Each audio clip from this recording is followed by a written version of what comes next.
Our boy Jay is a perfect student. He gets straight A's and is the student president. But after being coerced into joining the school's biking team, the Hummingbird crew, he discovers a whole new world outside of studying. What new adventures will he face outside the comfort of his textbooks? Let's find out. The scene opens with Jay telling his parents that he's going to the library. He wears his gloves and hops onto his cycle. After that, he cycles to the library. Some students gossip about going to the internet cafe, but the other boy refuses. They both get shocked as Jay passes by them at speed. They wondered what was that and if he was riding a bike. Jay, while cycling forward, sees construction work ahead. However, he jumps over the edge in style and continues on his journey.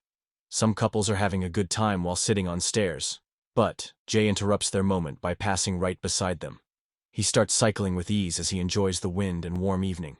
The scene shifts to some kids talking about their new cycle. They wonder how a high schooler got a full carbon bike. On top of that, it looks heavy. The bike owner, TJ Kim, says they can't compare this beauty to anything else. His friends beg to let them ride once, but he tells them to just ride their own bikes. Another person, Minu, asks if he bought a bike when he already had one. TJ notices someone doing a downhill. The students gossip about that kid going crazy. He's coming downhill on that bike. Does he plan to get himself killed? Jay puts on his hoodie and looks down the hill. He then starts pedaling towards it. He remembers his parents saying that he's expected to get good grades and be competent. His parents asked why his grades were dropping. His classmates gossiped about studying being his only friend. Jay shatters all of those words by riding down the hill at full speed. He swiftly turns as he reaches the end of the hill. His tires sizzles, and he rests for a while. The students can't believe that he skidded down the hill without braking once. How could he pull something like that at that speed? TJ says that he's just showing off on that old hunk of junk. However, Minu commends him on his skidding skills. Minu's friend, June, says that he looks like their school president. Minu smirks and asks if he's in their school. He doesn't give a crap when it comes to school. He thinks he'll say hi if he meets him tomorrow. The scene shifts to the sunny high school that Jay is attending. The students talk about watching the series Breaking Bad yesterday on TV. However, our boy Jay studies diligently. Another girl sitting next to her stares at him. Yuna puts her arm around her and asks what she's thinking about. She inquires if she's studying for the exams that are coming soon. Mia replies that she's studying a bit here and there. Yuna tells her to be better prepared and asks if Jay treats her well. Mia replies that he does. However, Yuna says that it feels like he's harassing her. They wonder if he has any other hobby other than studying. He ignores anyone who talks to him. Mia says that Jay's not like that. He's not good at expressing himself, but he's a very sweet and responsible person. Suddenly, Minu shows up to the class. The girls greet him, asking if he's here to see them. Yuna wonders what that dork is doing here. He's getting them excited for no reason. Minu replies that he isn't here to see her, so she should better get lost. Minu teases her to not piss him off in the morning. Yuna gets angry, telling him to come here. Mia does her best to calm her down, suggesting she shouldn't fight her brother. Another teen named Dom is sitting behind her and thinks that Yuna looks cute even if she's mad. Minu thinks that he should just ignore her and do what he's here for. He heads to Jay's table and introduces himself. However, Jay doesn't give a damn about him and goes back to his studies. He tells him to go away as he's busy. However, Minu slams his desk and asks if he likes bike riding. If he's interested, then would he like to join their crew? Minu reminds him of the downhill he did yesterday. He remarks it was awesome. Their whole crew was blown away when they saw him skid down that hill. They didn't know that such a talented person was in their school. On top of that, the person turned out to be their class president. He welcomes Jay with open arms to join their crew. However, Jay ignores him and goes back to studying. Minu asks if he can't even pretend to listen to him. Minu's sister, Yuna, sees them chatting and wonders when they got close. Mia also thinks the same about it. Jay tells Minu to stop interrupting his studies. If he's done talking, then he can get out of his face. Minu turns away and apologizes for interrupting his damn studies. Minu leaves thinking that he gets under his skin. Jay, while studying, thinks about what Minu just said. He remembers his uncle gifting him a bike on his 13th birthday. He told him that studying was important, but he should also enjoy life a little. If he gets good enough, then they would even go on a biking trip. Soon the classes get over and students head home. Yuna stretches after the exhausting day and talks about wasting youth in the school. However, Mia encourages her to do these exams once. She thought that the days of a teen would be romantic, but it's just the same boring thing every day. Mia tries to calm Yuna down as she goes through a breakdown. She finally heeds into Mia's words and thinks that reality is depressing. Suddenly, Dom surprises them from behind and says they should watch this zombie movie together. However, Yuna punches him back and says he almost scared them. While Dom pukes out, Yuna tells him to quit stalking her. Dom, after getting hit, thinks that she's the girl for him. He chases them again, insisting that they watch it at his home on a TV. However, Yuna tells him to get lost. Jay also packs his bag and gets ready to leave. However, Minu enters the room and says he wants to talk about something. He tells Jay to give cycling a chance by joining their crew. There's a guy who wants to face him tonight. So, he's inviting him to join their biking match tonight.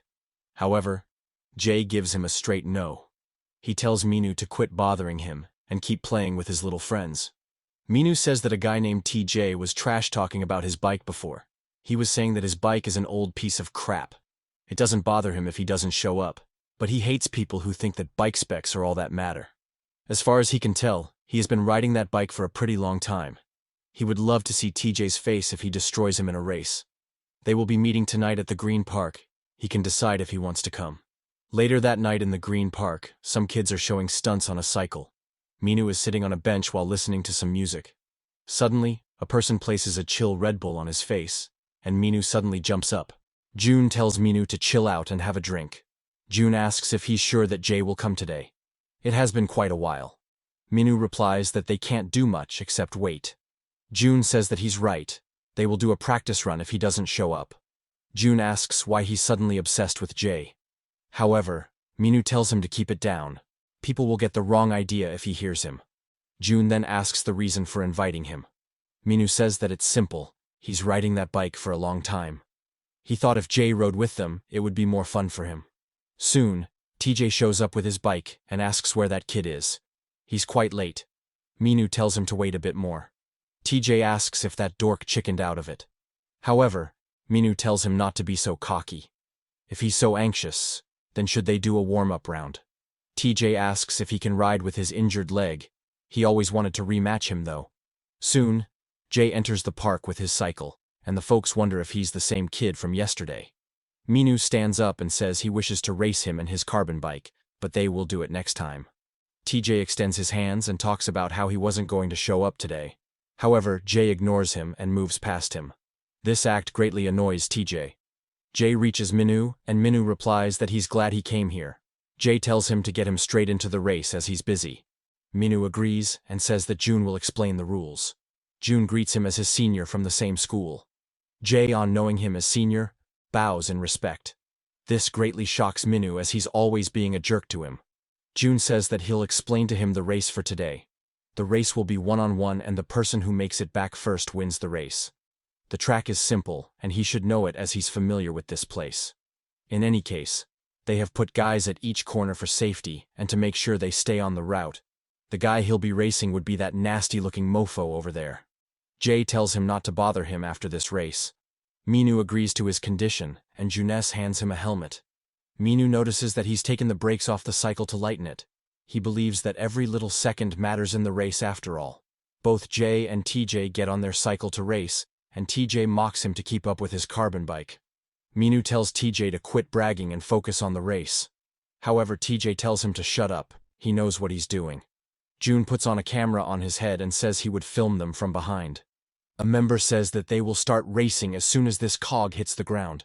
He extends his hand and tells them to get ready. As the cog clangs on the ground, both the racers begin racing. June, while following from behind, thinks that TJ has an advantage at the start as his bike is lighter. However, the real race will begin when they start pedaling and accelerating. It's not necessary that TJ will win because he has a good start. June steps up on the pedal so that he doesn't lag behind. TJ, while riding forward, mocks Jay's bike. He tells him to stare at his butts this whole race. Jay soon starts pedaling and begins gaining on TJ. TJ notices that he's catching up fast and plans to speed up more. He spots a traffic cone in front and thinks about a malicious plan. He swerves his cycle and knocks the cone out. The cone falls in front of Jay's cycle, and he quickly notices it. June wonders what that damn TJ is doing.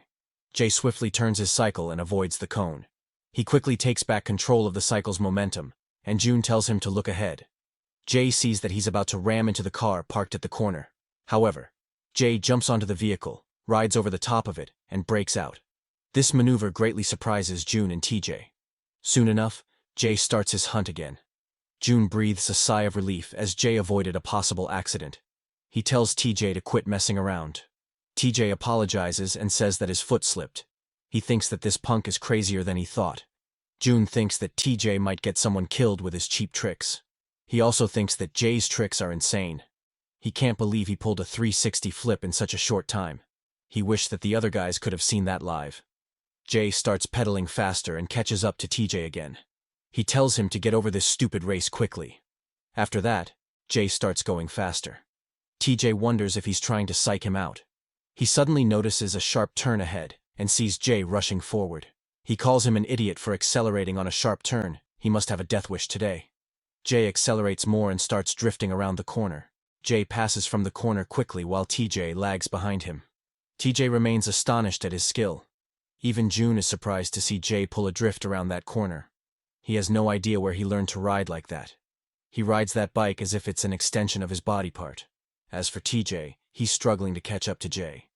He can't believe that he's lagging behind despite having a full carbon bike. Jay, while riding forward, points at his butt. He tells TJ to keep staring at his butts for the rest of the race. This greatly annoys TJ, and he steps up his pedaling. Jay waves at him and says that they will finish this in 4 minutes as he has to study. TJ tells him to not get cocky just because he's ahead.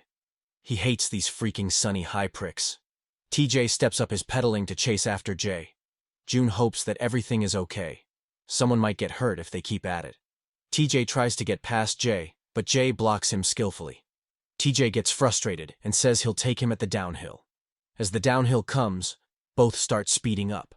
June asks if they have gone nuts and advises them to slow down. Can't they see the fence right at the bottom? They should slow down unless they want to get themselves killed. TJ gets obsessed with beating Jay and keeps accelerating. Jay, at the very end of the hill, skids his cycle skillfully. He kicks against the fence and bounces his leg off to change the direction. As for TJ, he thinks that he's getting out of control and is about to fall into the fence. He tries to apply brake, but he slams himself into the fence. June follows up from behind, asking if he's all right. Jay notices that TJ slammed into the fence and calls him a loser. Blood starts dripping from TJ's face after the incident. June worriedly asks if he's all right. However, TJ feels more annoyed than being injured. At the park, Minu is playing video games until they finish the race. A person notifies him that he sees someone coming. They see Jay coming first and wonder if TJ has lost. They can't believe that he lost to the new guy. Minu says that TJ was just big talk after all. He's happy he got his ass handed in. He always told him that the rider matters more than the bike. Jay stops in front of TJ, and people grow eager to check the video that June recorded. Jay takes off his helmet and reminds him about what he said before the race. He tosses him the helmet and pulls on his hoodie. He tells him not to bother him with this crap anymore in the school. After that, Jay starts riding back home. The teens think that he looked so badass right now. June and TJ soon show up, and June calls out to Minu. Minu asks what happened to TJ, and June urges them to bring in the first aid kit. The members wonder what happened to him, and if they should take him to the hospital. TJ's anger grows more, and talks about bringing Jay to him now. Jay soon reaches his home with his bike on his shoulder. Jay's brother, Kay, says that Mom is on a night shift and asks where he has been. He tells him to stop messing around, otherwise he won't be able to get into a good university. He advises him to grow up. He isn't a kid anymore. Suddenly, the TV says that the next episode will be Kitty Time, and Jay's brother rushes to watch it. He trips on the edge of the door and rolls on the ground in pain. He sees that the Kitty Time is on, and gets happy on seeing it. Jay leaves his brother and lets him watch the TV. He steps inside the bathroom and takes a shower. He goes through the memory of what happened in today's match. He senses a bit of strange feeling running in his veins that he never felt before. The next day, Jay gets ready for school and takes out his bike. He checks the tire and thinks that it got ruined from yesterday's race. Jay's brother comes out and asks if he'll ride that bike to the school. Jay agrees and hops on his cycle. Kay says that he's quite a bike freak. Jay stretches out while Kay says that he's wasting energy in the morning. He should put that energy into studying instead. Jay rides his cycle and says that he'll see him later. Kay adjusts his glasses and wonders when he'll grow up. He spots a kitten carrying food and gets excited. He starts chasing after the kitty, telling her to come back. Some people board the bus from the bus stop. Mia thinks that she almost missed the bus to school. The bus soon comes to a halt as the traffic piles up. At the same time, Jay is riding his bicycle. A man on the bus complains about the traffic and wishes that he could get a scooter or something. Mia wonders what those people are gossiping about. She doesn't understand them. Jay crosses the bus that Mia is traveling in, and she notices Jay cycling. Some people on the bus wonder how that kid is faster on the bike. The other says that he'll also come on a bike from tomorrow. Dom is also on his way to the school and complains about the traffic. His dad asks if he would like him to ram the cars ahead so they can move. Dom tells him not to do that and simply follow the rules. When he looks outside, he sees a student riding on a bike. He gets excited and says he wants it too. Alongside Jay, another person joins him on the cycle. The person is Jay's principal, and he asks how he has been. Jay greets him and the principal says that he's glad to see him in full energy in the morning. Jay asks if he often rides his bike to school. The principal agrees, saying that a man should always ride his bike to work. He also advises Jay to be cautious and safe rather than riding fast. Since bike riders like them aren't welcome on sidewalks or roads, so they have to be more careful. He says that people these days don't even leave the biking path free for them. He says that's enough talk and they should step it up a notch. After all, the principal and student president can't be late. At the school, some students are being punished by the security guard, while some greet him. A student named Lee rides his skateboard in style. He brushes past the security guard and says peace. The security guards pick him up and tell him not to peace him. He asks what's wrong with his hair. Did someone accidentally spill orange juice or something on it? Also, where is his school bag? Lee replies that he left them at school since he doesn't want to study. The guard gets annoyed with him when suddenly someone asks what's going here. The principal asks why this noise is coming in the morning. The security guard cheers up and says that he was reinforcing the school dress code. The principal says that this isn't a good way to start the day. He tells them to get to their class and stop ruining the school's image. The students reply that they will do their best and make the school look as cool as possible. They run off, saying they are finally free. Lee notices some girls walking around and wonders when they have girls like them here. He greets them as ladies and requests to have lunch with them as he's alone. The girl calls him adorable and tells him to come to the cafeteria. The guard says that he's causing trouble once again, and the principal says that he's just enjoying his youth. The guard says that they have a morning assembly today, and the principal says that he'll just text everyone instead. This greatly surprises the guard. In the classroom, some students are having fun, while some feel bored with the same crap each day. The principal sends a message, greeting the students for today's assembly. Yuna says that the principal has quite a style for this. She asks Mia what she's doing. As for Mia, she's daydreaming about being close to Jay. Yuna asks if she's in love with Jay. Suddenly Dom shows up and greets Yuna. However, Yuna throws a book at him, calling him a band-aid loser. Dom thinks that this must be her way of showing how much she likes him. Jay walks down the hallway while reading a book. He brushes past Minu, who's surrounded by girls. Minu calls him out and congratulates him on a good job yesterday. He kicked TJ's ass pretty nicely. The girl asks Minu how he knows the student president, and he replies he just happens to know him. In the classroom, half of the students are sleeping during the lecture. Dom is also among them, with his drool all over the notebook. As soon as the clock hits 12:30 p.m., the students go for lunch break. Dom sits next to Yuna for lunch, but she punches him instead. The classes resume, and Dom is once again sleeping. Mia looks at her crush Jay, and quickly turns back in embarrassment when he notices her. The school gets over and some students talk about watching Breaking Bad series today. Dom is walking back home and wonders what was taught in the school today. He notices that Jay has a cycle, and asks if he could try it for a second. However, Jay ignores him and cycles away. Dom shows him the middle finger and tells him to keep that arrogant attitude. His ears buzz up as soon as he hears Yuna's voice. Dom walks beside them and says that she'll forever be the Wi-Fi network of his life. Yuna curses in anger, wondering what sins she has committed to deserve this. Dom asks if he looks smooth and shiny today. Yuna says that his face isn't shiny but has drool all over it. Dom tells her to quit pretending she doesn't like him. He says, this is his secret to look good. Yuna kicks him in the leg and tells him to shut up. Jay is riding back home when he notices that he has a flat tire. He thinks that this happened because of racing hard yesterday. TJ comes in and asks if he wants him to fix that piece of crap for him. After school, Dom is walking back home and thinks that Yuna gave her lots of love today. He wonders if relationships are always so hard on the mind and body. Anyway, he slept too much today, and now he should head back to his job. He notices that some goons are ganging up on Jay, and he gets serious. TJ asks if he had a nice sleep yesterday. He was pissed that he lost the race and couldn't sleep because of his forehead. However, Jay asks who they are even. This annoys TJ and he asks if he thinks of himself as a hotshot. He kicks Jay's cycle and it falls on the ground. TJ says that he humiliated him in front of his crew with that shit and now he's ignoring him. Jay lands a punch at him in anger. However, Jay's punch is weak and it only scratches TJ.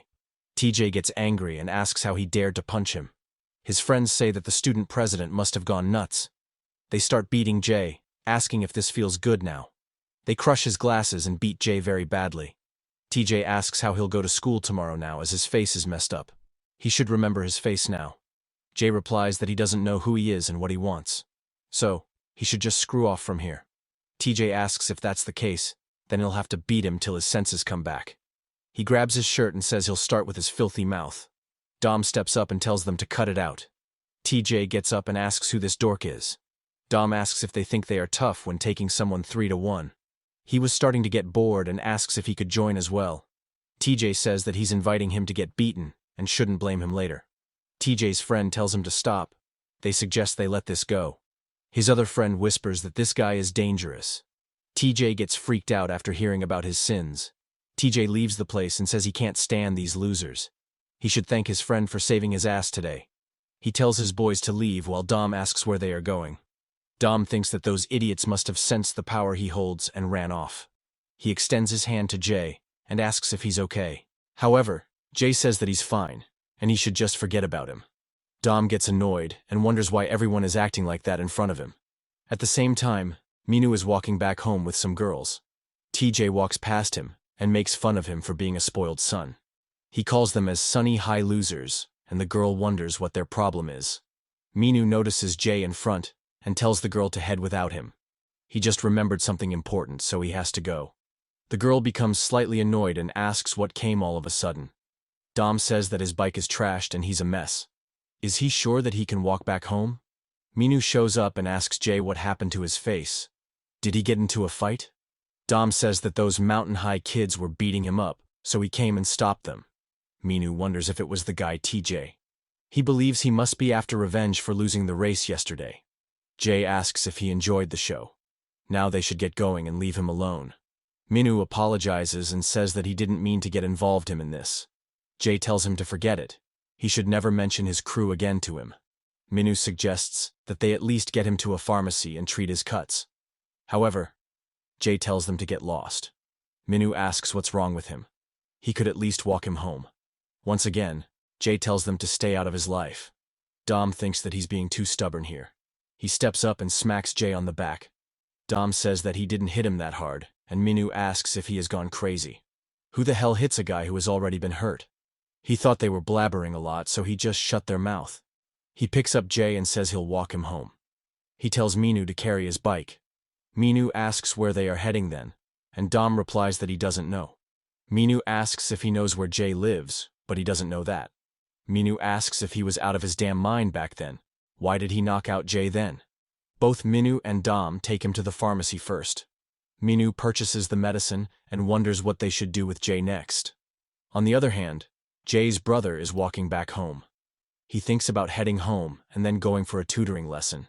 He notices a person collapsed on the ground and wonders if they are bullies from the Sunny High. He notices the victim and thinks that his face looks familiar. He soon realizes that it's his brother, and he shouts out his name. Dom and Minu notice someone calling Jay's name. Dom asks if he is talking about this knocked-out boy, and Minu believes it as well. Kay wonders what he should do now. Those punks are staring at him. He believes he would be screwed if they catch him as well. He doesn't want to get his ass kicked like that. Dom calls out to him and asks if they are related to each other. Kay starts walking and says that he doesn't have any idea. Dom wonders if he was calling someone else. Minu asks if doesn't he remind them of someone. He has the same annoying look and way of talking. They find his face similar to Jay's and wonder if he's his brother. Kay, while whistling, starts speeding up.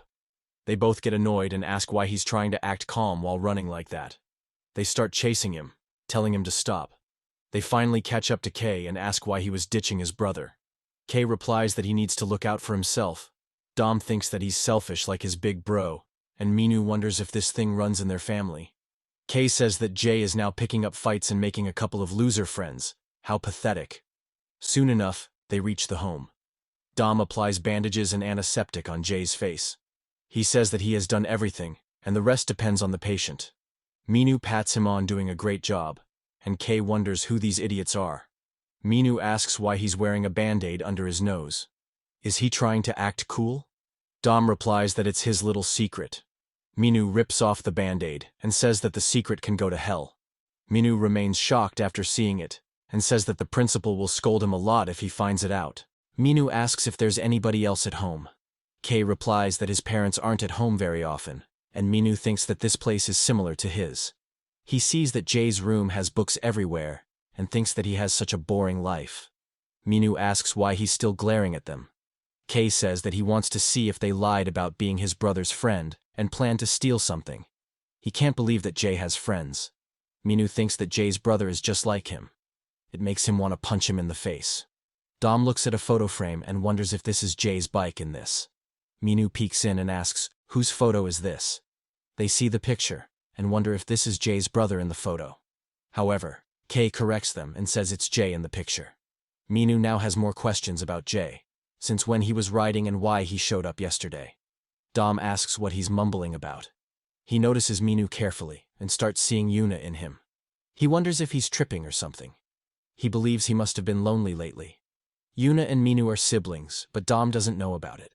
Minu looks at the man in the photo and thinks that he looks similar. Jay gets up and asks what they are doing in his house. Minu asks if he's finally awake, Mr. President. Jay gets up and quickly snatches away the photo frame from them. He tells them to keep their grubby hands away from his stuff and get out of his house. Minu shows him his face and says they brought him here and took care of him. Dom says that he doesn't need to thank them. This much is nothing for a classmate. Jay gets annoyed and rips off the bandages. Dom cries over his hard work and Jay tells them to leave. He isn't in the mood to argue. Dom pats his shoulder and asks if he's going to send them just like this. They came all the way here while carrying him, and Jay replies they are not friends. They get excited about checking his computer. They want to see what kind of nude pics he has on his desktop and what type of girls their student president likes. Jay tells them not to touch his computer, and they say he must be hiding something. They open the computer and see videos of study lectures. Dom gets grossed by it. He can't believe how he's still alive. Minu agrees, saying that he's a computer nerd as well. Dom says that he'll show them a dark path to a whole new world. They should be happy that they met him. Minu calls him a master and requests him to show them some good stuff. However, Jay tells them to get off the computer. Kay thinks that he already wasted a lot of time because of those idiots, and now he's a bit late. Dom finally downloads a video named Blue Sky. He tells them to get ready to see the good stuff. Kay grabs the knob and wonders why they all went so quiet. All three of them watch a sexy video and get turned on. Kay's nose bleeds as he tastes a new world of sweet pleasure. Thus, in the silence of Jay's room, they all became adults. They get excited after watching the video. Dom says that he should get back to work, and Kay says he should go to classes. Jay sits in front of his computer and thinks that those idiots downloaded crap on his computer. He proceeds to delete the video but hesitates a bit. He looks around and opens the video for the final time. His brother comes in to say something, but hears some sexy sounds from the video. Later, Dom and Minu are walking back. Minu says that the video was sweet, and Dom asks if he would like to see the site. They clap hands for their shared bromance and say that they should hang out more often.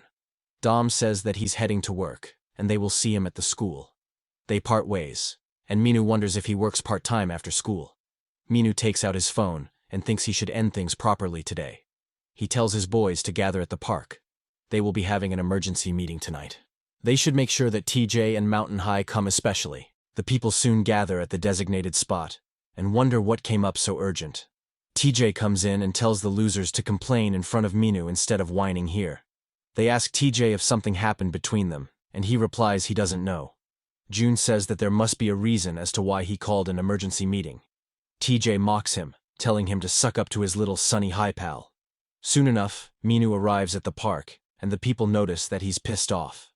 TJ calls him a rich little prince for coming late.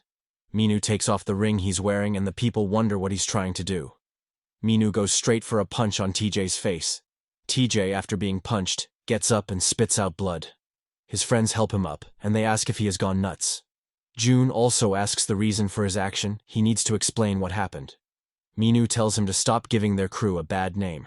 Also, it would be better if he left this crew. The people wonder what he's talking about. Is he making TJ and the Mountain High guys quit? TJ asks what he's talking about. Minu tells him not to play dumb. He beat up the guy whom he raced yesterday and lost. TJ asks if he's referring to that student president. He says that he was the one who hit him first, just like he did now. Also, instead of him, he should be leaving this crew. June sighs and thinks that this is messed up. TJ says that the guys in the crew seem to be more unhappy with him. He tells them not to just stand idle and complain in front. A person steps up and nervously says that he didn't like he called them without any notice. Another person says that the school president isn't a crew member, so maybe he started the fight. They can't force some guys to leave without asking others first. They question if Minu assembled them here just to kick TJ out officially. TJ says that the tides are in his favor. What will he do now? He hasn't been riding lately because of his busted leg. Another person says that he flirts with chicks all day, and that he should start a little club at school. With all the money he has got, he won't have trouble to start another group. June steps up and tells them to stop. They should think before speaking crap. Minu says that they will have a race then. Whoever wins will stay and the loser will have to leave. TJ says that he's fine with that condition, but can he pedal with that leg? Minu replies that he can beat him with one leg with no sweat. TJ says that they'll do a 3 versus 3 in that case. Whoever loses will have to leave the crew fair and square. Minu says that he'll happily take all 3 of them. June says that he'll join in too. Minu asks what he's doing, but June says that he can't handle them alone with his bad leg. TJ says that it will be a race against Sunny High and Mountain High then. He asks if anyone would like to volunteer for the Sunny High team, as they are missing one person. The people gossip that it's better to sit out on this one, rather than risk leaving the crew. June says that they don't need another member. They'll do it just like this. TJ agrees to the condition, and says they will do a 2 versus 3 then. The scene shifts to a dragon asking about their wish. The boy replies that he wants a perfect physique like Chris Hemsworth. The dragon gives him a mushroom. If he eats it, then his dream will come true. The boy eats the mushroom, and his body starts transforming. After the transformation, the girls look at him in admiration. They think he's tall, has a balanced figure, and a confident strut. They want to own that guy. The girls huddle him, asking if he has a girlfriend, or if they can have his number. The boy tells a girl that it will cost her a heartbeat per digit. She pulls him in the chest and tells him to hear her heartbeat as long as he likes. Other girls also line up for their number. The boy soon wakes up from his dream when someone places a milk packet on his desk. The girl asks what he was dreaming about. He looked pretty happy. The boy replies that he had many girls pressing his head against their chest in the dream. He thanks her for the milk nonetheless. After gulping down the milk, he feels elated and growing. His friend puts his arm around him and tells him to have lunch at the cafeteria together. The boy curses him for making him spill all the tasty milk. His friend starts kissing him, and the girl thinks they are having some serious bromance. Behind them, June asks what they will do now. Minu says that it's obvious. They will win and kick them all out. June asks how they will win with his bad leg. Minu tells him not to worry as the doctor said that a bit of biking would speed up recovery. June replies that it will take more than a bit of biking to win. On top of that, doing a 2 versus 3 puts them at a disadvantage. He tells Minu to invite Jay to help them out. He's the one responsible for this, so he should at least help them out. However, Minu replies that they don't need his help. He doesn't want to get him involved in their crew business anymore. He tells June to take it easy. They will surely win this race.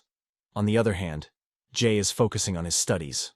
Mia comes in and places a Band-Aid kit on his desk. She blushingly says that this is for his cut. However, Jay replies that he didn't ask her to get him anything.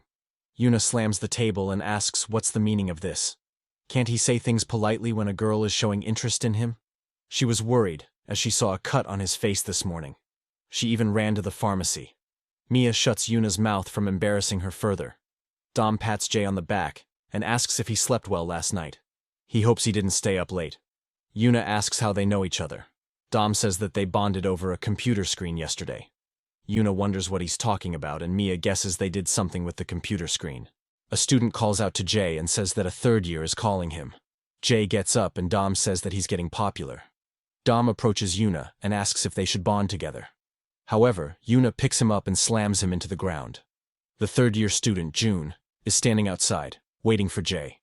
Some girls get impressed after seeing a handsome boy, and June says hello to them. They go past him, whispering that he's not into girls. June becomes sad and thinks it's not like that. Jay soon comes out, and June looks at his bruised face. He thinks that this was why Minu hit TJ yesterday.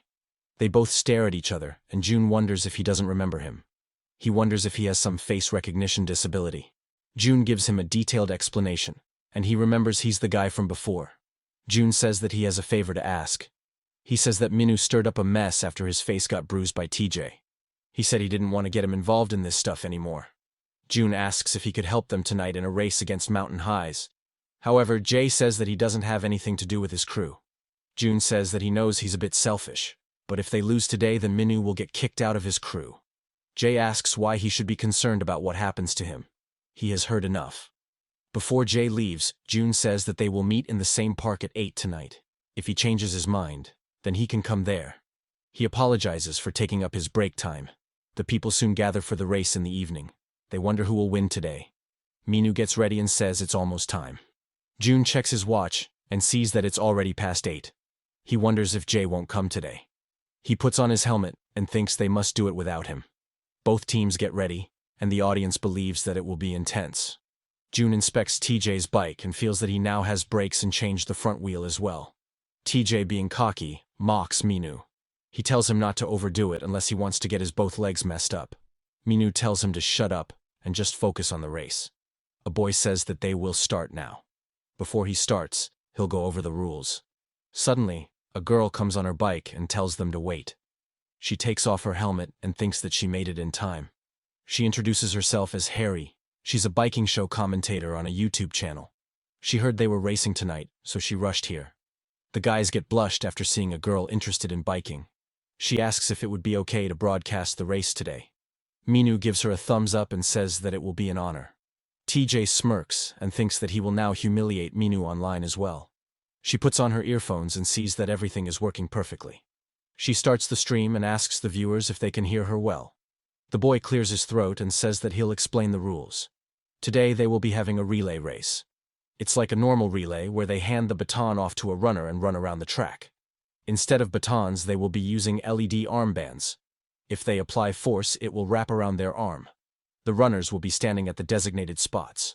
The first team to hand off the armband and make it back will be the winner. As they decided before, the losing team will be kicked out of the crew. He asks Minu again if he still wishes to compete. He says that they are at a disadvantage because they are one member short. Minu tells him to quit worrying about it. It doesn't matter to him whether it's 3-on-2 or 4-on-2, they will win this. The boy says that everything is now settled. Until the race is over, no one can complain that it's unfair. He tells the respective team to put on an armband. Minu tells him not to bust his head open this time, and TJ wishes him luck to ride with one leg. Harry says that she'll stream the race between the two teams. TJ puts on his helmet and thinks that he'll show them this time. The first runner is Hyung for the Mountain High. Minu tells June to handle him with his road bike.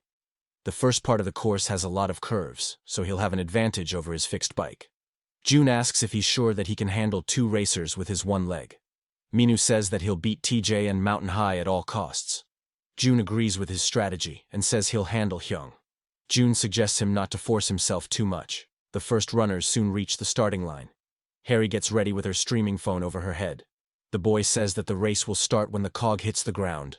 Once the cog hits, they begin racing. The Mountain High team gets ahead first. Harry follows them from behind and says that they are going around 26 miles per hour. Currently, Mountain High is in the lead. The members watch the stream and think that Hyung is doing a good job. Hyung asks if that's all he got. June follows Hyung close by on every turn. Hyung wonders why he's right on his ass. He thinks about creating some distance between them. He starts pedaling faster and June starts falling behind. However, June does his best to keep up with him. Young wonders why he isn't backing off. He feels more pressure the faster he goes.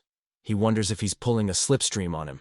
Slipstream is a wind-breaking technique used to reduce air resistance. The person in the front blocks the wind resistance, making it easier for the person riding behind. Harry thinks that it's not bad for a high school race. The members have mixed feelings if Hyung will pull it off. Hyung thinks that he can't let June use him like this. If he makes it past the hill, then they'll win. June breaks forward and thanks him for the windbreak. June thinks that now all of this comes down to muscle power. June changes his gear and increases his speed. Harry says that the Sunny High with the red band has taken the lead. He overtook the Mountain High in the uphill course. The viewers say that June's strategy was awesome. Young wonders how he's going so fast on that uphill. The next bikers get ready for the race. Minu says that they are getting close, and now he'll show them all. Jiwon asks, how is he sure who will come first? Minu asks if he believes that Hyung will outrun June. Minu says that he has reached here. June pedals the uphill and gets happy after seeing Minu. He passes the armband on to Minu and wishes him luck. Then Minu takes off in speed. Harry says that Sunny High's second runner is racing ahead. A boy while watching the race thinks that he doesn't need to see it whole if Minu can keep this lead. Harry, while following Minu, says that the Sunny High racer is stepping up his pedaling. He'll soon enter the last third course of the race. The viewers think that Minu is pedaling faster, while some say that Mountain High guys are getting owned. June relaxes a bit with a drink after the race. He hopes Minu doesn't hurt himself while finishing the race. He remembers the previous incident which injured him badly. Minu thinks that he needs to go a little bit more. He can't lose to TJ and get kicked out. TJ waits annoyingly and wonders where his team member is. Some people tell TJ that he might lose this one. The Sunny High is currently in the lead. TJ tells them to piss off. Are they feeling happy after getting beat up? They see that Minu is here. Minu rides forward while TJ waits annoyingly. The folks from before think that Minu is a beast. TJ wonders where his loser team is and what's taking them so long. His team member soon shows up and says that he's coming as fast as he can. Minu, while racing forward, suddenly sees a cat in front. Minu presses on the brakes hard and feels that he messed up his leg again. He soon falls from his bike and hits the ground hard. Harry wonders if he just fell off. The viewers also wonder what happened to Minu. He was doing so well. June can't believe that he fell over. Minu lays on the ground injured and looks at his hand. Harry says that she'll cut the stream because of a sudden accident. The stream soon cuts, and the viewers think that this sucks. A boy wonders if this is how things will end for Sunny High. June straps his helmet back again and thinks that Minu shouldn't have raced with that leg. TJ, unaware of the situation, is pedaling fast. He soon sees that Minu has fallen from his bike and Harry has stopped by him. TJ laughs maniacally, calling him a limp ass. He knew this would have happened to him. He rides freely, feeling lucky as hell. Harry looms over Minu and asks if he's all right. Suddenly Jay shows up and asks what he's doing on the ground like a wuss. Minu tells him to quit staring at him like that and get lost. Jay takes the band from Minu and straps it onto his arm. At Jay's home, he left a note for his little bro to eat dinner without him. Kay wonders when his big bro will grow up. Jay says that he heard the course and race rules from June. He's only here to take revenge against those punks for what they did to him before. Minu gives him his helmet and Jay catches it. He tells Jay to give them hell. Jay asks if he has to put this on. It smells like his armpit. Minu says that it smells better, and he should stop being a jerk. Harry looks at Jay's bike and can't believe that he'll ride on it. As for TJ, he's enjoying while riding forward. He says that this will be the last time when Minu will act cocky again. He shouldn't have raced him with that limp leg. Minu, in his mind, wishes TJ his best as a monster is coming after him. When TJ looks back, he sees Jay cycling. He freaks out and wonders where he came from. He starts pedaling faster and thinks that those Sunny High morons didn't mention he would race.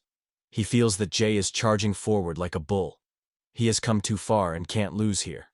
He thinks that there's a downhill after this. He believes Jay won't be able to get through the last U-shaped curve without braking this time. All he needs to do is pass him in the downhill and he'll be victorious. TJ soon reaches the downhill section with Jay following close by. As he goes through it, the painful memory of hitting the fence comes to his mind. He applies his brake and Jay takes him over. TJ wonders if he has gone crazy.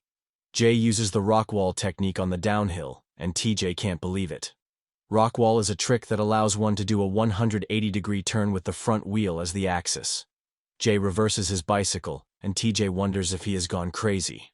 Who in the world would try such a risky move on the downhill? Jay suddenly comes to a stop and stands in TJ's way. TJ tells him to move his ass unless he wants to get both of them killed. However, Jay doesn't budge from his position, and TJ has to apply brakes. TJ manages to stop the bike narrowly, and his cycle hits Jay's front wheel. TJ asks if he has gone crazy. Jay replies that it's his fault that he kicked his bike before. TJ wonders what this mofo is yapping about. Jay says that they will settle the score here. They will see whose bike is faster, his carbon bike, or his metal scrap as he called it. TJ asks if he's giving him a challenge. If that's the case, then he'll accept it. Jay says that they'll have an all-out run on the straightaway. Whoever finishes first will be the real winner. He would like to see just how fast that expensive carbon bike can go.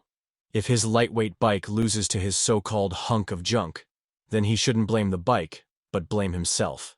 TJ gets super angry and says, "Let's see who will lose then." They soon position themselves on the straight path for the race. They both start racing, and TJ gets the upper hand because of his lightweight bike. Jay bends below to reduce the air drag and starts pedaling faster. He takes over TJ once again, and TJ can't believe that he's losing to that jerk. Minu soon reaches back the park along with June. His team members wonder if he's all right. Minu apologizes for not giving his best and says his leg hasn't recovered fully from before. June sighs and says that he shouldn't have pushed himself too hard. Harry says that he's lucky he didn't get hurt after falling at such a high speed. The Mountain High says that they have beaten them. The other boy thanks Minu for delivering the win to them. They soon see someone coming from the Sunny High team with the red band, and wonder who that person is. Jay is cycling forward, and TJ feels annoyed to his very bones. He can't understand why his bike is losing to that crap.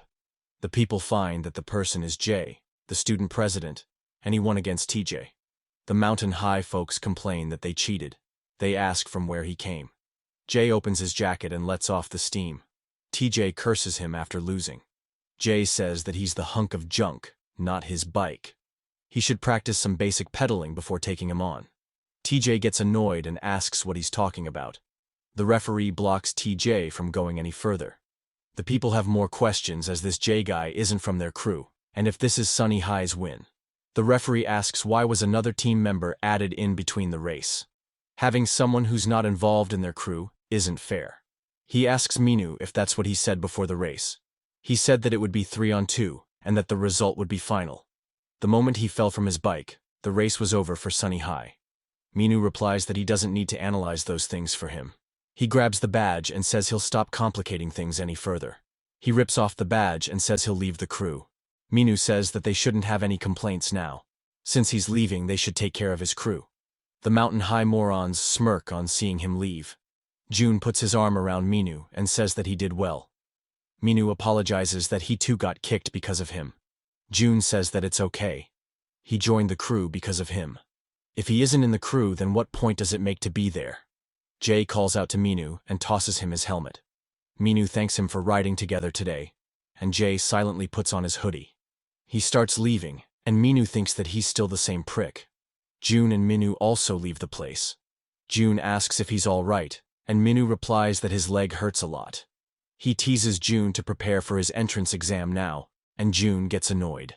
The Mountain High morons say that they should celebrate the victory with some burgers and drinks. They ask TJ if he's coming, but he doesn't respond. Deep down, TJ feels that he didn't win the race. Somebody calls out to TJ as Mamushi Boy. TJ asks who is stirring troubles now. However, he becomes like a scared cat when he sees Vinny. Vinny asks what will he do? Is he going to hit him?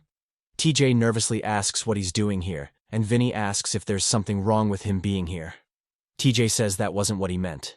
Vinny says that he saw the live broadcast and sees that Minu is riding once again. The boy replies that Minu is nothing now. They lost in the race today and got kicked out. Vinny asks if that cat is gone, so little mice like them have come out to play. However, the trio replies that's not the case. Vinny says that their crew is a piece of crap. Vinny leaves and thinks that Minu is still actively riding. He thinks about busting his other leg too for good. Vinny says that he's leaving the crew and they can play on their own. TJ wonders what kind of crap he's trying to stir up now. Minu soon reaches his luxurious home. He feels like Steve Jobs today after getting kicked out of his own crew.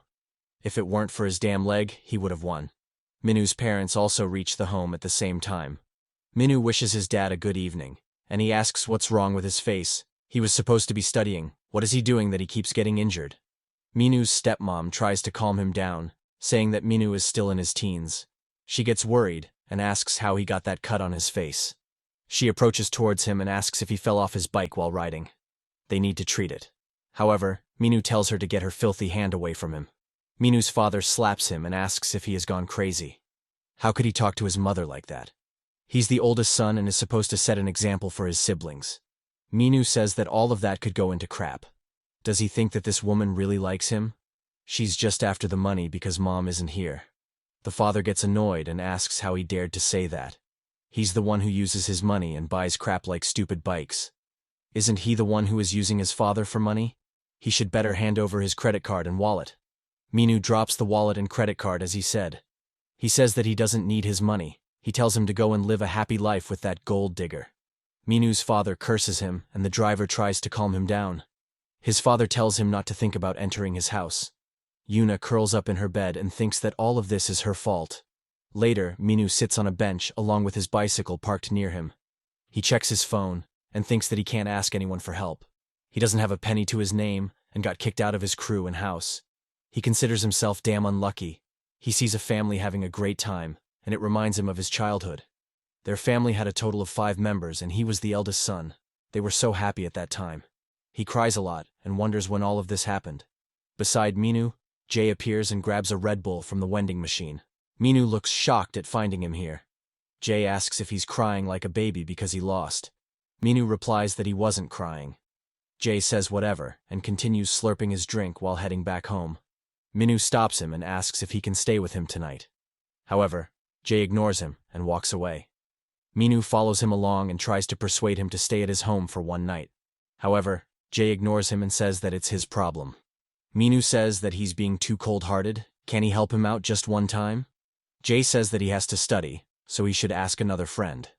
Minu says that he would like to, but he doesn't have anyone else he can ask. Jay says that he isn't someone he can ask either. Jay closes the door, and Minu says that they were never close at school either. Soon enough, rain began pouring and Minu takes covers inside a shed. He remembers people trying to befriend him because his dad owned a big company. They asked him if he would like to hang out with them. All of them put on fake smiles and calculated kindness. So he, too, put on his own mask. His dad always told him that living among fakement is also part of life. So, he always hid his true self behind countless masks. Every time he took off the mask, he felt alone. When he was little, he managed to get a bike somehow. That was the only moment when he escaped his loneliness. He then created a cycling crew that simply loved biking, but now he lost that as well. Minu soon gets drenched in the rain. He also sees a little kitty trembling in the rain. He thinks that he has seen this cat before. He remembers that she's the same cat that got in his way on the racetrack. He thinks that if it weren't for this damned cat, he would have won. The cat limps forward, and he notices that its leg is hurt. He thinks that blaming her now won't change things. He pulls out a chocolate and asks if she wants to eat this. The cat eats the chocolate, and Minu thinks that it wasn't able to get out of the way because her leg was hurt. He lifts the cat and asks if she's also alone, and the cat replies yes, in her tone. Later, Jay's brother is walking back. He notices that someone is camping outside their house. He checks who the person is and recognizes him as one of the trio that came here earlier. He wonders why he's out in the rain by himself. Minu also notices him and asks if he's Kay. Kay notices that he's holding a kitty in his arms and ignores whatever Minu says. As for Jay, he's studying in his room but gets sidetracked a bit. He sighs and gets up from his seat. He takes an umbrella and thinks about taking Minu in. Kay soon comes inside the house and asks where he's going. Kay realizes he must be going for his friends. He says he was shivering in the rain, so he brought his friend in. He couldn't just walk by on someone like him. Minu starts liking the kid as he's showing some concern for him. Kay says that he was worried about the kitty.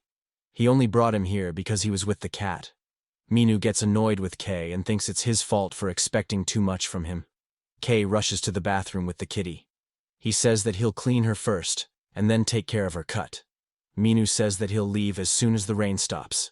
Jay throws a towel at him, points towards the bathroom, and tells him to take a shower. He's only allowing him for today. Jay and his brother quarrel over why that sketchy dude will sleep in their house. Minu comes out of the shower and feels good. He looks at the fridge and thinks about eating something. He shouts that he's starving and he'll help himself with some food. He rummages through the fridge to find something. At the same time, Jay's mom arrives at the home. She asks what a bike is doing outside. However, she gets shocked when she sees a stranger in the house, and that too, taking things from their fridge. Soon, Jay's mom orders fried chicken for Minu. Minu eats the chicken happily, and says that this is his favorite. Jay's mom is happy to see Minu. She heard that he's the son of Tichong Group CEO. She asks Jay how he met such an amazing friend. However, Jay replies that he isn't his friend. Kay says that she said that making friends is useless. So why is she saying that now? She shoves a chicken in his mouth and tells him to finish it and go back to his studies.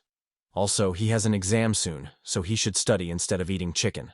Suddenly, she hears the meowing of a cat and wonders where that cat came from. Kay points at Minu and says that he brought her in. Kay rushes to Kitty, calling her Jack. Jay and Minu think that that idiot already named the cat. Jay's mother says that it's all right. He can give the cat back to Minu once he leaves. She also asks what happened to their face. Are they getting into some sort of fight recently? Jay gulps down his drink nervously, and Minu replies that they had a little argument with some dudes from another school. She asks which school and who those damn kids are. Minu replies that he doesn't know as they were wearing normal clothes. She advises them to not take beating like an idiot. Those brats need to be dragged to the police station to scare some sense into them. Minu says that won't happen again. She doesn't have to worry. Jay leaves and thanks them for the dinner. His mother stops him and says that his grades have been slipping recently. If this keeps up, then he won't be able to see his bike again. Jay understands it and leaves soon after. After dinner, Minu peeks through Jay's room and asks if he's watching porn again. He sees that Jay's studying and enters inside. He slumps down on his bed and feels great. He tells Jay how much his life sucks. Being best at the school isn't everything. He still envies that he has a mom to nag him around like that. Jay nudges Minu to get out of his bed. Minu says that he can't sleep without a bed. He suggests sleeping together. However, Jay throws a pillow on his face. He then makes a bed for himself on the floor. Minu tells Jay that he started riding after seeing a kid having fun by himself on the bike. He suddenly remembers something and asks if they should make a new biking crew. He can join it too since he likes riding. However, Jay tells him to shut up and go to sleep. Minu says that he's always like that. He should try to be positive for at least once. He turns around and says that he'll stay here for a few more days. Jay suddenly jolts up with a shock and asks if he's serious. Minu replies that his mom said that he could stay a bit longer. Jay curses Minu, calling him a goddamn street bum. Minu checks his phone and sees that Yuna has messaged him. She asks where he's staying and he replies he's at Jay's house. He asks her if she could bring some clothes and uniform tomorrow, and she agrees. She asks for his address, and he sends it. In the morning, Minu wakes up after hearing some sounds of chopping board. He gets out of his room and smells something good. He sees Jay cooking some food. Jay says that his mom left early in the morning for work. Minu almost chokes on seeing him wearing a funny apron. He can't stop laughing and asks if he's doing a cosplay or something. Jay replies that the only thing funny is his hair right now. Minu pulls out his phone and clicks his photo. He says he'll post this on Facebook and Jay gets annoyed. He asks where his brother is and Jay replies that he's playing with Jack in the yard. Minu thinks that he's also an early bird like his brother. He sees that Jay's preparing an epic breakfast because he's a guest here. Minu, while licking the spoon, says that he didn't have to go through all that trouble. However, Jay goes past him, and Minu's dreams shatter. He asks if the food isn't for him, and Jay replies that it's for the cat. If he wants a breakfast, then he could make his own. Minu asks how could he treat a guest like that, but Jay says that he's just a forced invite. Outside, Kay wonders what those morons are taking so long for. The scene shifts to the school principal getting dressed up. His phone rings and he wonders who could it be early in the morning. A girl named Shelly, who's his granddaughter, says it's her. She says she wants to come to Korea. He becomes glad and tells her to hurry up. He can't wait to see his precious granddaughter. She says that she'll call him later when she reaches there. She wonders how many years it has been since she went to Korea. The scene shifts to Minu fixing his bike. He hears a car honking and goes outside. He sees Yuna, and she asks what he's doing here. Minu replies that he was just fixing his bike because it got rained on yesterday. Yuna sighs and gives him the bag. She has put in his clothes and other stuff. Now, he should better come back home as she'll handle Dad. She's also surprised how he stayed at Jay's house. Is he nice to him? Minu replies that things just worked out. He's kind of grumpy, but it's manageable. She asks if he would like to have a ride to school, but Minu replies that he would just ride his bike to school. She gets in the car and says she'll see him later. Kay comes from behind and asks if she's her girlfriend. However, Minu replies that he's her sister. How could someone think that he has such an ugly girlfriend? He suddenly realizes that he was talking to Kay and asks how long he was standing there. Kay says that he should have known that a bum sleeping at their place couldn't have a girlfriend. It was stupid to even ask it. Minu thinks that he would have beaten the shit out of him if he was his brother. Kay says that he's going to school and tells Jack to keep an eye on the house. Jay and Minu soon get prepared for the school. Minu asks if won't he ride his bike to school today. Jay replies that he isn't sure. But why is he asking? Minu says that he doesn't have any bus money, so he'll have to bike there. He asks if they should ride together. Minu, while riding on the bike path, wonders what's wrong with the road. He sees cracks, trees, and vehicles on the pathway. He says that they should take the path through the park. They ride through the park and feel more relaxed. He thinks that it's a perfect day to skip school and go on a biking trip. Minu asks where his helmet is, and Jay replies that he doesn't have one. Minu says that he has been good to him, so would he like to buy one for him? But then he remembers that he doesn't have any money.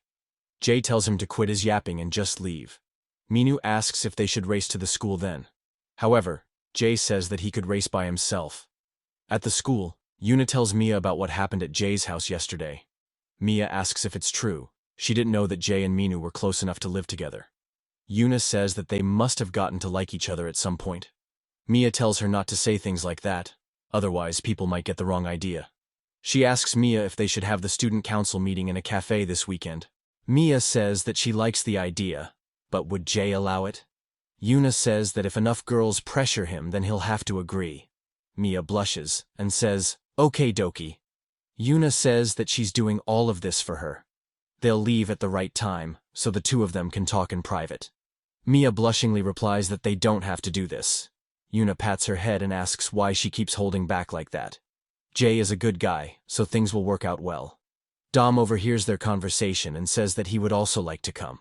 He asks Yuna if he could join the meeting as well. Yuna asks why he wants to be there. He isn't even in the student council. Dom says that he could be her private assistant. Yuna tells him to stop being an idiot and have his afternoon nap.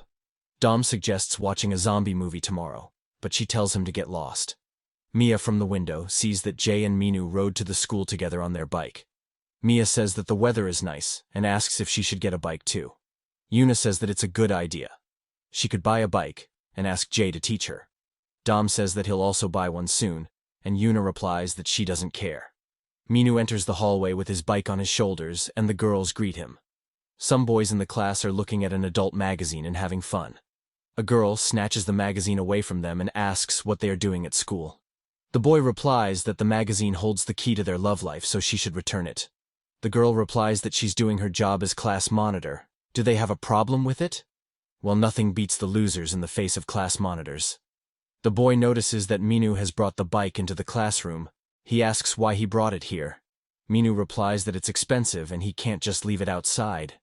The boy asks how much it is and gets shocked after hearing it. He asks if he's joking. Who in their right mind would pay so much for a bike? Minu says that it's all he has now. He may have to sell it to get at least some money. The boy asks if he could ride it once.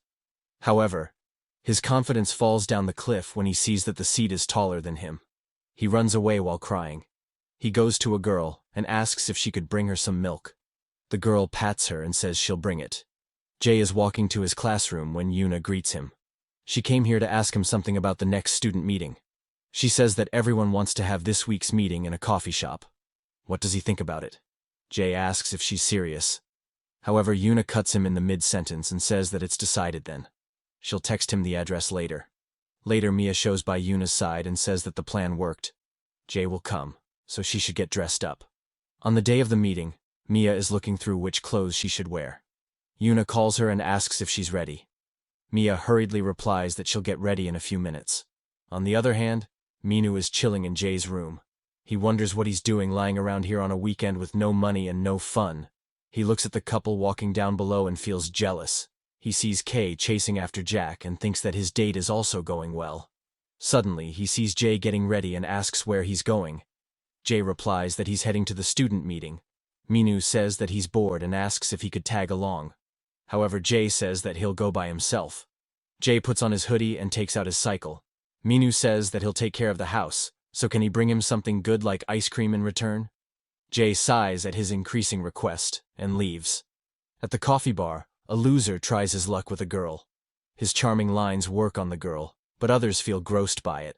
Dom is also sitting along with them and thinks that the food here is good. Yuna deep down wonders why this dork followed her. Mia shows up without her glasses and greets them.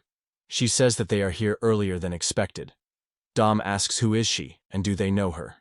Mia smiles and asks how could they react like that. Dom's food falls off as he can't believe it's her. Yuna says that she looks different without her glasses. She also dressed up prettily today. Mia asks if she looks that good. She decided to wear contact lenses today. The fatty tries to charm her through his cheesy lines, but he gets kicked by his girl. She asks what he's staring at. Some students from another high school think that those kids are being too noisy. Vinny says that this is lame. He asks if there isn't anything fun around here. The boy tells Vinny to pay attention to those morons staring at him. Vinny notices them, and they stop looking at him. They talk about how his one eye is red. They say that it's a colored contact lens. The other boy says that he must be doing a costume play. Suddenly, Vinny shows up at their table and drinks from the boy's cup. He says that it tastes bitter. He then asks if they think that his eye color looks weird to them. How about they rip his eye out and see it for themselves? The boy asks what his problem is. Vinny flips the table in anger.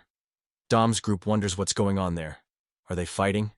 Vinny steps on the boy and asks if he looks funny. He can't stand people like him who talk behind people's backs. He pours his coffee on him and tells him to finish his drink. The boy defends himself with his arm from the sizzling coffee. His friends ask if he has gone crazy, and how could he do something like that? Suddenly, someone grabs Vinny's hand. Dom steps up and says that it's enough. Vinny lets go of the cup, and it falls on the ground. The people behind them shout to call the cops before they start fighting. Vinny flicks Dom's hat away and asks what his problem is. Yuna suddenly shouts and tells Dom to keep his fists to himself this time. Dom sighs and proceeds to leave. The people wonder what they are doing in a cafe. Vinny's friend also advises him to bounce off from here before things go out of hand. Vinny taunts him with his tongue and leaves. He says that they will continue this somewhere quieter. Dom picks up his hat and puts it back on. He tells Yuna that he didn't cause any trouble this time. Yuna replies that he did a good job. The scene shifts to Shelly, coming to Korea. The people look at a beauty passing by. A guy also takes a sneak while he is walking with his girlfriend. She grabs his head and scolds him for cheating on her like that. A person says that there's a chick at 2 o'clock. They wonder if she's a model or something. The other person thinks about getting her number, and his friend replies that he should keep dreaming about it. He says that he can get a foreign girl's number easily by this face. His friend says that he'll pay for today's meal if he can get her number. He thinks he always acts cocky and needs to be turned down once. Shelly wonders why all these creeps are staring at her. This is why she can't stand man. The man greets her in French while riding his bicycle. However, Shelly tells him to just speak English. She wonders where this weirdo came from. He says that he was drinking coffee when he saw an angel walk by, so he followed her. He asks if he could get her phone number if she doesn't mind. At the same time, a person wearing an Iron Man helmet is riding a scooter. The man behind him says that they have spotted the target. The target is the blonde chick over there. They believe she must have some serious cash. They lock her as the target and rush towards her. Shelly feeds her number and asks if they are done here. She throws his phone back to him and proceeds to leave. The man thanks her for the number and says he'll message her when he gets the chance. He thinks that his 99% success rate still stands. Nobody can resist his charms. When he sees the number, he thinks that it's messed up and she has fooled him. Suddenly, the thieves snatch her purse by rushing from behind. The man teases her with the bag as they make a run. Shelly flips her middle finger and tells them to stop right now. At the same time, Jay is rushing on his cycle. He rushes past her and she wonders who he is. A construction worker is chilling around a ledge in his break. Jay picks up his helmet and says he'll borrow this for a second. He puts on the helmet and cycles forward. At the coffee shop, the employees are cleaning the mess and lament about the kids being cocky these days. The girl feels bad that those people are cleaning others' mess. The boy says that he would have taken them on like he used to do in his elementary school. The other girls ignore them and tell Dom how he was quite brave back then. Dom replies that he wasn't planning on fighting anyway and just wanted to scare them away. Yuna says that he wasn't brave, but wasn't thinking anything. Mia says that she always wanted to ask him something. Dom asks what she wants to know. Does she has feelings for him? Mia asks why he always has that band-aid on his face. Does he have a scar or something? Dom becomes scared and wonders if they want to know this. Yuna says that they would have asked about it eventually. She says he looks stupid in it. Mia says that she's curious to know as well. They can keep it their little secret. They keep insisting Dom to reveal it, and he finally agrees. He begins to rip off his bandage and says that he'll show it once. He removes the bandage and thinks this is the end of his secret. They see that Dom has a mustache. The girl asks how he has a mustache when he's still in high school. Dom reveals his secret lotion for growing this mustache. A boy asks if he could let him use it once, just a little bit. Dom says that he won't give him. He got it hardly on the black market. A girl asks why he's going through the trouble of growing a mustache. Dom says that he has been helping out his dad in a part-time job. He does DJ stuff at the club. Also, since high schoolers aren't allowed, so he has been growing a mustache to disguise himself. He covers it with a band-aid so the teachers don't find it out. Mia asks if that's the reason he keeps sleeping in class. A girl asks what kind of work his dad does, if he's making his son do that. Dom nervously replies that he manages an organization. The scene shifts to Dom's dad coming out of the airport, and a bunch of people bow in respect. Dom thinks that he almost forgot that his dad is coming back to Korea today. The girl asks if he's a civil servant or something if he's managing an organization. Dom replies that she could say it like that. Mia gets up and says that she'll get them some coffee. At the same time, a photographer sitting in the same cafe takes a picture of Mia. He smiles after taking the picture. Back to Jay, he's chasing after the thieves. The thief says that they hit the jackpot this time. He notices that someone is following them on a bike. He tells his buddy to speed up, and he asks which lunatic would try to chase a motorcycle with a cycle. He mocks Jay for being a fool. He can never catch them with his bike. Jay notices that they are taking a right turn. He then takes a shortcut by cutting through an alleyway. Jay speeds through the alley and spots a parked vehicle across the wall. He uses the car to propel himself onto the edge. He then starts riding the edge of the wall with precision. Some kids are playing soccer nearby.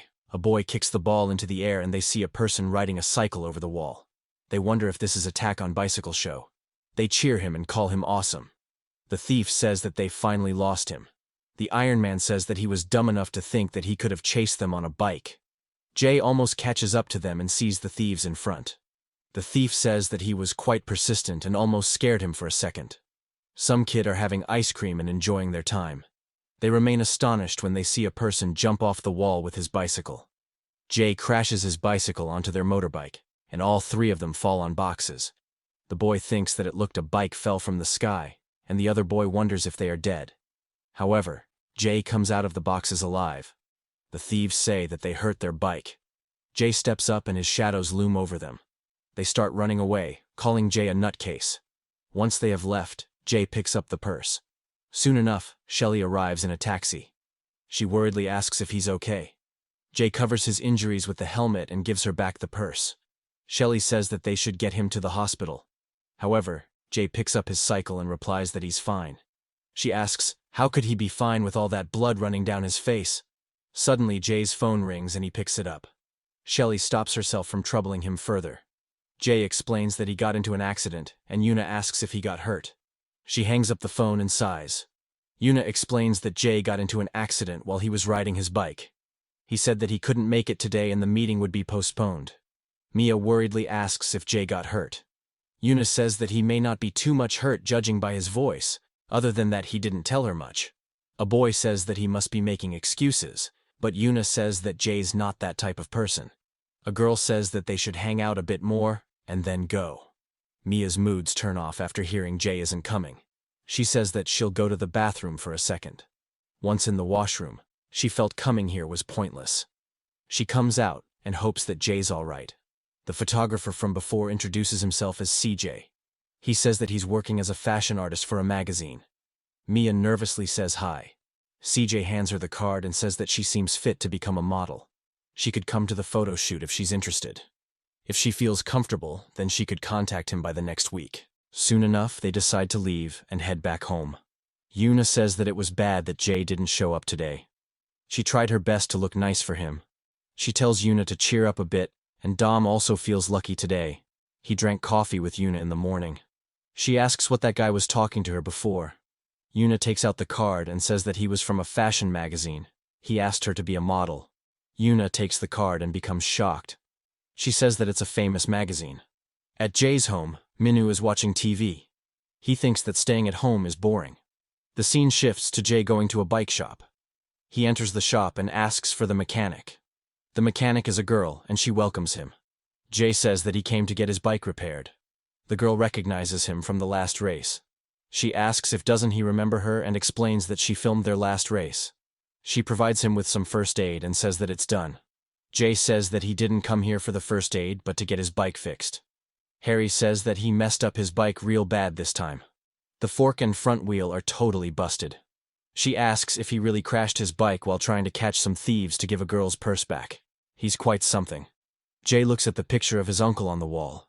He remembers watching him on the television when he was a kid. He was a racing champion in cycling. He also asked him what dream he wanted to accomplish in his life. Little Jay replies that he wants to be a doctor. His uncle says that it's a dream that his parents gave him. He wants to know what he truly desires. Jay says that there's nothing. He's a student, and all he can do is study like his parents tell him. His uncle says that studying is important too, but if he finds something he's good at, then he should do it. Jay wonders what he meant. He asks his uncles what his dream is. He replies that he wants to stand on top of everyone in the world. He won the race and proved that nothing is impossible. The commentator announces that this is the first time that a Korean cyclist won the race in the finals. Jay quickly switches off the TV once his mom tells him to do homework. After the race, his heart beats a lot, and he thinks that his uncle did it. In the present, Harry asks if he knows this man. She says that he's a national cyclist and won first place in many races. He also won once on the international stage. Every cyclist dreams of becoming like him. She again asks if he knows him, and Jay replies that he is his uncle. Harry says that she knew it. This bike was used by him before he became a competitive cyclist. The cyclist usually gives their bike a name, and his uncle's name is written on it. Jay asks how she knows his uncle. Harry replies that she's a huge fan of him. She inspects the bike and wonders how she should fix this. After inspecting the damage, she says that it will take 2 days. Jay proceeds to leave and says he'll come back when it's done. Before he leaves, she shows him a poster and asks if he's interested in participating in this event. The League of Street is hosting a biking competition this month, and it's gonna be big. The first place winner gets $100,000 in prize money and a ticket to participate in the international competition. She asks if he's interested. However, Jay denies it. She says that he could still join it if he changes his mind. He can participate with his friends. However, Jay says that he has an exam next month and doesn't have time for this. Harry says that's all right and she'll see him later. Jay, while heading back home, reaches for his wallet in the pocket. He checks his other pockets and bag but can't find it. He then realizes that he must have dropped it. The scene shifts to Shelley looking at Jay's wallet and his school ID. Her grandfather comes in fuming and calls her his princess. He says that he missed her a lot. Shelley says that she wants to ask him a favor. She says that she wants to transfer to his school for a bit. The scene shifts to Minu asking Jay what happened to his face. He asks if he got into an accident and Jay agrees. He asks how he manages to hurt himself daily and inquires about his bike's whereabouts. Jay replies that he left it at a repair shop. Minu asks if his bike got busted then, and Jay agrees. He feels sorry for him that he won't be able to ride his bike anymore. Suddenly, Minu realizes that he has to ride his bike alone starting tomorrow. He asks Jay if he was sleeping while riding. The next day at the school, Jay's friends come to his seat. Dom puts his arm around Jay and asks if he's feeling well. Everyone was worried when they heard that he had an accident yesterday, especially Mia. Mia comes in and shuts Dom's mouth. She feels glad that he wasn't hurt much. Yuna asks what happened then when he was coming to the cafe. Jay replies that it's not a big deal, and they should forget about it. He has to study now, so they should leave. The teacher enters the class and tells the students to take their seats. Dom complains that it's break time, so why should they? Yuna says that he must have come here to make an announcement. He taps on the bench and tells everyone to pay attention. From today onwards, they'll have an exchange student in their class. The students wonder if it's a foreign student and hope it's a girl. The teacher blushes and tells her to come in. Shelley enters the classroom with a bit of provocative clothing. The boys cheer up and say that she woke them from their dreams. The teacher says that she was living in England and decided to transfer to their school suddenly. She's here for a semester, so they should be friendly to her.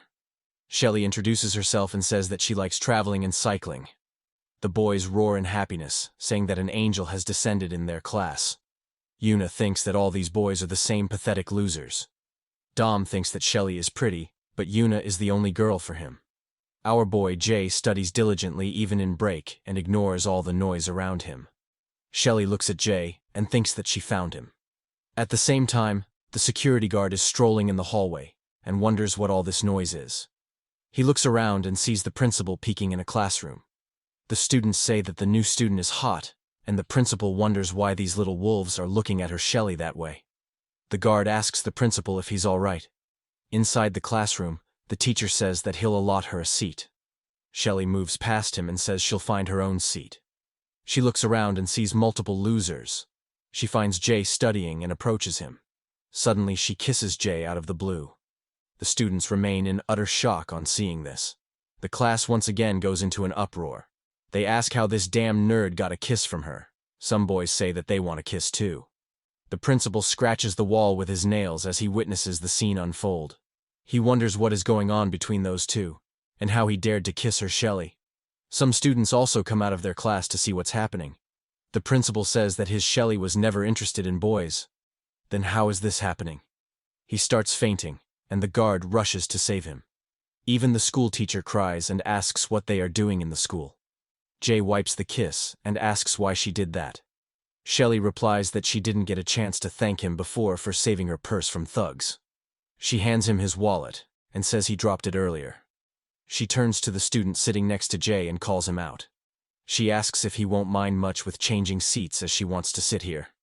The boy hesitates for a bit, but gives way. He says it's quite rude for a single guy like him to get in the way of their relationship. Yuna wonders if Jay missed the meeting because of that chick. Mia's world fades into oblivion as she sees her crush being taken away from her. At the same time, June is walking in the hallway while reading the cycling tournament poster. Suddenly, a boy and Minu rush past him while cursing at Jay. June asks if it's him and where they are going. Minu replies that he heard a new exchange student joined the class recently. June says that he wants to tell him about something. Minu replies that he doesn't have time for this. That damn Jay just kissed that blonde-haired angel, and everyone is talking about it. June believes that Minu is busy with some school drama, and thinks about telling him the next time. He thinks that Monster 13 will participate in this tournament, so he was planning to join it too. Soon, the boy and Minu show up in the classroom while panting. Minu asks where that damn nerd is. Students pile up on Jay and say that he has been pretending to study all the time. In reality, he was reading a guide to date the girls. They proclaim he's now their common enemy. Girls come to Shelley and say that she has great hair. They also ask how she knows Jay. Suddenly, Minu shows up and introduces himself from class 3. Shelley wonders who these losers are and hopes they would just screw off. Minu then comes to Jay and pats his shoulder. He asks Mr. Popular if they could talk for a second. Jay replies that he's busy and he'll talk later. Minu takes Jay forcefully and tells him to just come with him for a minute. Shelley looks at her knight in shining armor and becomes happy. Minu says that he didn't expect him to make a move on a girl so early. He asks how long they have been dating. Jay replies that they are not dating. Minu asks if he's joking. Can he explain why he kissed that blonde-haired goddess then? He can't believe a nerd like him beat him to kiss a girl first. Jay retorts and says that it was her who came to him suddenly and did it. Minu asks if she kissed him for no reason then. How couldn't he say anything when they have been living together lately? Minu suddenly realizes that he spilled the wrong beans. The students ask if they heard him right. They are living together. The girls wonder if Minu is into guys, and that's why he's fighting Jay because he cheated on him. The boys feel grossed about Minu living with that bookworm. Minu tries explaining that it's just a misunderstanding. However, the rumors have already started spreading. A boy thinks that he can't miss this golden opportunity and must post this story on school news. A boy creeps on Shelly and thinks that her hair smell is so good. Shelly punches the boy away and thinks that Jay is quite popular. In the background, Dom chimes in and asks, how could they leave him out of this after the bonding they did? Suddenly, Mia stands up and Yuna asks what's wrong. She gets out of the classroom and walks in the hallway. Mia remembers her past while walking. She was bullied by some girls and they crushed her glasses. They say that she looks like a double battery in those glasses. They walk past her, calling her a dork who's nothing more than a dirty loser. At that moment, Jay approached her and asked what her eyesight was. Mia replies it's -1, and Jay hands over his glasses to her. He says that they are almost the same, so she would be able to see with this. She thanks him for the glasses and asks Jay how will he see clearly then. Jay shows her a new pair of glasses and says he breaks his glasses pretty often, so he carries a spare one. Mia thinks that she knew about Jay since middle school. He wasn't good at expressing his feelings, but he's a nicer person than anyone. That's when she begins to like Jay. She wants to tell him how much she likes him, but she doesn't have the courage because of all the bullying she has faced. Later that evening, Jay is walking back home. Minu calls out to him as a nerd, and Jay feels more annoyed by him. Minu shows him the poster that June left at his desk. The prize money is $100,000, and they will get a chance to enter the international competition. Minu says they should make their crew and join this. He has left home and has no money, so this is his only hope. Jay replies that he is not interested and tells him to quit bothering him. Minu says that they might end up on TV and get famous if they do this. Minu tries convincing him, but Jay keeps giving him straight no. Shelly finds Jay walking back home and thinks about calling him. However, her grandfather places his hand on her mouth. He asks, where is she going, sweetheart? Shelly replies that she wants to hang out with a friend for a bit. Her grandpa drags her away and asks what she's up to this time. She should better spend time with him at home. Shelly begs him not to do this and says she wants to go with Jay. At Jay's home, Minu once again says that they should do this once he gets his bike fixed. Jay annoyingly replies that he doesn't want to hear about it anymore. Jay sees the news about the upcoming cycling competition. They have Sang-ho Choi as the host of this event. Minu says that Sang-ho is a cycling champion from Korea, and wonders if he's going to be in this competition. Sang-ho says that whoever wins the tournament, they'll get a chance to compete with him in the last stage. Suddenly, Kay grabs the remote and says, who cares about this boring news? It's kitty time for him. Minu calls him a mini brat and tells him to let it play for a second. They quarrel among themselves in the background, and Jay watches the interview intently. The interviewer says that it's quite unfortunate that Man-jo died in an accident. If he had been alive, he would have joined this competition. Sang-ho replies that Man is a shame. He died in an accident after doping in his last tournament. Jay remembers that his uncle Man-jo wasn't like that. Sang-ho continues that Man would have left cycling anyway after the doping incident. He says that doping to improve performance is wrong, and hopes he won't see riders like him anymore. Jay clutches his towel in anger and calls out to Minu as a loser. Minu and Kay wonder what has suddenly gotten into Jay. Jay says that he'll join that competition. Later that night, Jay's team gathers in the park. June asks Jay if he's going to join the competition. Jay replies that he will. Minu asks, why is he so quiet? Is he thinking about changing his mind? However, our boy just keeps thinking about what that Sang-ho bastard said about his uncle in the interview.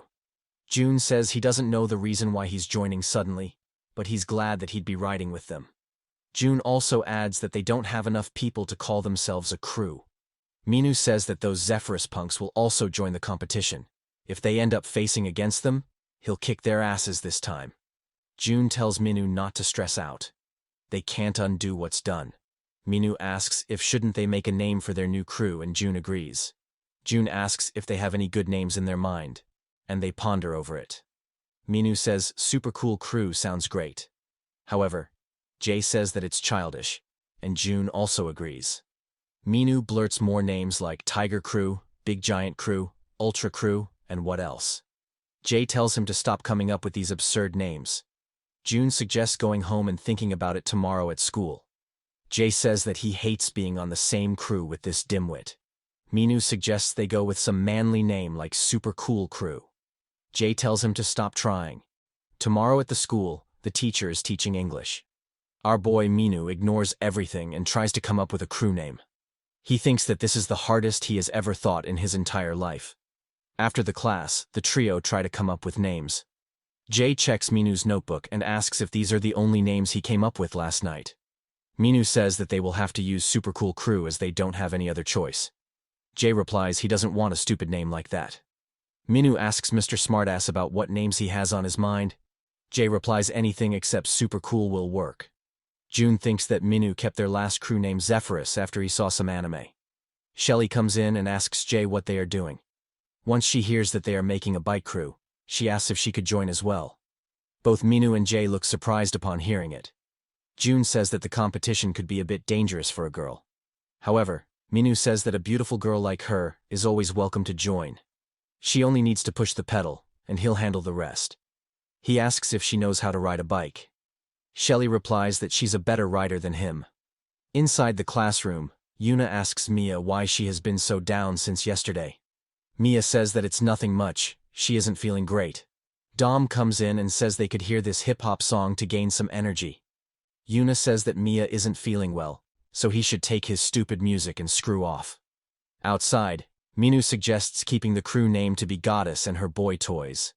June sighs and thinks that Minu even gets dumber around girls. Suddenly, Dom notices them together outside. He asks why they are hanging out without him. He thought they were friends after what they did in Jay's room that night. Shelly asks what they did together in Jay's room.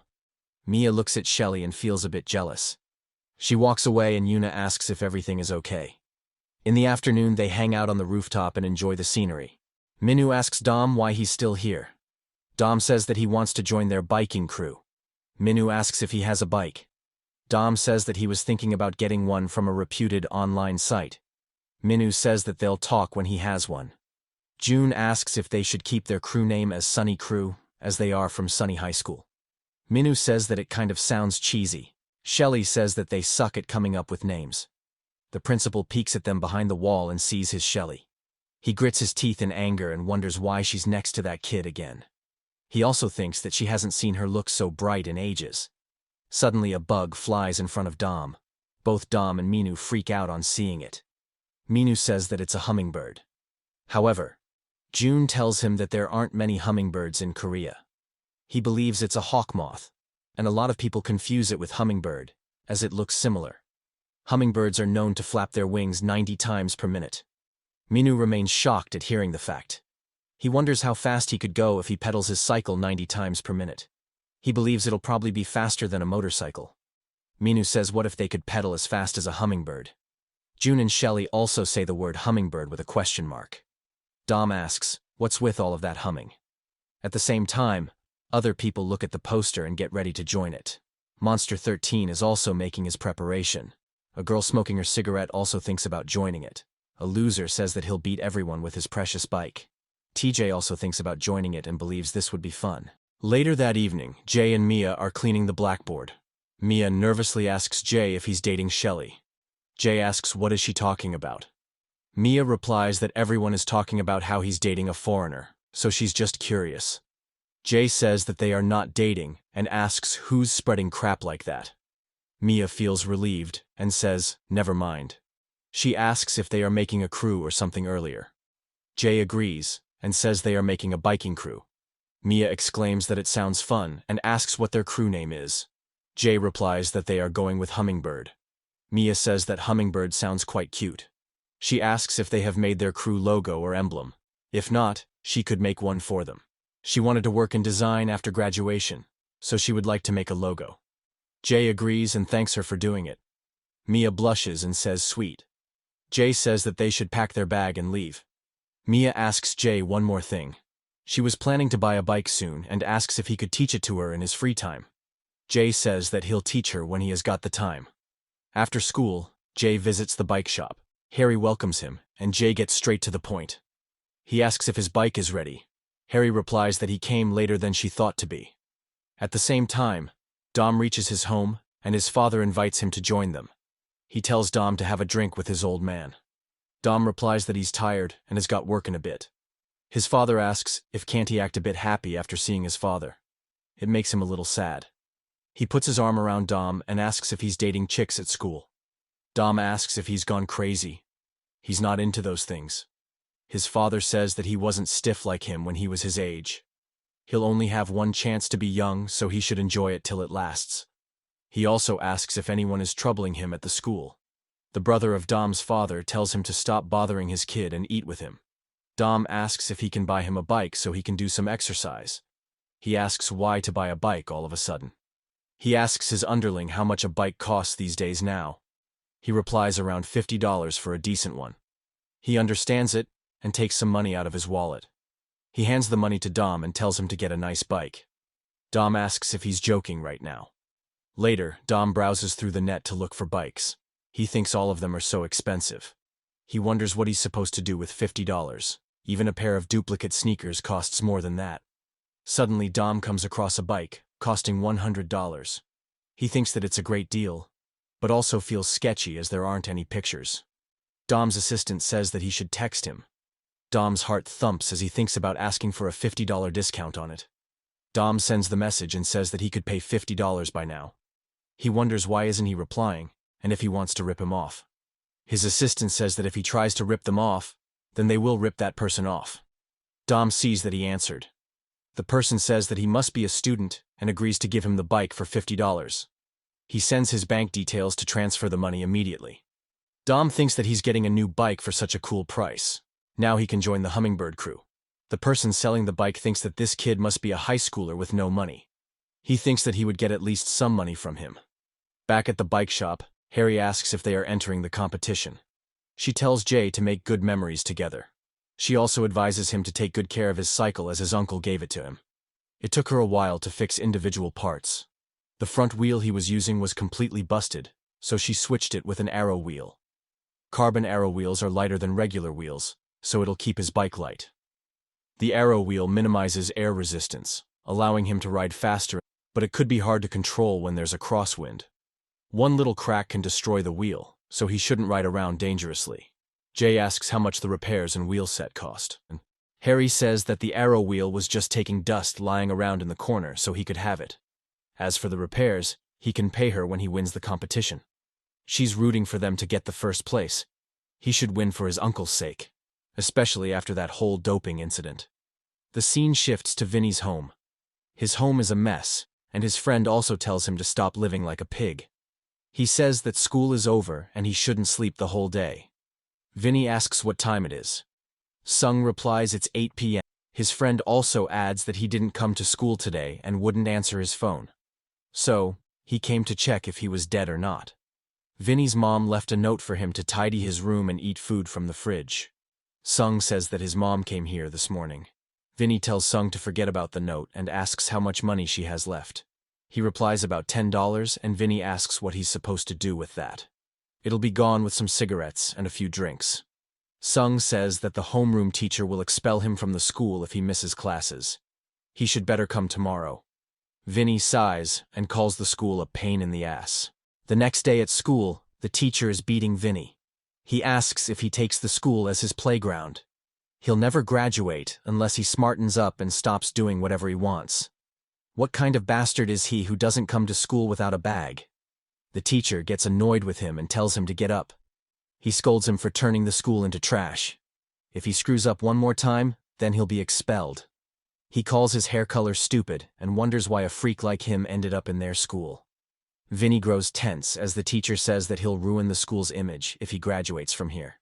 Suddenly, the teacher bumps into Sung. He looks up and sees the student making a serious face.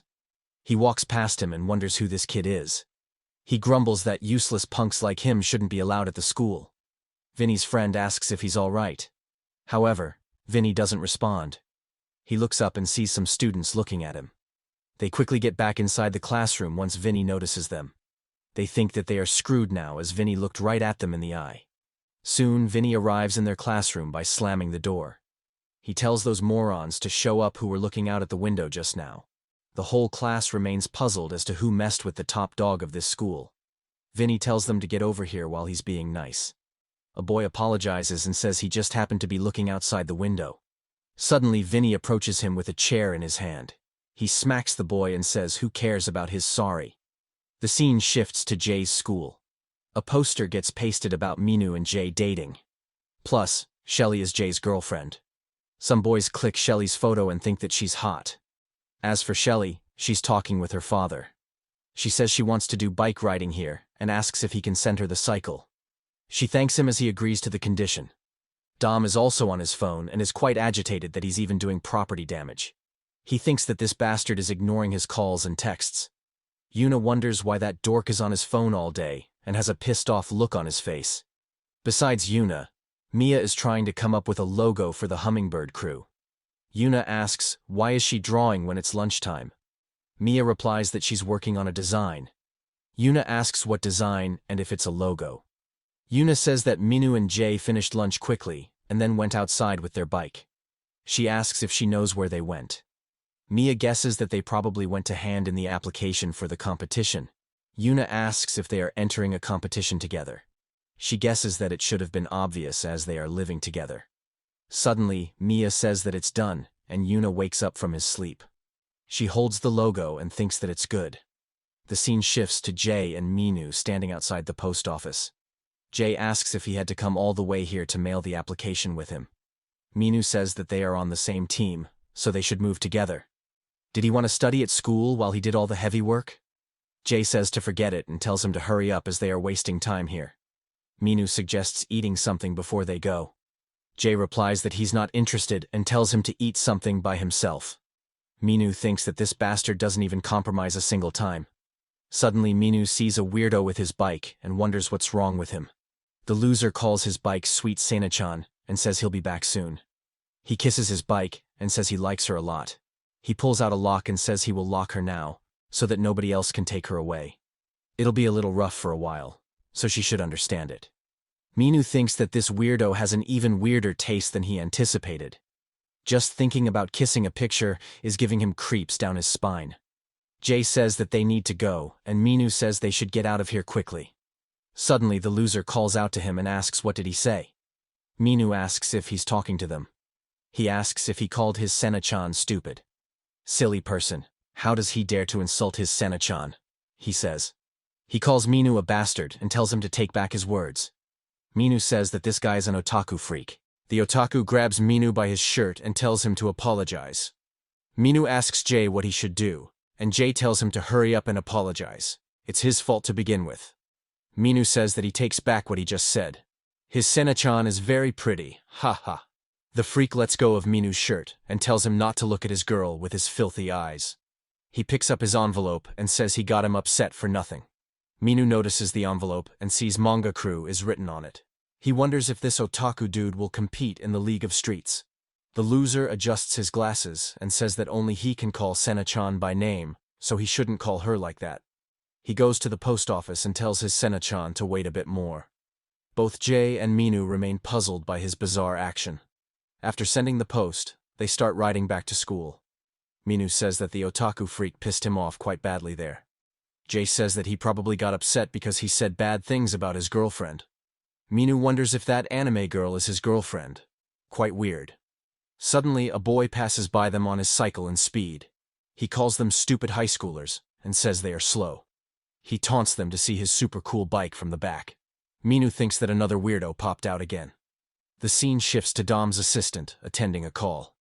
He tells Dom not to worry as he'll take care of things. He cuts the phone and tells one of his underlings to come to him. An assistant comes and asks how he can help him. He says that some punk stole their young master's money. This is his number and transaction ID. They should hire some Chinese hacker and find his whereabouts. The man takes the slip and says, all right. He says that finding this punk's whereabouts would be a piece of cake. Their hacker friend has hacked Korean credit card companies recently. The boss tells him to bring boys and tools once they find his location. This little twerp needs to be shown how scary the world can be. As for Dom, he's being quite serious. He thinks that he fell to one of those internet scams. Once he catches that bastard, he'll show who he messed with. Suddenly, a boy pats Dom's shoulder and calls out to him. Dom turns back in killer eyes and asks what's wrong. The boy fumbles his word on seeing Dom like that. He says that Yuna wants to see him for a second. After seeing Yuna waiting for him, Dom's flower blossom. He asks if Yuna wants to see him. He goes for her with his arm flailing around. He asks how he should help her. Yuna tells him to lighten up and asks why he's so gloomy since morning. She hands him chewing gum and tells him to have this. He should stop grumbling and have some sugar to cheer himself up. Dom becomes chuffed and says this is amazing. He can't believe Yuna gave this to him. Dom says that he feels bad not giving her anything in return, and asks if she would like something sweet too. Yuna punches him and tells him to just eat the gum. Later that evening, the boy from morning is going back to his home with some drinks and food. He thinks he deserves some treat after scamming $50 from that boy. He can't believe that some idiot believed he'd sell his bike for $50. He'll have food, watch soccer, and then go to bed. As he reaches the stairs, he sees the entrance door to be open. He wonders if the landlord came to ask for rent.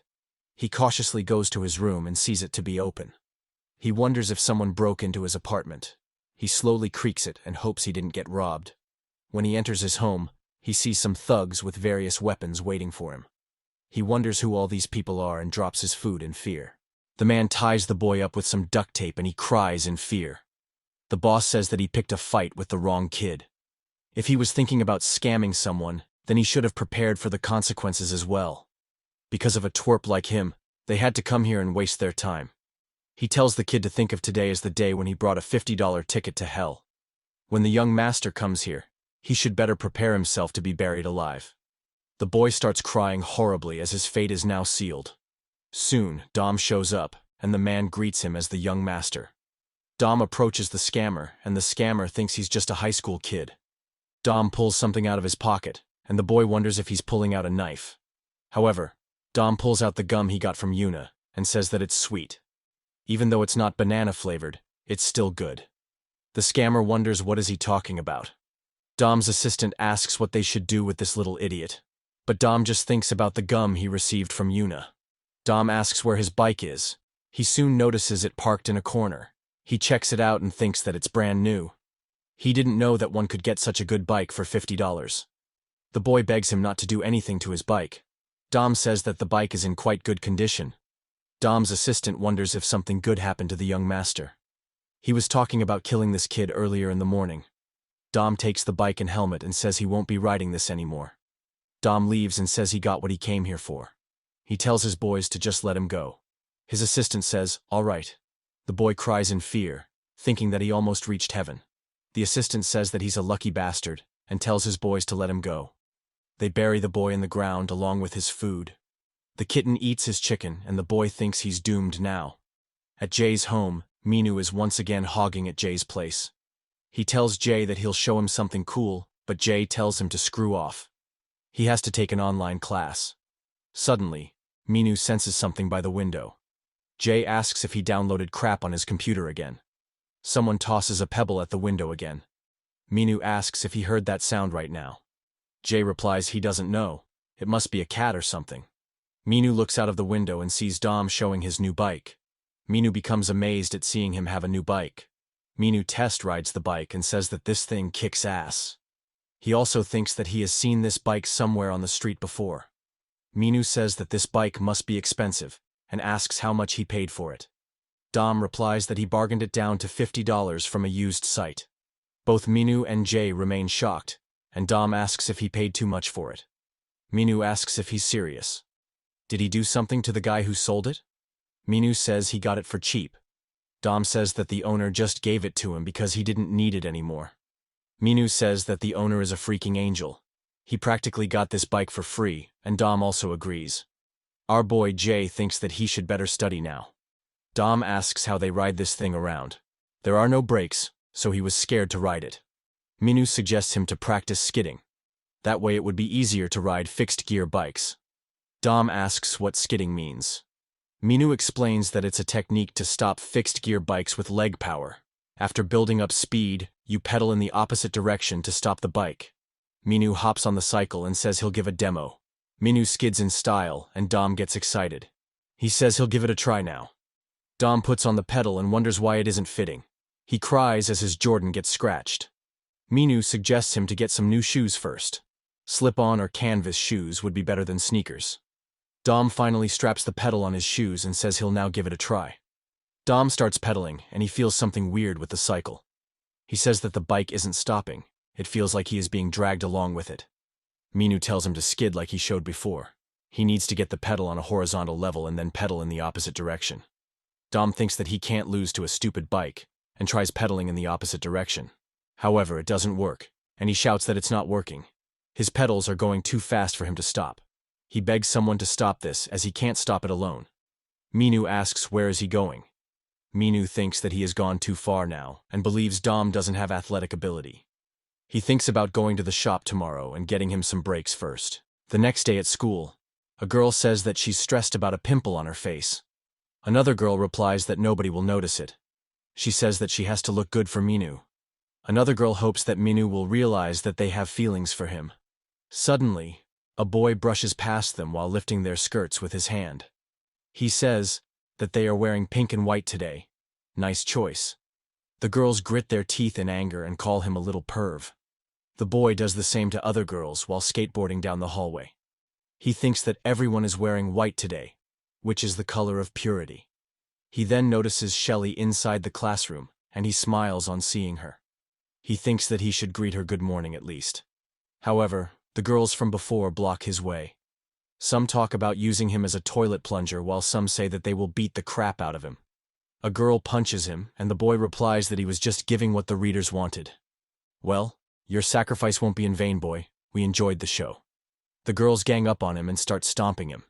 In the classroom, Mia shows them the logo, and everyone is amazed. She asks what they think about it.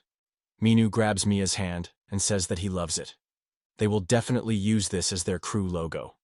Yuna shoves Minu back and asks if he's looking for an excuse to touch Mia. Minu asks if she takes him for a weirdo. Shelly says that she has quite a talent for drawing. She asks if she can see it one more time. However, Mia replies she won't show it to her. Shelly asks what is her problem. Minu wonders why the vibe changed suddenly here. Minu suggests printing it out on their crew uniforms as they have settled on the logo. Minu pats Jay and asks if he likes the crew logo. Jay replies he does, and Mia feels happy to hear it.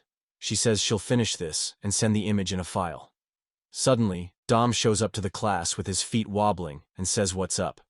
Minu guesses that he went over the limit yesterday, and that's why he's limping. Mia also asks if he got hurt. Dom says that he practiced skidding until late at night so he can't feel his legs. The seat also made his butt sore. He says that he should get some brakes on his cycle. He was so scared that he walked with his bike here. Minu asks where he kept his bike then and if he locked it up. Dom tells him not to worry as his bike won't be stolen. Dom has chained his bike with a dog so nobody would get it. Some boys say that the cycle looks freaking awesome and wonder who is its owner. The dog growls at them and the boys become afraid. They wonder who the hell chains a dog with their cycle. Well, that's our boy always coming up with great solutions. Jay wonders why is he on the team with these dimwits. Mia asks Jay if he could teach her how to ride this weekend. She just got a mini velo. Yuna chimes in and says that Mia did a lot of hard work to make the logo, so he should at least teach her to ride the bike during the weekend. Jay says that he always holds his promise, and will teach her. Mia brightens up on hearing his response. Shelly interrupts their pleasurable moment, asking if she's trying to borrow Jay from her. Mia asks what is she talking about borrowing him? Is he a materialistic thing? Shelly replies that she'll come this weekend then. Dom, our first clueless person, says that he'll come for the practice too. Minu, our second clueless person, says that he's free this weekend so they can hang out together. Yuna thinks that those two idiots don't have brains. Minu asks where June is. Is he studying for the college entrance exam? As for June, the entrance exam can go to trash. He's watching YouTube. He sees the video of Monster braking at a speed of 87 kilometers per hour on a 5-point gear ratio. He's cycling behind a car, helping him to reduce the wind resistance that a cyclist faces. Monster soon touches the speed of 97 kilometers per hour. The once desolated road gets fumed by Monster. The driver waves at him, saying they'll slow down now. Monster takes off the protective cloth and reaches for the bottle. He cycles with ease after attaining a speed of 102 kilometers per hour. June remains in awe after watching the monstrous speed of Monster. The scene shifts to the bike shop. Harry puts on brakes on the front wheel and says it would be safer for him to ride now. Dom cheers up, and Minu wonders if she's the same girl that streamed their last race. He asks if she does live streaming and runs the shop. Harry replies that she does webcast for fun and this is her main job. She asks if, don't they have a competition coming up? Shouldn't they be exercising or training? Minu asks if they really have to do workout. They have Jay in their team, so it'll be easy. June enters the shop and says they won't be able to finish the preliminaries if they don't take this seriously. Minu asks if he comes here often. June replies he does. He comes here for regular maintenance and also when he needs to change the tire. Minu asks if he's even studying for the exam. If not, he'll end up taking a drop year. June tells him to shut up and says he's doing fine. He pulls out his phone and tells them to check this out. He shows them the clip of Monster achieving 102 kilometers per hour speed. Minu says that this guy is a beast. He can't believe someone could reach that speed. Jay and Dom are also freaked out. Harry says that he's using a 5-point gear ratio. Plus, the car is acting as a windbreaker. Under these conditions, an elite cyclist can easily break 100 kilometers per hour. She heard that the Guinness record was over 200 kilometers per hour. Minu says that there's no limit to human potential. He asks June who is this guy. June says that he's known as Monster 13. He was a well-known football player at American high school. When he was playing one day, he hurt his knee and couldn't run like before. After giving up his dream of football, he picked up cycling to get his knee back in shape. He took the desire to run in the field and turned it into biking. Thus, he was reborn as a total cycling beast. Now, he has formed the Monster crew and will take part in the competition. He's the most likely candidate to win this. This guy is a beast and can handle 5-point gear ratio. Do they think that they'll be able to win against him? Minu says that they can't do anything if this guy participates in the game, and Dom says that he just bought a bike. Harry asks if they know how to use rollers. Minu asks what roller is, and Dom asks if she's saying lol. She tells them to come with her. She takes them to the back of the shop, and Dom asks what is this place. She says this is where members come to exercise. It's a roller drum, which is good for practicing pedaling and steering. Minu says that he has never seen this kind of place before. Harry says they'll get used to steering if they use this. They can find which basic position suits them well. Dom takes off his bag and says he'll give it a try. He gets over the roller and thinks that it's making him nervous. Once he starts pedaling on it, he feels something weird with it. He wonders why isn't it steering properly. He hits the metal bar on the side and says crap. He wonders why this is so hard. The bike is shaking from side to side. Harry says that it's shaking because he's applying too much strength to his wrists and shoulders. He needs to keep them as relaxed as possible. Dom says that it's not as easy as it seems. Beside Dom, Jay cycles perfectly on the roller. Dom asks, how is he so good at this? Jay replies that he used to do it a lot with his uncle. Minu asks, why is he good at everything? It feels unfair. June says that's why he's called their ace. Harry sees that Jay's upper body and pedaling are perfectly stable. Using all these muscles naturally takes a lot of practice. One can tell that he's Mon's nephew. He has got the natural biking sense in him. Harry says that she has a customer to see, and tells them to practice on these rollers when they have a chance. If they get the hang of it, they should ride on the road. They thank her for this opportunity. Dom sits down and feels this to be harder than he anticipated. Minu says that he's feeling all sweaty. Our boy Jay is reading while cycling. It's a walk in the park for him. Dom from behind complains that he has so much to learn. He wants to show up to school tomorrow while riding his bike and impress Yuna. Minu asks what he likes about that ugly cow. Dom says that she's not an ugly cow, she's unbelievably pretty. Minu replies, yeah, sure. He mumbles as to why only weirdos like his sister. As a guy himself, he just doesn't get it. Dom asks what he means. Is he Yuna's brother? Minu agrees and says they are fraternal twins. Dom's world turns upside down on this revelation. He thinks that they do look a little bit similar, though. Minu asks if he had no idea until now. Dom suddenly stands up and Minu asks what has gotten into him suddenly. Dom bows in front of Minu and calls him his brother. Minu wonders what this idiot is up to this time. Jay and June also look at what Dom is doing. The scene then shifts to Mia's house. She comes out of the shower and feels relaxed. She looks at her mini bike and hopes that she'll be able to ride it okay tomorrow. The next day at the park, people are having a good time. A boy asks if he can hold her hand, but she tells him to screw off. Mia and Shelly are waiting for Jay on a bench. Dom comes from behind with ice cream and tells them to pick one. Shelly takes the plain one and Mia takes the strawberry one. Shelly takes off the ice cream lid and tosses it away. Dom asks why is she throwing it away without licking it. Doesn't she have basic manners for eating it? She asks why should she lick it. Dom shows her a demo and says they lick it before eating it. Shelly calls him a weird guy. Dom feels gloomy and says that everyone eats it like that. Mia pats Dom and says it's okay, she also eats like that. Yuna comes to the park and says that everyone seems to be here. Minu and Jay also come with their cycle. Minu pats Yuna and calls her a lady. Yuna asks if he wants a tackle in the morning. Minu ignores her and greets other members. Shelly calls Jay her darling, and Mia also says hi. Dom suddenly bows and calls Minu as his sir. Shelly and Mia wonder what has gotten into him. Dom tells Yuna that he'll show her skills that he spent all night practicing. Yuna tells him to stop trying to act cool. Dom shows her a victory pose, and she wonders what kind of crap he practiced. Dom thinks that he has to impress her and earn some points today. He starts pedaling and thinks this is show-off time. Dom screeches his tire and says this is long skidding. In long skidding, one has to use legs to stop the back wheel. The bike gets dragged along with body weight as one shifts its body's center. Suddenly, Dom's crotch hits the cycle's handle, and he feels immense pain. He falls from his cycle and wobbles in pain. Yuna sighs and thanks him for the bike comedy show. Yuna pats him and says he didn't have to go so far to make her laugh. Mia puts on her helmet and asks if the seat is too high. Jay replies that it's the right height for her legs. If it's too low, then it would be hard to pedal. She hops on the cycle and hopes she better get used to this. She tells Jay to hold onto her back. Jay replies he has got her back, so she shouldn't worry. She should give it a try now. Minu thinks that Jay is hogging girls to himself and asks if they should do their own thing together. Shelly replies that she isn't in the mood and tells him to screw off. Mia asks if he's holding on to the cycle.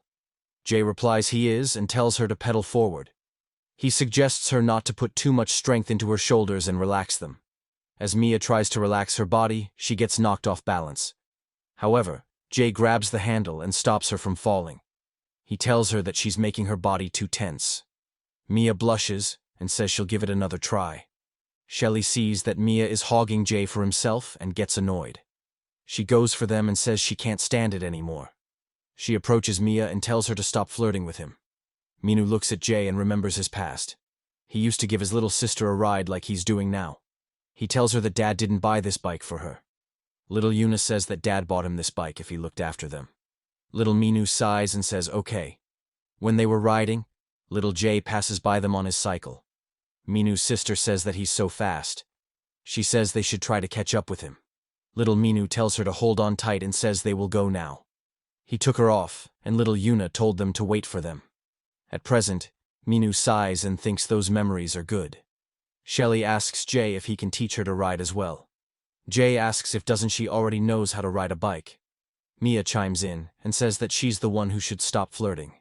Shelly asks if she's here to ride a bike or feel him up. Mia replies that Jay promised to teach her first. Jay feels crushed between the girls' argument. Minu pats Jay and says they should switch up. He should rest with Shelly while he teaches Mia. Jay sighs and agrees to it. Shelly puts her glasses on Jay and says that it looks quite good on him. She then puts on Jay's glasses and asks if they suit her. She asks how bad his eyesight is, it's making her dizzy. Jay tells her to give them back and Shelly replies she won't. Mia looks at them and feels envious. Minu asks if something's wrong. Doesn't she like her new partner? Mia replies that's not the case. Yuna approaches from Minu's back and asks, why is he teaching Mia instead of Jay? Minu says that Jay is a bit tired, so they switched places. Yuna tells him not to try anything funky with Mia. Dom pats Minu and calls him his boss. He says he'll handle Yuna, and he can enjoy now. Minu tells him not to call him like that. It's creepy. Dom says that they should step aside so that Minu can have a nice time with Mia. Yuna says he's weird and asks why he was calling Minu his boss. Dom replies that he's her brother, that's why. Yuna grabs Dom by the throat and asks if he wants another round of beating. Later, Minu is helping Mia with her bike. Mia cries and thinks that she doesn't have a talent for bike riding. Minu says that the problem isn't with the talent. She's not moving forward because she's afraid of falling. Mia sighs and says that it's true. Minu says that she's being too timid here. If she's scared, then she'll never be able to move forward. Mia remembers all the suffering she went through in her past school days, just because she was afraid to stand up against them. Minu pats her and says that she should do things with confidence. Everything is scary the first time, but once she gets the hang of it, it's nothing. Mia replies that she'll give it a try then without being afraid. Minu also agrees and says they'll do it now. Minu helps her get in position and asks if she's ready, and Mia replies she is. Minu suggests her not to look down and keep pedaling forward with confidence. Mia takes off and Minu says that she has got the hang of it. Mia asks if he's holding on to her. However, he isn't, and commends her on a good job. Yuna feels happy that Mia finally did it. Dom is also amazed that she managed to do it by herself. Shelly asks what's the big deal about riding a bike. However, our boy Jay prefers to stay silent while giving side-eye. Mia rides her cycle and feels delighted. Soon the day comes to evening and Mia stops pedaling. Everyone congratulates Mia on riding a bike. Minu and Mia talk a bit and feel happy. Jay looks at them again with his penetrating gaze. He says that it's getting late, and he should better go now. Minu asks if he's going already. Jay replies he has to study and Minu tags along. Dom suggests hanging out a bit more. Yuna says that it's quite bad that everyone is leaving and suggests they too head home now. Mia agrees and says today was quite fun. Yuna asks Dom why isn't he leaving. Dom says that he'll walk her to the home. Yuna replies that she'll take a taxi to home, and Dom says that he'll walk her to the taxi then. Dom is tagging Yuna and says that he's feeling thirsty. He asks Yuna if she could watch his bike for a second. He has to get some drinks from the convenience store. Dom leaves the cycle in her care and says he'll buy her a drink as well. Yuna wonders why this idiot keeps annoying her. At the same time, some boys are hanging out after school. They talk about going to the convenience store to buy some snacks. A boy notices a girl with a cycle. He says that she's not bad. Another boy asks if he's going to play some moves on her. The boy smirks and tells his friends to wait. Yuna wonders why is Dom taking so long. She's getting exhausted. The boy calls out to her and asks if he can get her number. Yuna tells him to ask someone else, and she goes back to her phone. The boy says that she could at least add him to the line. If she wants, then he'll give her his number. Yuna curses at him and asks what is his problem. He should stop bothering her and walk away. The boy asks why he called her that. His friend clicks a picture of him getting turned down by a girl. Another boy says that he's getting pissed off again. The boy asks why she doesn't try saying that again. Does he look some sort of retard? He asks if she thinks that she's hot. He grows agitated and curses at her more. Suddenly, Dom shows up and punches the boy in the face. He gets knocked out in one punch and his friends remain in utter shock. Dom takes off his hat and asks who the hell they are. Yuna starts trembling a bit in fear. And Dom once again asks who they are. The boy takes off his bag and asks who he is. Dom quickly jumps into action and jabs the bully in the ribs. The bully gives out in one punch and Dom grabs him by his hair. He goes for another punch and says that they can call him crazy as much as they want. Suddenly, Yuna tells Dom to stop. However, Dom is still adamant about beating the bully. He looks at the boy asking Yuna's number earlier with fierce eyes, and the boy gets terrified. Yuna once again tells him to stop. However, Dom goes for the knockout punch. Nothing can stop our boy from beating them, not even Yuna's requests. Dom beats 3 bullies to the brink of unconsciousness. The last remaining guy wonders who this guy is. He drops his stuff and starts running away for his life. He can't believe that his friends got jumped by one dude. After the fight, Dom is walking along with Yuna. Yuna stops suddenly and says she'll take a taxi from here. Dom asks what's up with her suddenly. Is it because he fought before? Yuna says that she didn't want to see him punching anyone again. Dom asks if he was supposed to stand there and let them speak crap. Yuna says that he didn't have to be so brutal. Dom asks if he thinks that he fought for nothing. Did she want him to stand by when they were toying with her? Yuna doesn't give a reply to this one. Dom says fine. She's a girl who's grown up like a little princess. She probably thinks of him as punk as those bullies are. Dom leaves and tells her to get home safely. The boy who escaped the clutches of Dom phones someone. He tells Sung about what happened before. Sung listens to it, along with Vinny near him. Sung puts down the phone and says that some dudes from their school got their asses kicked by one kid. Vinny smokes a cigarette and crushes the leftover of it on the ground. The boy, after getting beaten up, says that his teeth ache a lot. Another boy talks about beating him next time. Their friend asks how they got their asses kicked by one guy. The boy tells him to shut up as he ran away like a wussy at that time. He grabs him by the collar and asks why he called Vinny and Sung. Is he planning to let everyone know that they got handed by one punk? Suddenly Vinny shows up and kicks the boy away. The boy, while on the ground, asks if it's him. Vinny asks where that punk is. The boy replies that he was gone when he woke up. Vinny calls them idiots and suggests they stop saying that they are from their school. It's embarrassing for them. Sung asks who was the one who beat the crap out of 3 students. A boy replies that he has long hair and a band-aid under his nose. Another boy also agrees.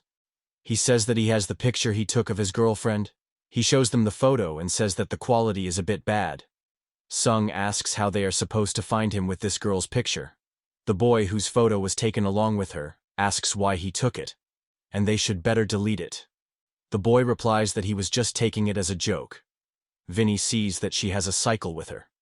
He leaves and tells Sung to send him the picture. Vinny dials someone's number and it's for TJ. TJ is cycling on the rollers and hears the phone ringing. He hates it when people call him during the workout. He says hello, and the person calls him Mamushi Boy. TJ asks, who the hell is this? Vinny says that it's him, and asks if can't he recognize him. TJ apologizes and almost calls Vinny a lunatic.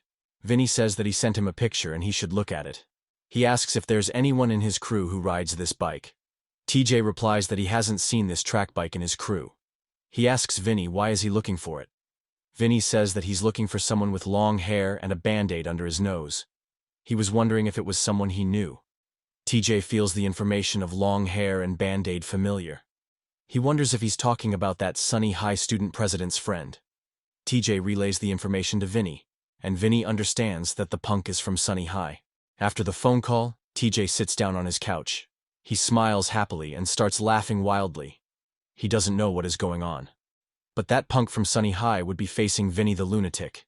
It feels like he's killing 2 birds with 1 stone. The scene shifts to Dom playing some games on his mobile in school. Minu approaches him and asks what he's up to. He asks if he would like to do some roller practice with their bikes after school. Dom apologizes and says he has work tonight. Dom says he'll practice on his own when he gets a little break from his work. Jay looks back and calls them a loser. He tells them to stop coming to his class. Minu says that it's not his class.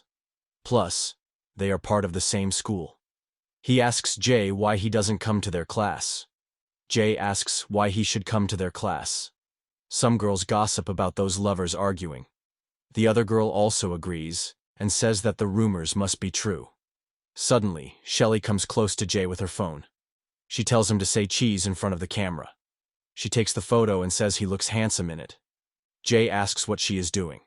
Shelly replies that she's sending the photo to her friends in England.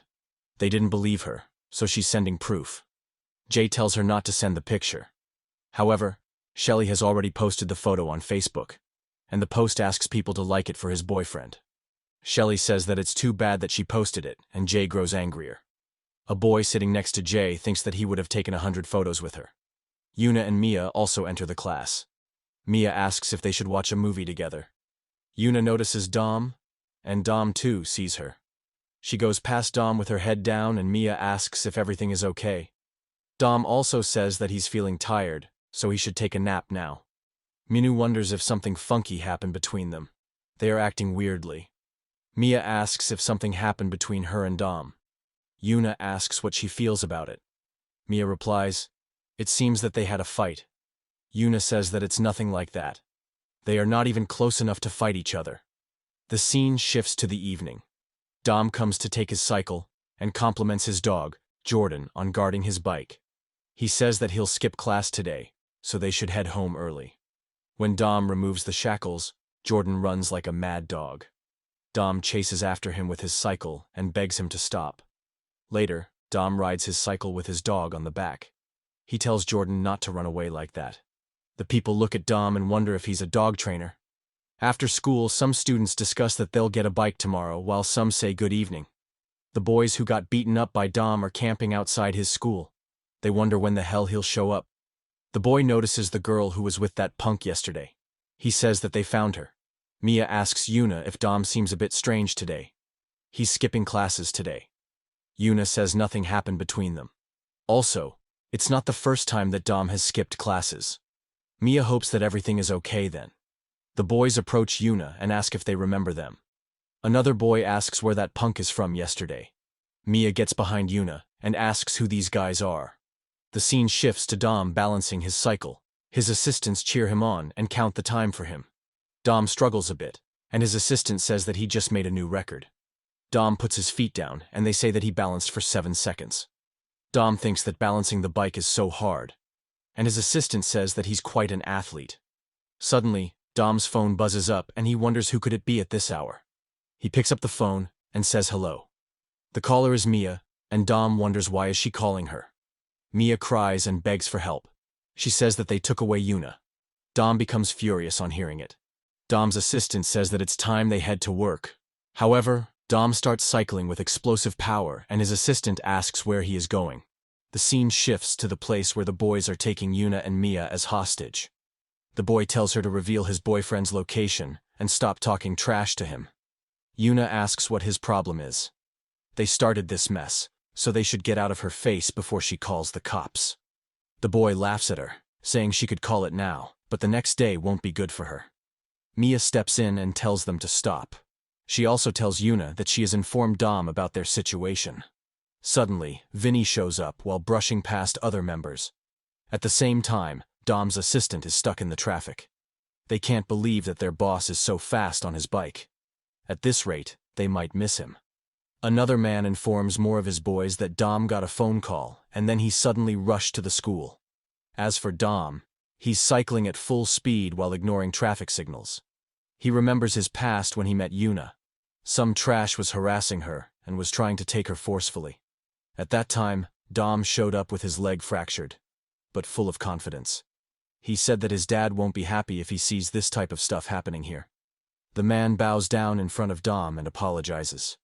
Later, he shows up at the school and plays video games alone. Some boys gossip about who that tough dude is. They believe his family must have some deep connection, and it would be better to stay away from him. Yuna approaches him and asks if he's the same mustache kid from that club last night. Dom says that he is, and asks if they are in the same class. Yuna scolds him for dyeing his hair and not coming to school dressed properly. She thought that he was a university student before. Dom asks if she thinks of herself as his mother, nagging him about things. Dom gets up and tells her to come with her for a minute. He takes her out of the classroom and tells her not to reveal about what happened before. Yuna asks, what does he mean? Dom says the fact that he has a mustache and works at a club. Yuna says that she isn't interested in talking crap like that to others. If he's so afraid of it, then why doesn't he start acting like a normal student? She leaves and tells him to stop bothering her with this crap. Dom thinks that this chick has a serious attitude. Later, Dom walks outside and thinks that he should have pretended to ignore her earlier. He wonders why he's in the same school as her. Some seniors come walking in front of Dom and they make eye contact with each other. A boy asks who this trash is. He calls Dom as a freshman and asks why he's eyeballing his seniors like that. Dom replies that he was just staring ahead. The boy asks if he's trying to act cool in front of them. He tells Dom to stop staring at him. However, Dom just keeps staring at him, and the boy begins to sweat. He shoves Dom back and tells him to stop staring. They kick him and wonder since when they had kids like him at the school. He spits at Dom and tells him to quit staring at them. He turns back and says that kids don't have manners these days. Dom picks up his crutches and stands back up. The boy looks back and gets horrified. Dom says that he didn't take a year off school just to be beaten up by punks like them. Later, Yuna comes out with Mia, and they remain shocked to see something. Dom beats both the boys badly and blood spills over his clothes and crutches. Later, the vice principal scolds Dom for beating his seniors. He calls this act ridiculous. He scolds other teachers to get back to their classes and ensure strict discipline is maintained. They don't want anyone to hear about this incident. He adjusts his tie and wonders why this has to happen when their principal is on a business trip. He asks Dom if his parents are coming. He further says he has no right to be at their school. He hears some knock on the door and tells them to come in. The receptionist says that Dom's father is here. The vice principal instructs her to let him in. The receptionist hesitates, and Dom's father takes the entry with his boys. He says that his son goes to a nice school. He asks what his son did this time. He is super busy these days. So did they have to make this old man come all the way here? The vice principal sweats profusely and fumbles his words. Later, Dom walks in the school and students gossip as to why he hasn't been kicked out yet. They say that he was about to be expelled. But his dad stepped in and now he's back at school. They believe he has some serious connections. Dom opens the door and thinks that everyone keeps talking trash behind his back. He thinks getting kicked out would have been better and decides to take a nap here. Dom snores peacefully under the shadow until he hears someone shouting at him to get up. Dom jolts up suddenly and asks who is causing all this trouble. Yuna shows up panting and says she has been looking for him around the school. Dom asks why she was looking for him. Yuna replies that the teacher wants to talk to him, so he told her to fetch him. Dom says he'll go down when he feels more relaxed. His head is too sore to deal with the teacher. Suddenly, Yuna sits beside Dom, and he wonders what trick she has up his sleeves this time. Yuna says that she feels sorry for him. He has his hair dyed, works at a club, and beats seniors. Can't he try to live a decent student life? Dom tells her to stop nagging him as it's annoying. Yuna looks up and asks what he'll do once he graduates. Dom inquires as to why she's asking him that all of a sudden. She says that everyone wants to do something, so she was wondering what he wants to do as well. Dom gets up and says music. Yuna asks what he means by music. Does he want to write songs, become a composer, or singer? Dom replies that he isn't sure, he just wants to make music. Yuna says that it's pretty vague. Dom says that he feels calm when he listens to music. So, he thought about making some good music himself. Yuna suggests him to go to a university and get a music major. Dom says whatever and pulls out a cigarette. However, Yuna immediately grabs it and shreds it to pieces. She scolds him for doing these types of stuff. He should first get a high school diploma, otherwise people will look down on him. Dom says that's enough about him and asks Yuna what she wants to do. Yuna replies that she isn't sure yet. She wanted to work hard for her little brother, but she doesn't have a long-term goal anymore. Dom asks if she has a brother. However, Yuna doesn't respond. She gets up immediately and says she's wasting her time here. She advises Dom to stop acting serious and see the teacher. Dom says that she's the one who started this conversation. Yuna says that it's a good thing that he wants to do something. She hopes that his dream would come true. Now, he should see the teacher, otherwise she'll tell the teacher about him smoking cigarettes on the rooftop. Dom's heart beat faster as he heard Yuna say that she supports him. He wonders if anyone has supported him in his life before. Later, Dom and Yuna are assigned to the cleanliness duty. The students wonder what happened to Dom suddenly. He dyed his hair and is completely different now. Our boy, Dom, cleans the classroom while still on crutches. He then notices a boy erasing his drawing frantically. He approaches the boy and asks if he has to erase so much. Can he see he's trying to clean here? He asks the boy, why isn't he listening to him? If these erased bits fall on the floor, then would he pick them up? The boy grows scared for his life and suddenly Dom pulls out a whitener. He suggests the boy to use this as it'll make his work easier. After that, Dom notices Yuna cleaning the windows. He grabs her hand and says that a man should do this job. Yuna asks, why is he so creepy all of a sudden? Later, the teachers and students look out from the window. The teacher tells that lunatic boy to get down, otherwise he might kill himself. The students look up and ask if he has gone nuts. Well, Dom has taken cleaning windows to the next level, and he's cleaning them while holding a rope. The teacher scolds him to get in and asks why he's putting his life on the line to clean. Dom ignores everyone and thinks that a bit of sweat in the work feels quite good. Yuna sighs and thinks that all of this is her fault. Later, they walk back home, and Yuna says that she hasn't seen someone as extreme as him. Dom feels delighted and worn out from working hard at school today. Suddenly, Dom's stomach grumbles and Yuna asks if he wants to eat something. She'll buy him anything as a reward for being a good student today. Dom, in his own imagination, wonders if Yuna is inviting him to a dinner. He guesses that it could be a dinner date. Yuna asks what he's doing standing over there. Doesn't he want to come? Dom replies that he's coming. He apologizes for zoning out just now and asks what they are eating today. Suddenly, Dom brushes against a boy and he apologizes for it. The boy calls out to him and asks what he'll do about making his uniform dirty. Dom asks how that is his problem. Yuna tells Dom not to beat anyone up again. If he does so, she won't talk to him. Yuna says that she'll pay for their dry cleaning and asks how much they want. The boy says that dry cleaning won't cut it out and demands money for a whole new uniform. Dom rummages through something from his bag, while Yuna tells them to send their account number.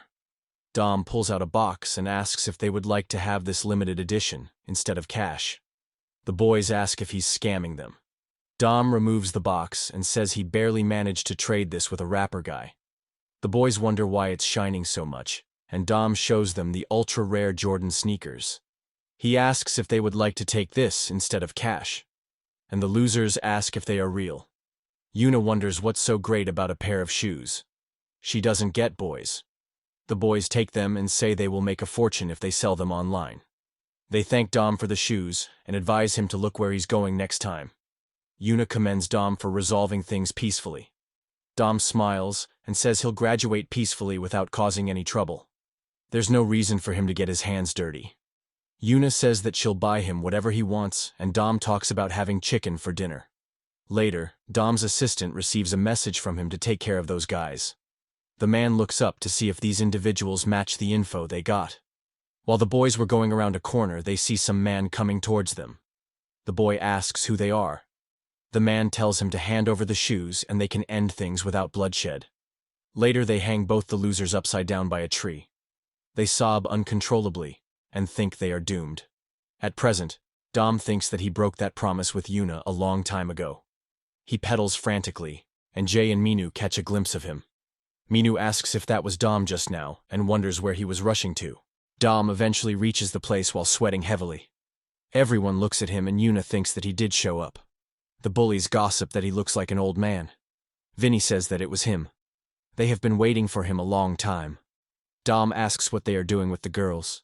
The boy says they don't have anything with the girls but with him. They want a payback for what he did to them earlier. The rain starts dripping and the boy says that he wants 2 of his front teeth, that's all. Dom picks up the lighter from the ground and grabs it in his hand. The boy asks if he's bowing to him now. However, Dom punches the boy suddenly, knocking more of his teeth out.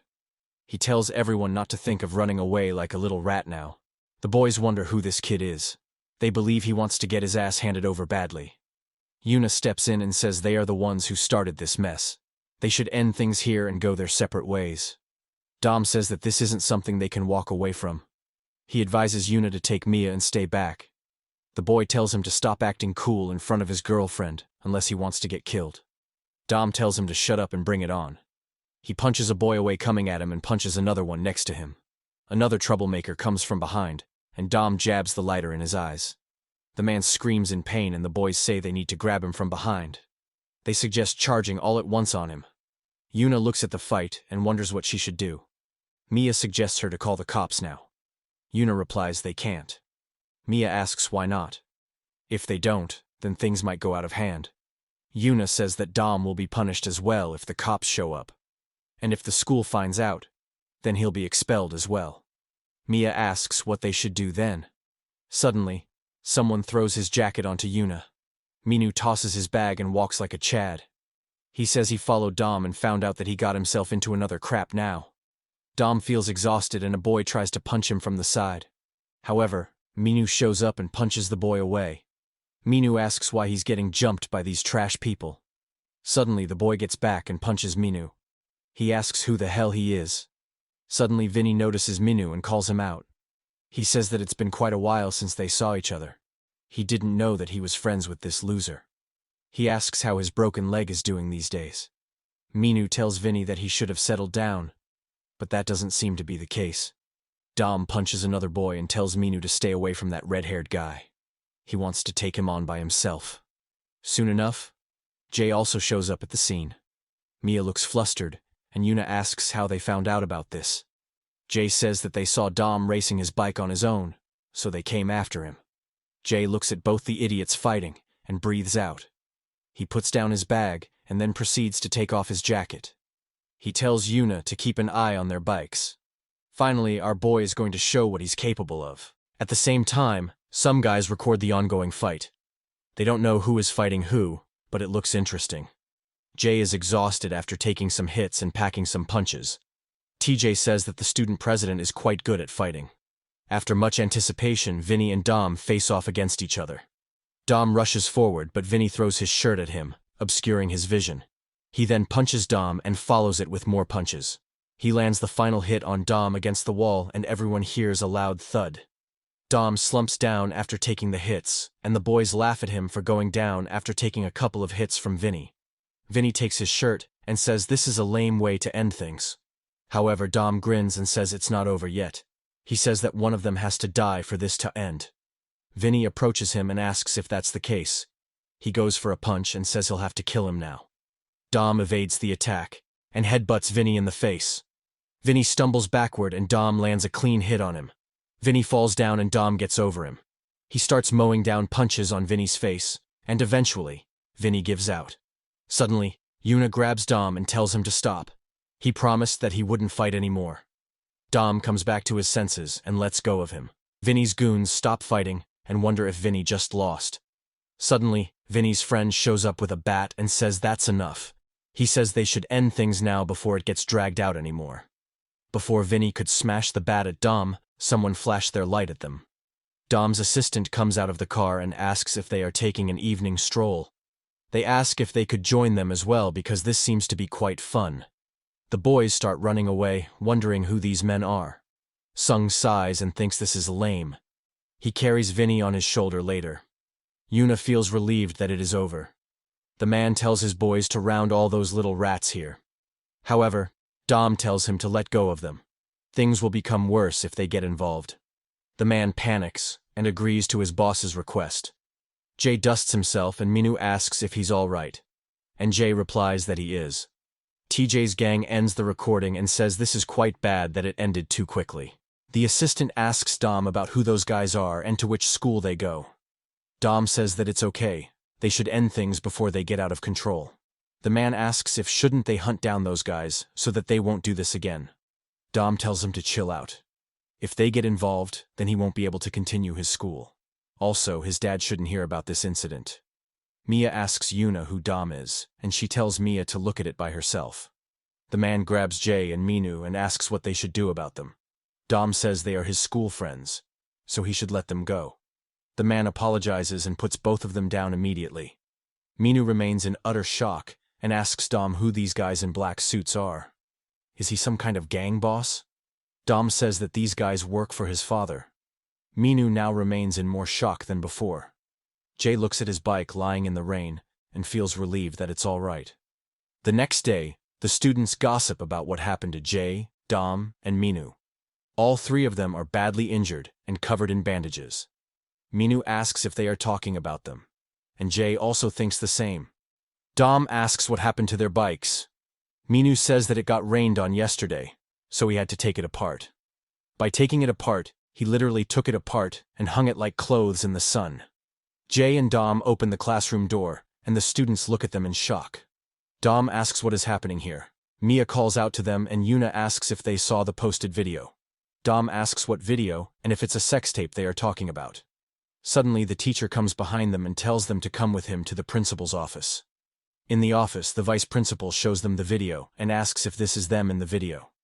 The video got posted on the internet, and he asks if they are advertising their school as a den of thugs. You all should look at your faces, he says. Is this how they are supposed to go to college? Don't they feel sorry for other students? Dom, while hearing the scolding, wonders who posted that video. The vice principal scolds Dom especially. He thought he cleaned up his act, but now he's getting involved in this crap. Yuna says that those gun-high kids attacked them first. They didn't want to fight either. The vice principal asks if they consider fighting a good idea then. What will they do about this video? It's ruining their school image. The principal suddenly shouts that this is enough. He says he won't let this incident slide away. The vice principal says that he'll give them a good scolding, so he should let them go this time. Also, their parents are from big corporations and reputed doctors.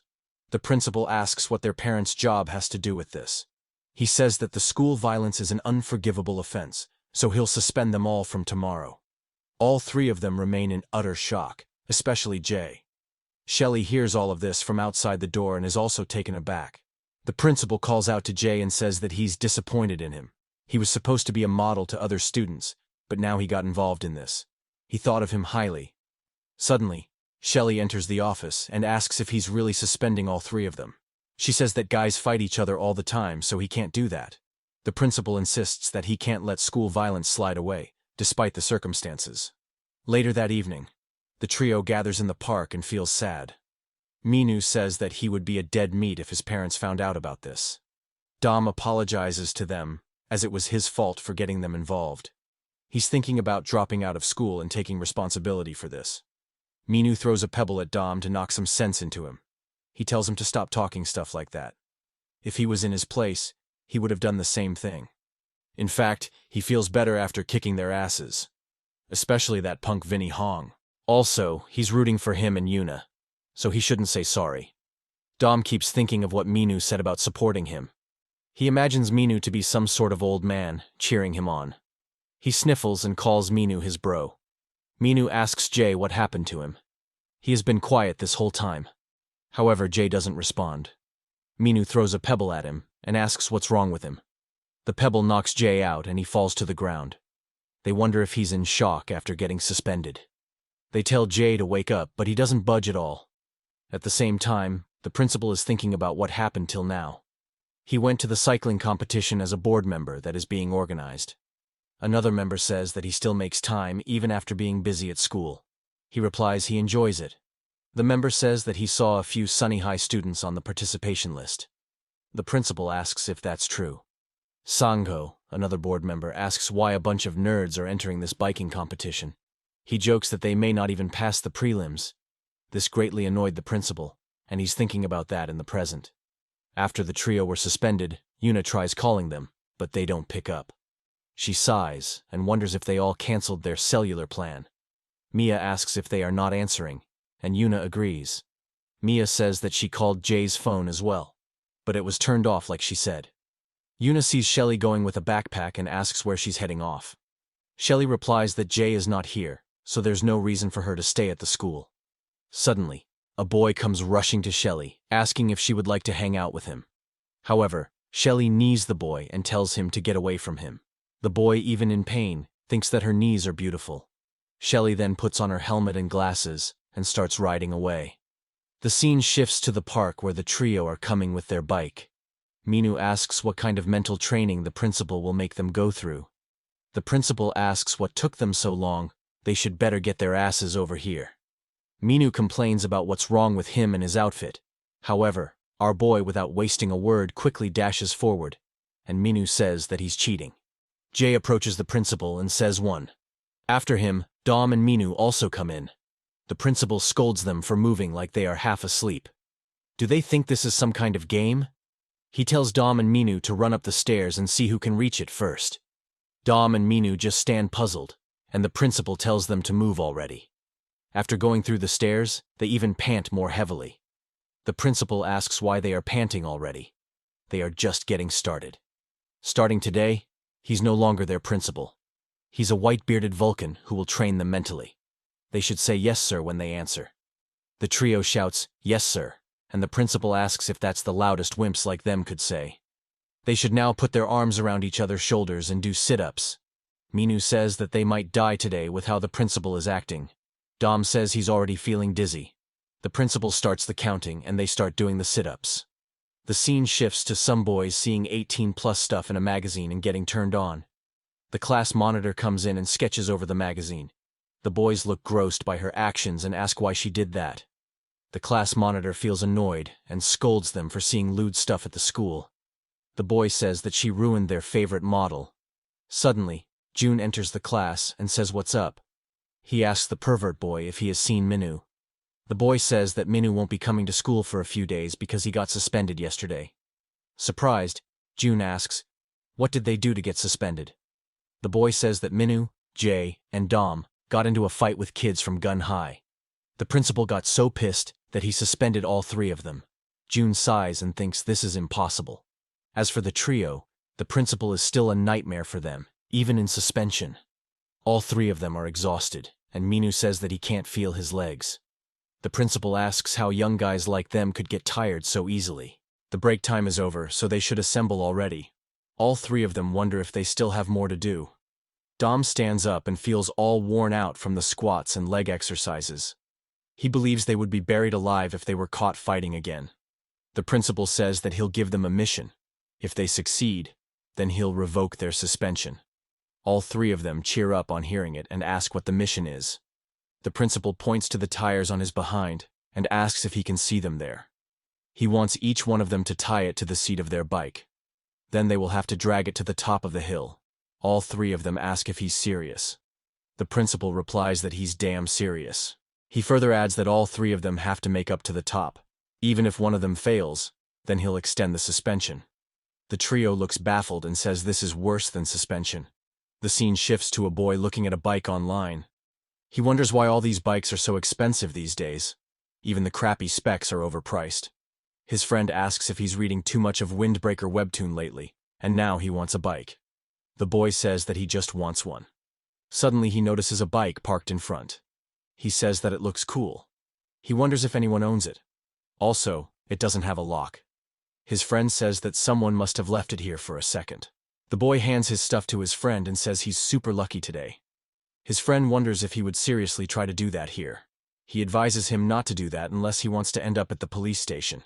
The boy says it's not his fault that some idiot left it here. He'll ride it to home now. The boy's friend thinks that the bike looks expensive and he would be in the deep sea if he got caught. Suddenly he notices someone coming and thinks that he should get out of here. The boy tries pedaling the cycle, but it doesn't budge at all. He wonders why this isn't moving forward, and if one of the gears is stuck. The bike owner shows up and asks what a little fly like him is doing on it. The boy tries apologizing, but it's too late for that. They beat the boy up and he sobs in pain. His teammate advises him to have a safe ride and the bike owner waves at him. He thinks that he's carrying a 5-to-1 gear ratio, which can't be handled by ordinary people. The scene shifts to Jay and Minu cycling upward with the tire. Dom is having the worst as his tire keeps bouncing from side to side. The principal tells Dom to get over here. He asks why is he already exhausted, and Dom complains to himself as to why he bought a bike. The principal asks if he knows why his tire is bouncing. The problem is his faulty pedaling. Most people step on the pedal so the bike bounces around, and it leads to inefficient pedaling. For stable pedaling, the upward pull is more important than the downward push. That way, he could achieve efficient pedaling. For that, riders use toe clips or cleats to fasten their foot to the pedal. To sum it all, the most important thing in pedaling is pulling up, not pushing down. Dom understands what he said and gets on his cycle.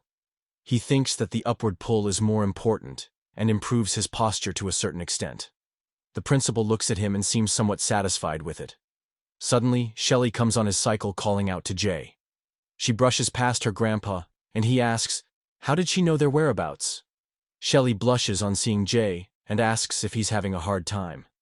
Jay and Minu look back, and Minu asks why he's seeing 3 Shelley. Shelley takes out an energy drink and hands it over to Jay.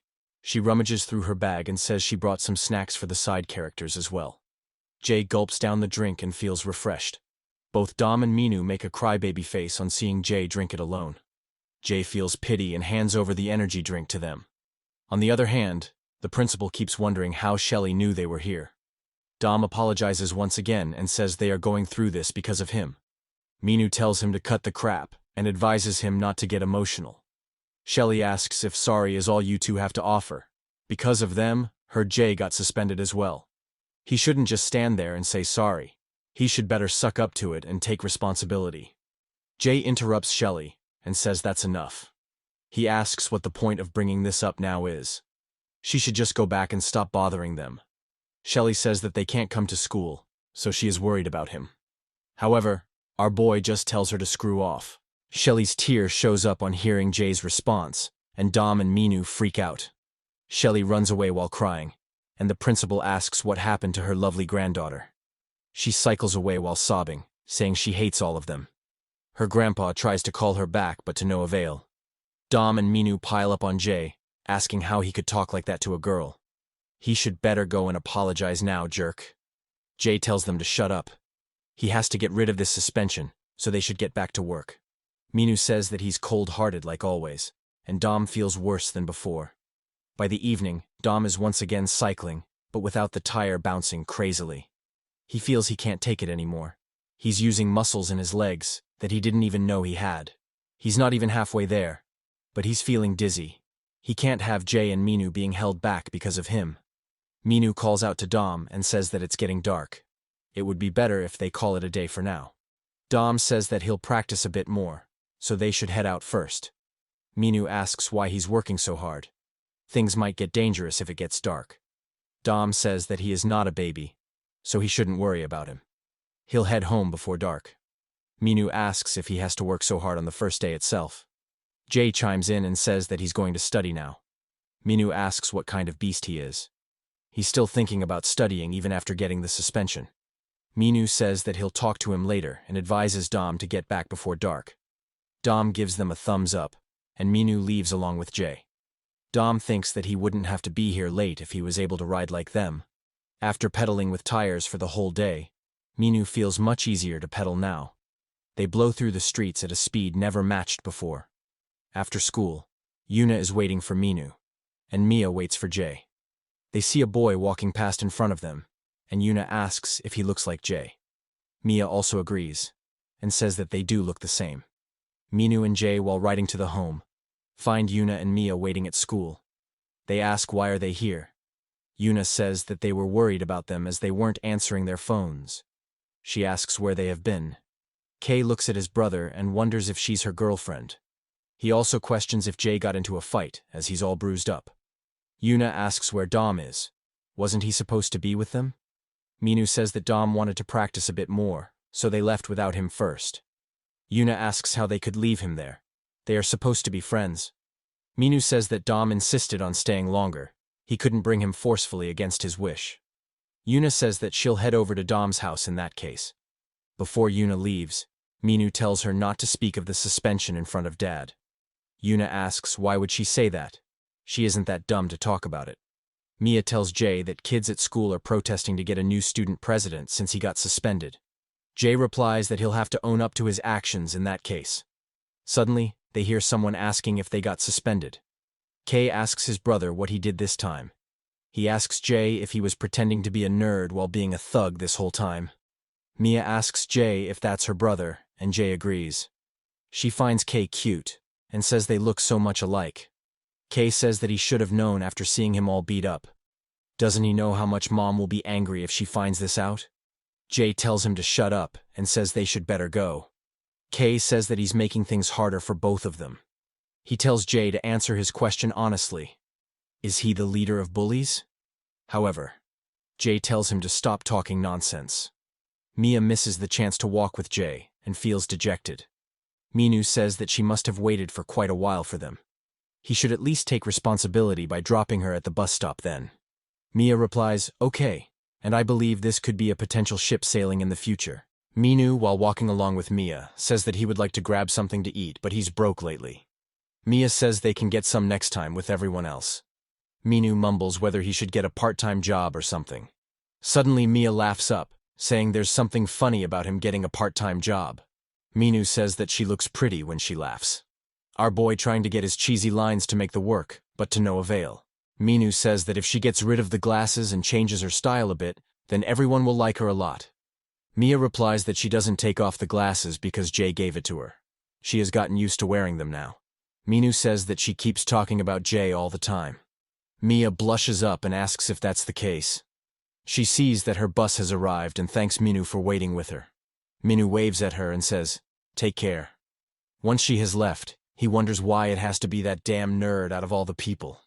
The scene shifts to Dom, cycling back home, while still having a tire attached to it. Dom is kind of becoming David Goggins here. He looks up and sees Yuna waiting for him. Yuna hands him over the chicken, and Dom blushes up on getting it from his love. The Iron Man delivers the orders and asks if she would like a coupon as well. The Iron Man thinks that seeing cycles gives him the trauma of the past. In the background, Yuna scolds Dom for starving the whole day.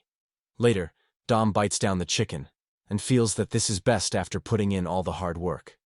Yuna tells him to slow down as no one will steal it from him. Dom explains everything that happened so far and says this is his fault. Yuna says that the principal took things too far today. She advises him not to practice in the dark as it's dangerous. Dom says that he feels bad that they got suspended because of him, so he thought about working harder. Yuna says that she already told him not to fight then. Nothing good comes out of it.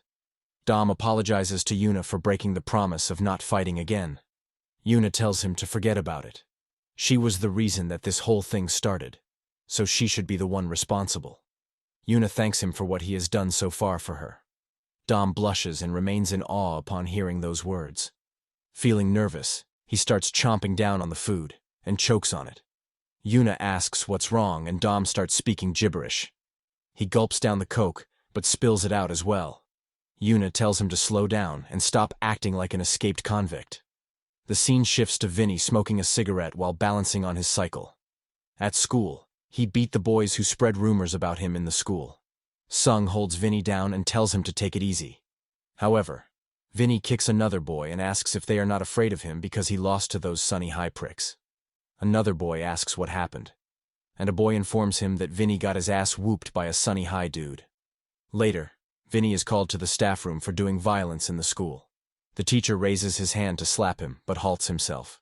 He says that hitting trash like him would be a waste of his energy. He scolds him for beating other school kids first, and now beating his classmates.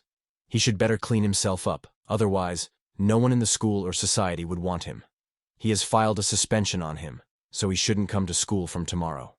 At present, Vinny feels hopeless and thinks about giving up on school. His phone buzzes, and he sees his mother calling. Suddenly, Vinny hears someone shouting. He sees that some boys have dined and dashed, and the owner is chasing after them. The boy wonders why the owner keeps following him. It's not worth it for how much she's running. Suddenly, Vinny hits the boy right at the perfect angle, making the boy regret stealing for his entire life. The boy curls on the ground, holding his crouch in pain. The owner grabs him and calls him a little thief. She'll now show him how scary this world can be. He'll be coming to the police station along with her. The boy apologizes and Vinny calls them idiots. Later, Vinny walks down the road with his cycle. He stops at a downhill and remembers his past. He and Minu both trash-talked before going down the hill. Their crew members wonder if they have gone crazy. One of them might end up getting killed over their stupid pride. June also says that he's taking things too far. Why do they have to race this downhill out of all the places? If things go out of control, then it might become worse for them. Minu tells Vinny to keep things fair and square on this downhill. Vinny asks if he's scared. It's not official, so they should enjoy themselves. Little rich kids like him brag about their bikes but suck at riding. Minu tells him to keep talking BS and he'll see him at the finish line. Both of them start going down the hill with Minu being ahead. Suddenly Vinny tries to shove Minu, and Minu asks what he's trying to pull now. Vinny mocks him for acting scared. He says that his face is hilarious right now. Vinny takes him over the turn and says they should have a little fun now. He skids his tire by stepping his foot on it. Minu's tire brushes against Vinny's tire, and he gets knocked out of the balance. Vinny too crashes as well, and June comes running for them from behind. Vinny gets up with his hand bleeding all over it. However, Minu has his worst as he slammed into the fence. June hurriedly rushes to Minu's aid and Vinny finds this quite pleasing. Vinny now looks at the same downhill and feels quite good about it. He then starts going at it again. At Jay's house, Minu is once again hogging at his place. He says that his whole body is aching from going uphill today. Jay asks how long he plans to sponge off from him. Minu replies that he isn't sure yet. His place feels more comfortable to him. Minu lays down on the bed and hits something hard. He gets up immediately and wonders what that was. He checks under the pillow and finds a cell phone. He asks Jay why he keeps this stuff here. It looks so ancient that it should be at a museum. He should better change his phone. Jay replies that he only needs to take calls. What else does he need it for? Minu says that he's just a different breed from others. Jay tells him to shut up and switches off the light. Before sleeping, Minu asks Jay what he thinks of Mia. Jay asks why he's talking about her all of a sudden. Minu asks if he's not interested in her. If that's the case, can he ask her out then? Jay says he can do whatever he wants. He doesn't need his permission for that. Minu says all right, and talks about doing whatever he wants. The scene shifts to Sung calling Vinny, but Vinny doesn't pick it up. He wonders if he's dead or something. As for Vinny, he just isn't in the mood to pick it up. He takes out his last cigarette and thinks that he doesn't have money to buy anymore. Plus, he can't steal because he can't go to school. He puts on his jacket and thinks about asking his mom for some money. The scene shifts to the mall where a lot of crowd has gathered. Vinny's mom is working as a peon there and mops the floor. She breathes a sigh of relief after doing the work. She notices a parent, scolding her son for messing his face and clothes with the food. She cleans her son's mouth and says she won't buy him more snacks if he keeps doing this. Vinny's mom looks at the child, and it reminds her of the past. In the past, she walked home with Vinny, and little Vinny asked about making something good for dinner. He says he would like to have stir-fried pork. Since they were poor, Vinny's mom replied she would make it the next week when she would have money. Little Vinny replies that he wants it today and he's sick of having rice with soy sauce every day. She felt sorry for her son, as she wasn't able to give him what he wanted. At present, a boy drops his ball and it rolls towards Vinny's mom. She picks it up and tells the boy to take it as he dropped this. The boy goes forward and thanks her for it. However, the child's mother holds him back by grabbing his hand. She tells her kid that he shouldn't pick something dirty from the floor. She'll buy him a new one, so they should just leave this one. Vinny's mom sighs at being looked down upon and hearing such responses. Another worker asks why she's standing idle there. She needs to empty the garbage bins. Vinny's mom says that she's coming. While going forward, she accidentally hits the broom on a woman's leg. The girl asks what that was and says it's gross. Her fiancé asks what's wrong. Vinny's mom apologizes for making the mistake. However, the girl lashes out at her, saying that she should better watch where she takes her filthy mop. Her fiancé asks what has gotten into her suddenly. Vinny's mom once again apologizes for causing trouble. Soon enough, Vinny arrives at the place where his mom is working.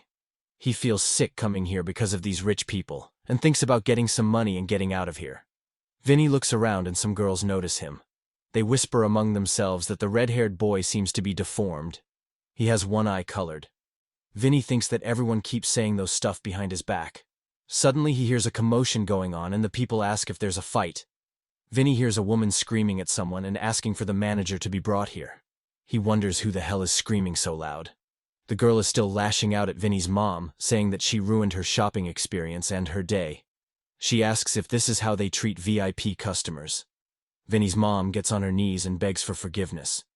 The girl says that she won't come back unless she's fired from this job. Suddenly, Vinny steps out from the crowd and calls out to his mother. He asks what she's doing on the floor. The girl asks who this new trash is. Vinny ignores her and picks up the broom. He then smashes it onto the floor, thus breaking it. Vinny converts the broom into a fighting stick and tells the crazy bitch to shut her goddamn mouth. Vinny's mom holds him and tells him to stop. She asks what he is doing. The girl gets frightened and asks if that sicko is her son. She wonders why he's freaking out at them. She says that both of them are pathetic. Vinny tells her to say that again, unless she wants her head bashed by this broom. The girl freaks out and calls for security. Vinny's mom begs him not to do this, at least for her mom's sake. Vinny tells her to let go of him.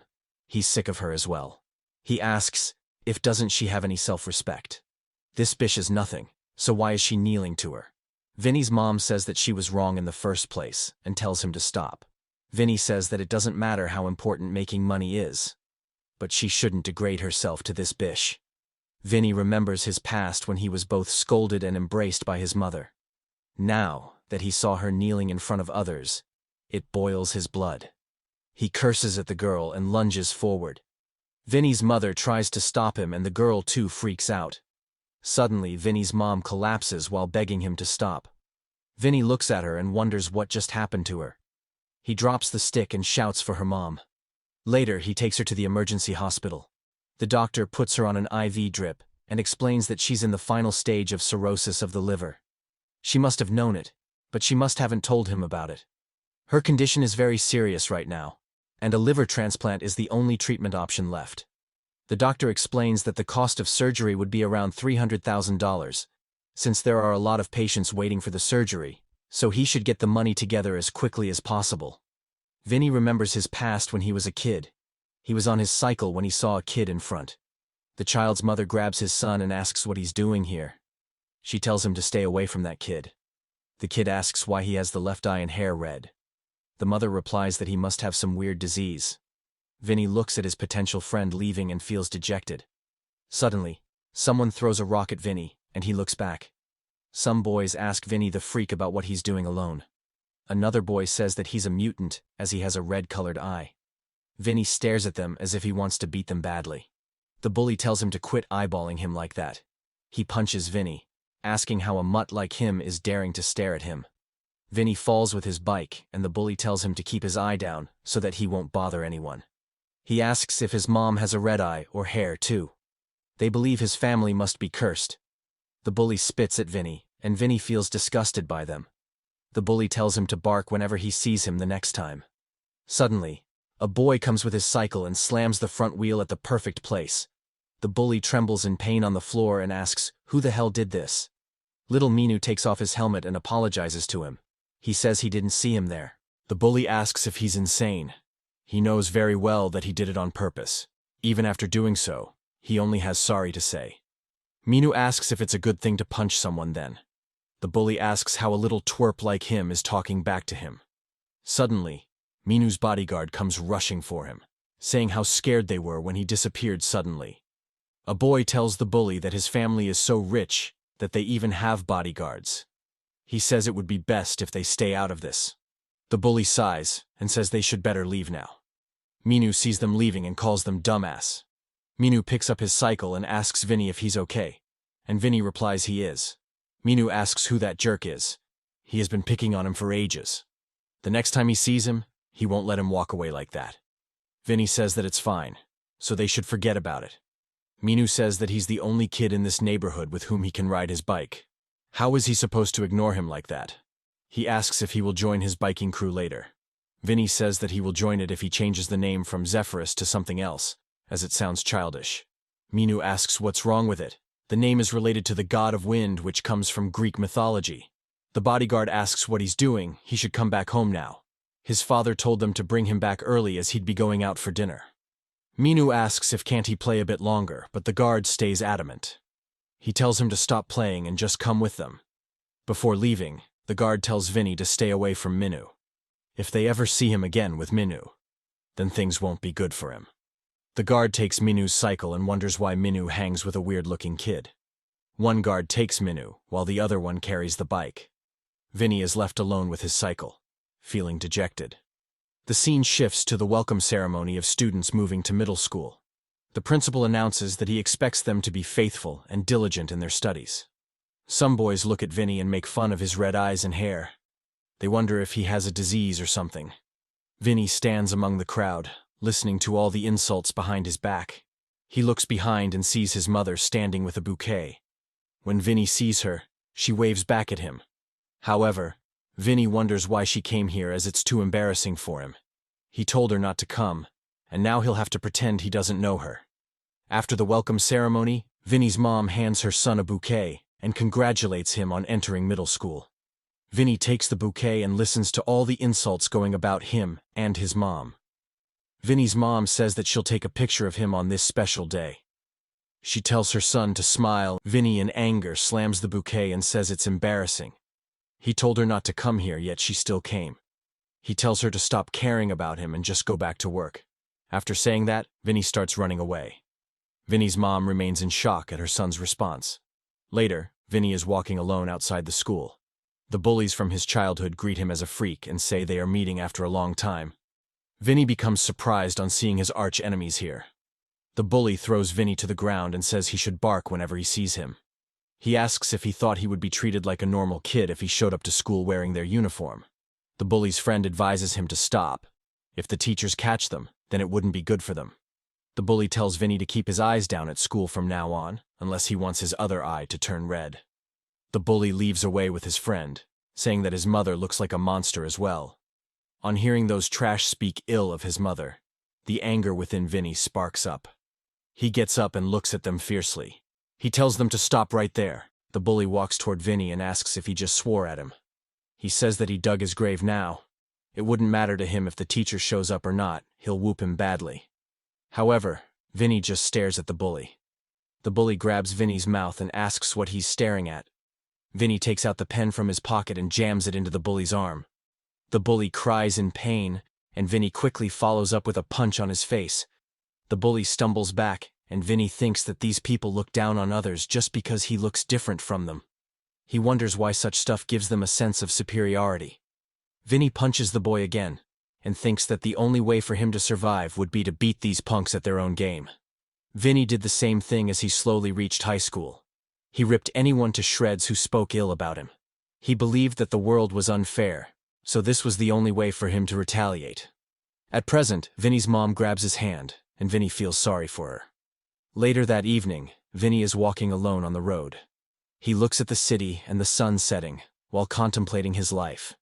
He rummages in his pocket for cigarettes, but he finds out he has none left. He crushes the packet and breathes a sigh of relief. He remembers his past when his mother got that scar on the face. She was going back home while thinking about the price of meat. She remembers her son asking for pork one day, and now she is able to afford it for him.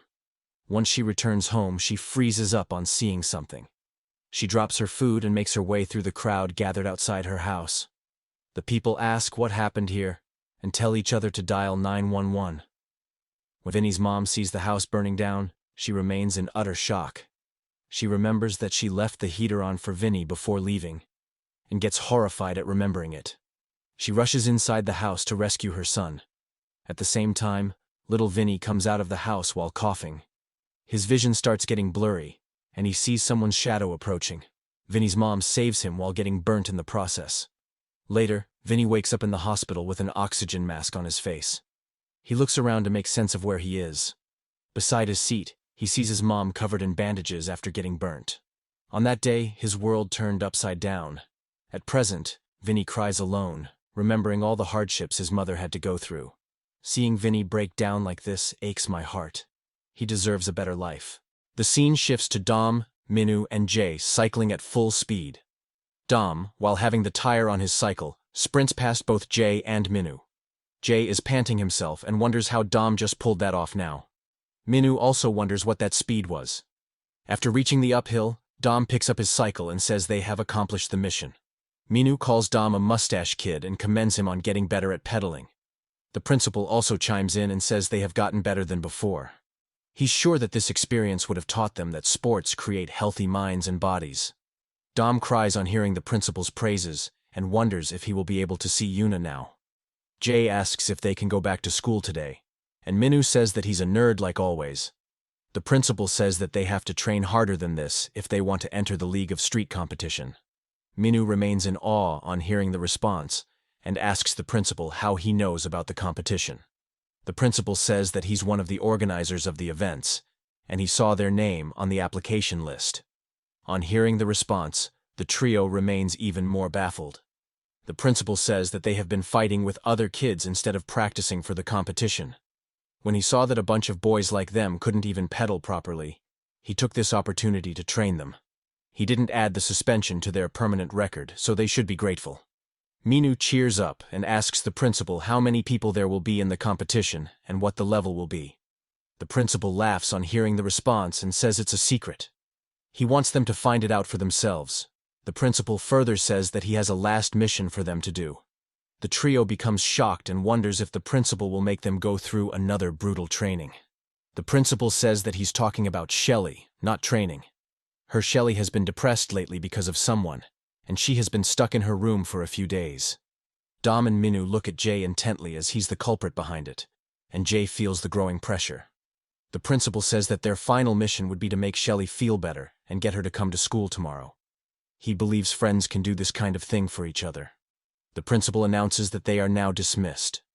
Later that evening, the trio walks back home after an exhausting day. Minu calls Jay an idiot and says they have to take care of another stuff because of him. He should better go to her and apologize. Dom also chimes in and says that he needs to make Shelly feel better and make her come to school tomorrow. Minu scolds Jay for talking badly to a girl. Shelly only came to visit him because she was worried about him. He further asks Jay if he doesn't like girls.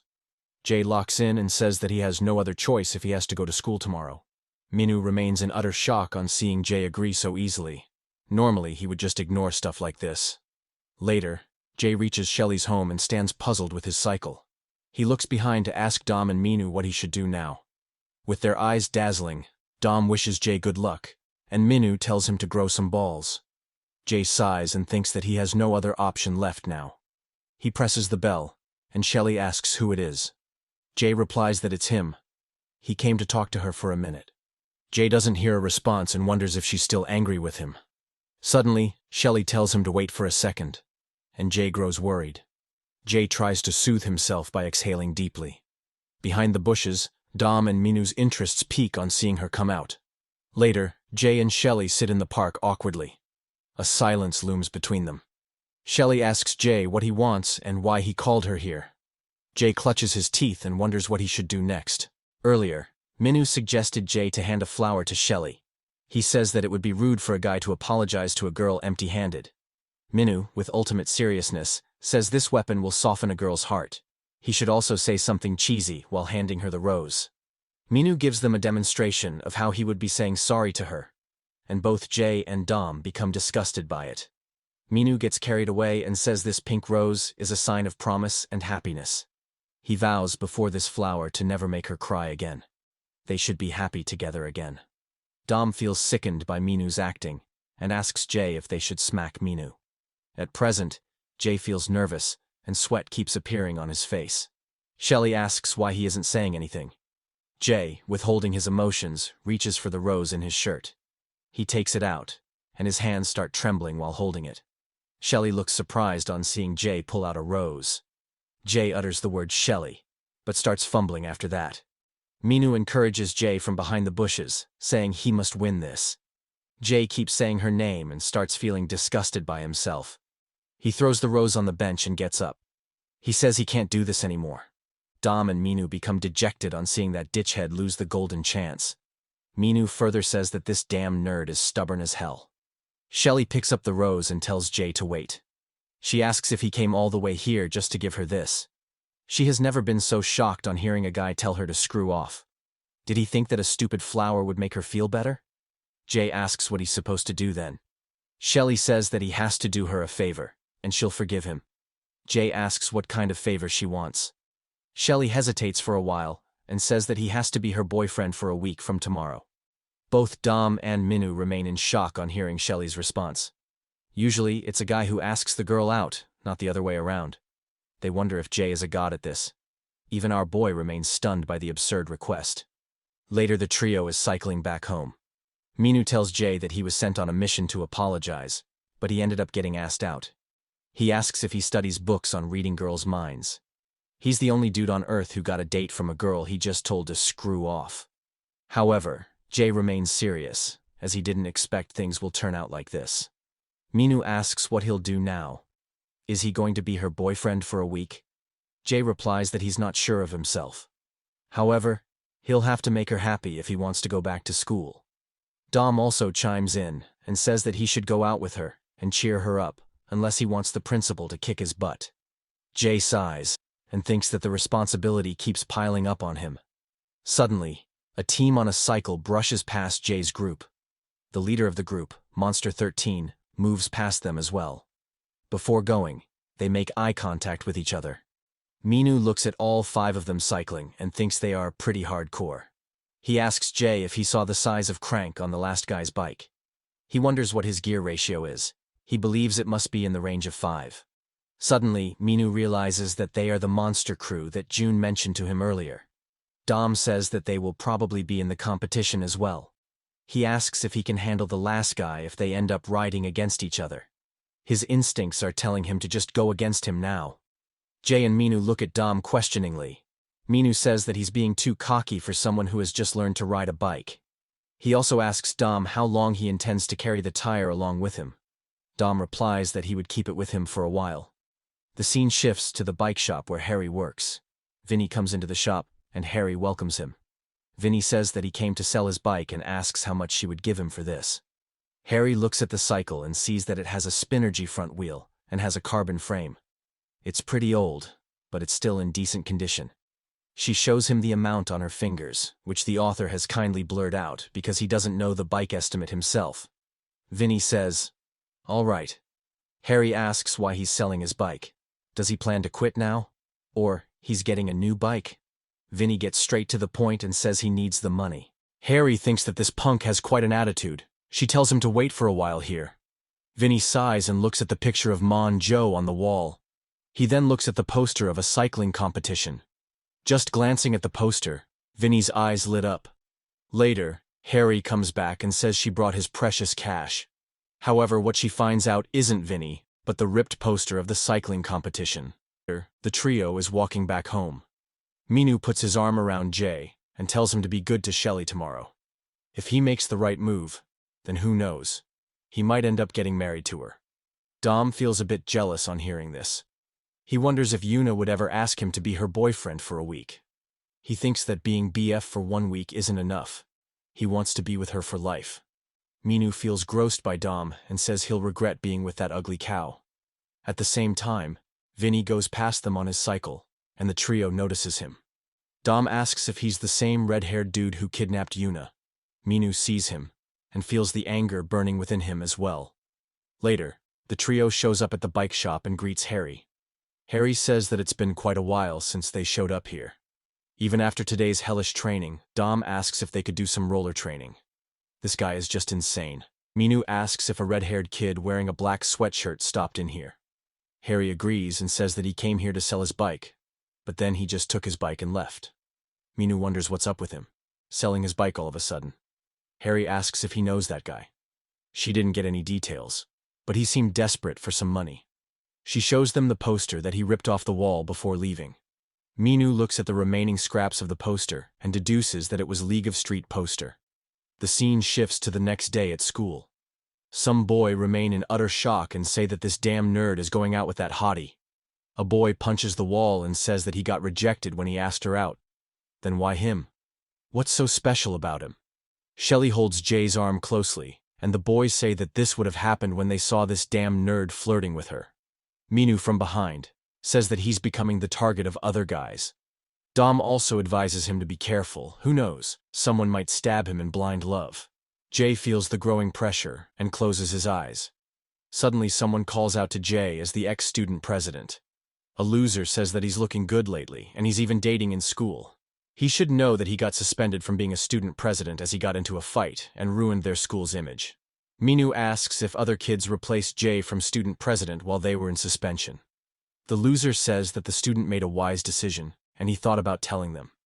He shows them his badge and says that he's the new student president. He'll lead the school to great heights. However, Jay, like a Sigma male, ignores the loser and walks past him. The loser thinks that this jerk still ignores people. He acts like a model student during the day and gets into gang fights with thugs at night. Minu asks the loser if he called them thugs. Dom cracks his knuckles and curses the boy, saying he's deeply sorry about the gang fighting. The loser gets scared, but still taunts them to hit him. If they hit him, then he'll complain to the principal. He'll crack down the violence in the school, so they should be careful. Shelley tells the loser to shut his damn mouth. She walks toward the boy, and he hesitates for a while. She grabs his jacket and says she doesn't care whether he's the new student president or not. She makes the boy bow down with the jacket and says that he's a pathetic loser. How dare he pick on her boyfriend in the morning? Being a student president doesn't make him the boss around here. Shelley gets ready to punch him and asks if he would like to be beaten up by a girl.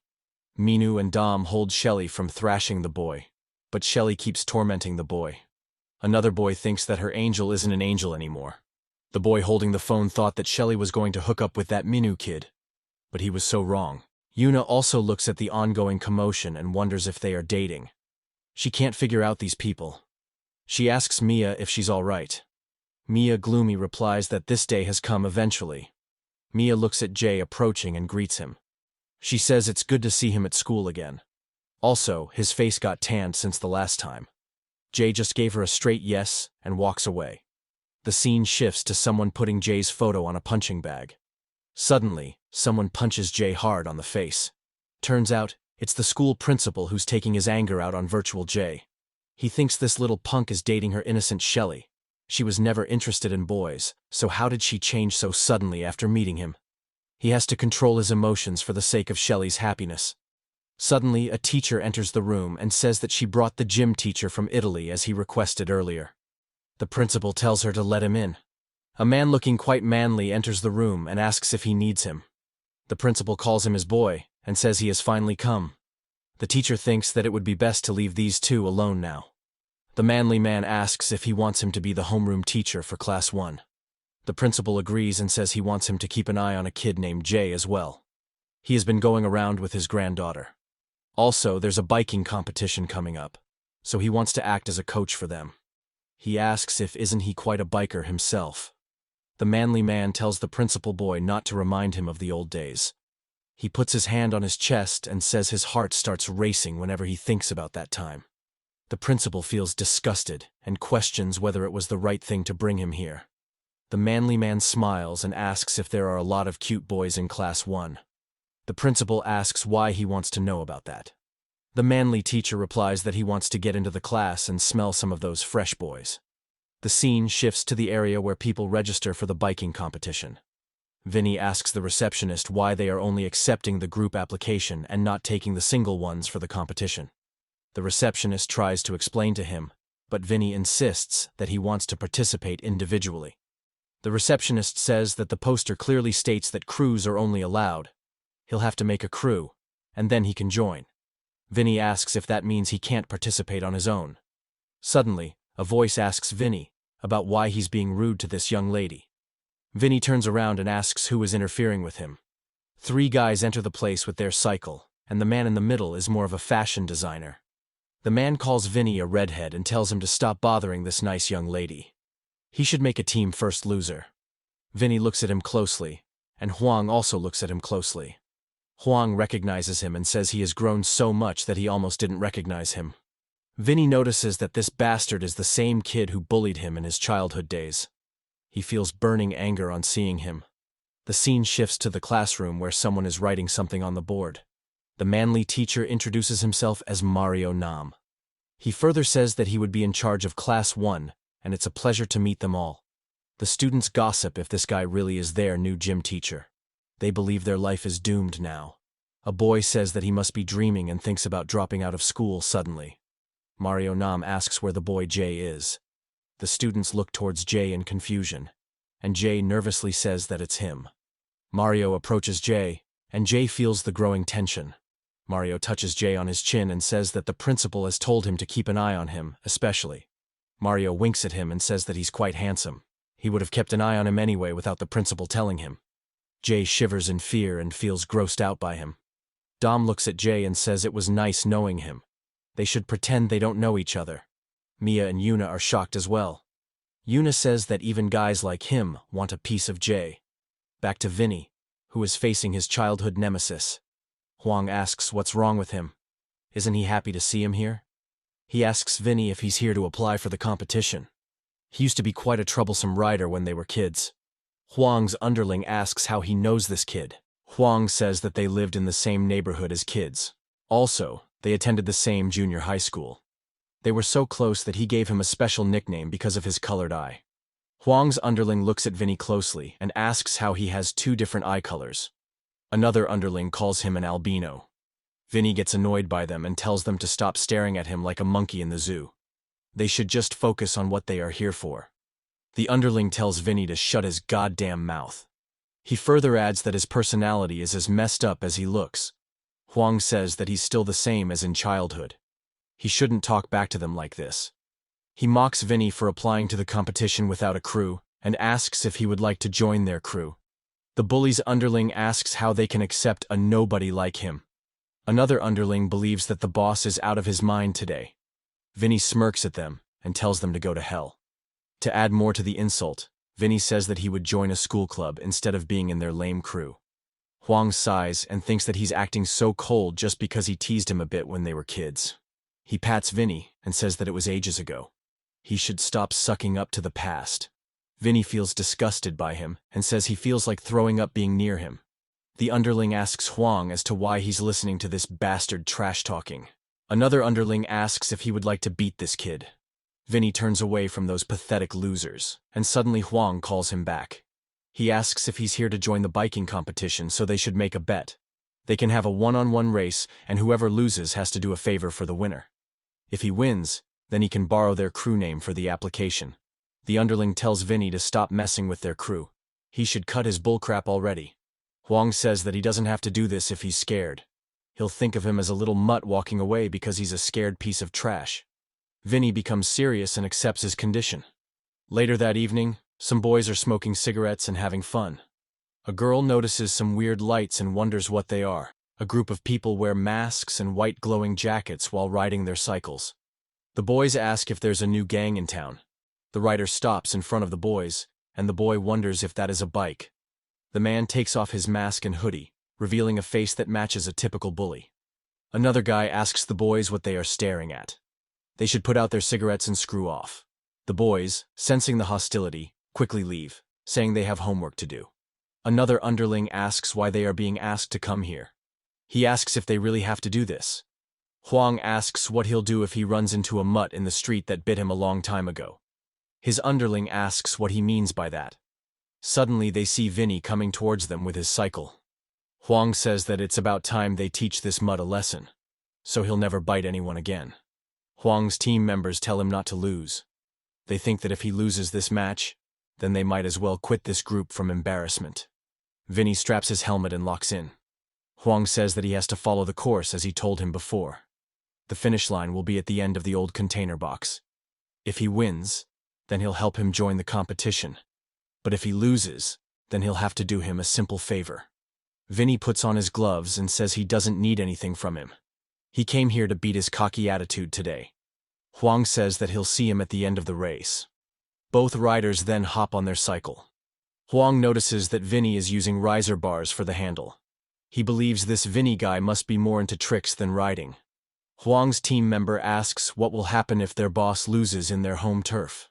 Another guy says that they should worry about that red-haired kid instead. He says it doesn't matter who the rider is. Having a race at this hour is 90% guaranteed defeat for the opponent. The person smiles and says that they'll have to sacrifice another poor lamb today. Both the rider get into the position, and a masked person raises a firecracker in the hand. The firecracker explodes in the air, and the race begins. The scene shifts to Dom and his assistant coming to a place. Dom says that he'll go alone from here, and his assistant asks if he would be fine going by himself. Dom tells them to be at ease, as this is not his first time. The assistant tells Dom to call them if anything goes wrong. They'll be keeping watch for him. Later, a man smokes a cigarette when Dom shows up. Dom shows the man his phone and asks if that's him. The man says that's him and welcomes Dom. Dom sees that this guy has an expensive car and believes this guy is the real deal. He can trust this guy. The man tells him to show him the money. Dom pulls out an envelope with money stashed in it. The man counts the money, and Dom tells the man to show him the stuff. He wants to know if it's legit or not. The man asks if he's tripping. He doesn't sell knockoffs and says this one is the best of the best. Dom opens the box and sees Bad Boy AJ-11 shoes in it. Dom inspects the shoe closely and thinks that it has neat laser printing and spacing. He sees that the carbon pattern looks quite real as well. He can't believe that this belongs to him now. The man says that these things are hard to get at a good price. They are as good as new, and so they have a deal here. The man leaves on his cycle, which surprises Dom a bit. He thought that he was the owner of this car, but he wasn't. He wonders why that dude was leaning on it, like it was his damn car. The glue strapped onto the shoe soles began coming off. Dom notices that the sole of the shoe is coming off and remains in utter horror. He curses at the man, saying he stuck this with glue. Dom's assistant comes in the car and tells him to hurry up and get in. The con man is riding peacefully on his cycle, thinking of the greatest con he ever pulled off. He soon notices the bright headlight of the car approaching him. He thinks he's being chased away and starts increasing his speed. Everyone in the car is furious at him, and the assistant says they will bury him alive once they catch him. The man skids through the corner, but the car catches up with him. The man looks behind and sees that they are right on his tail. Dom gets out of the window and tells the con man to stop. He asks how he dared to sell him the knockoff shoes. The man thinks that this kid doesn't give up. Suddenly the con man pulls an escape maneuver and turns his cycle in the opposite direction. He then starts pedaling in the opposite direction, brushing past Dom's car. Dom's assistant also tries to pull the same maneuver, but they get the car stuck on the footpath. They come out of the car and think they missed him. The assistant says that that bastard knew how to ride a bike. He got away like a damn weasel. Another assistant asks Dom what they should do now. Should they have more boys go look for him? Dom grits his teeth in anger and feels a burning anger within him. He suddenly says that the guy looked so cool when he pulled that trick. Dom's assistant remains in shock at what happened to him. Suddenly, Dom notices someone approaching them in speed. He sees Vinny and another person racing alongside him. They brush past Dom in speed and he wonders what that was. The scene shifts to the car piling in a traffic jam. A person wonders why the jam is so long and thinks about taking the subway or something else the next time. Suddenly he notices two riders racing their cycles past him, which takes him by surprise. He wonders what that was. Vinny and Huang make it through the traffic at full speed, evading the cars narrowly. They soon cross the car and see the pedestrian crossing in front. However, they don't give a damn about them and run past them as well. A girl curses at them and says they almost hit her. At the same time, some construction workers are lifting something. Suddenly, Huang runs past them, surprising the workers. After Huang, Vinny makes his way between them by skidding his cycle. After going through, Vinny once again resumes his chase. The workers remain in shock and wonder what that was. At the same time, a guy is trying to make a move on his girl. The girl asks what they would do if someone sees them, but the boy assures her that no one is around here. He pulls in closer to her and says he loves her. The girl also replies that she does too.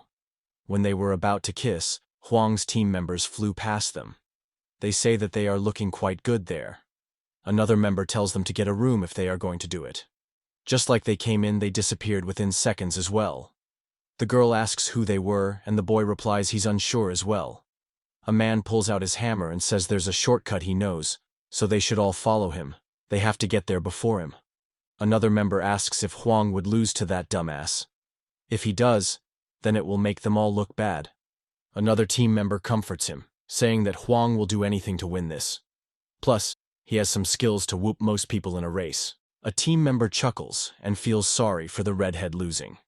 Huang's underling takes off the mask and says they don't have to feel sorry for that trash. Racing against one of them means that he would be paying the full price. Later, a grandma is riding her vehicle. Suddenly, she sees two young men brush past her at speed. Well, these guys are giving jump scares to everyone to win the race at all costs. Huang tells Vinny that he's keeping up well with those riser bars.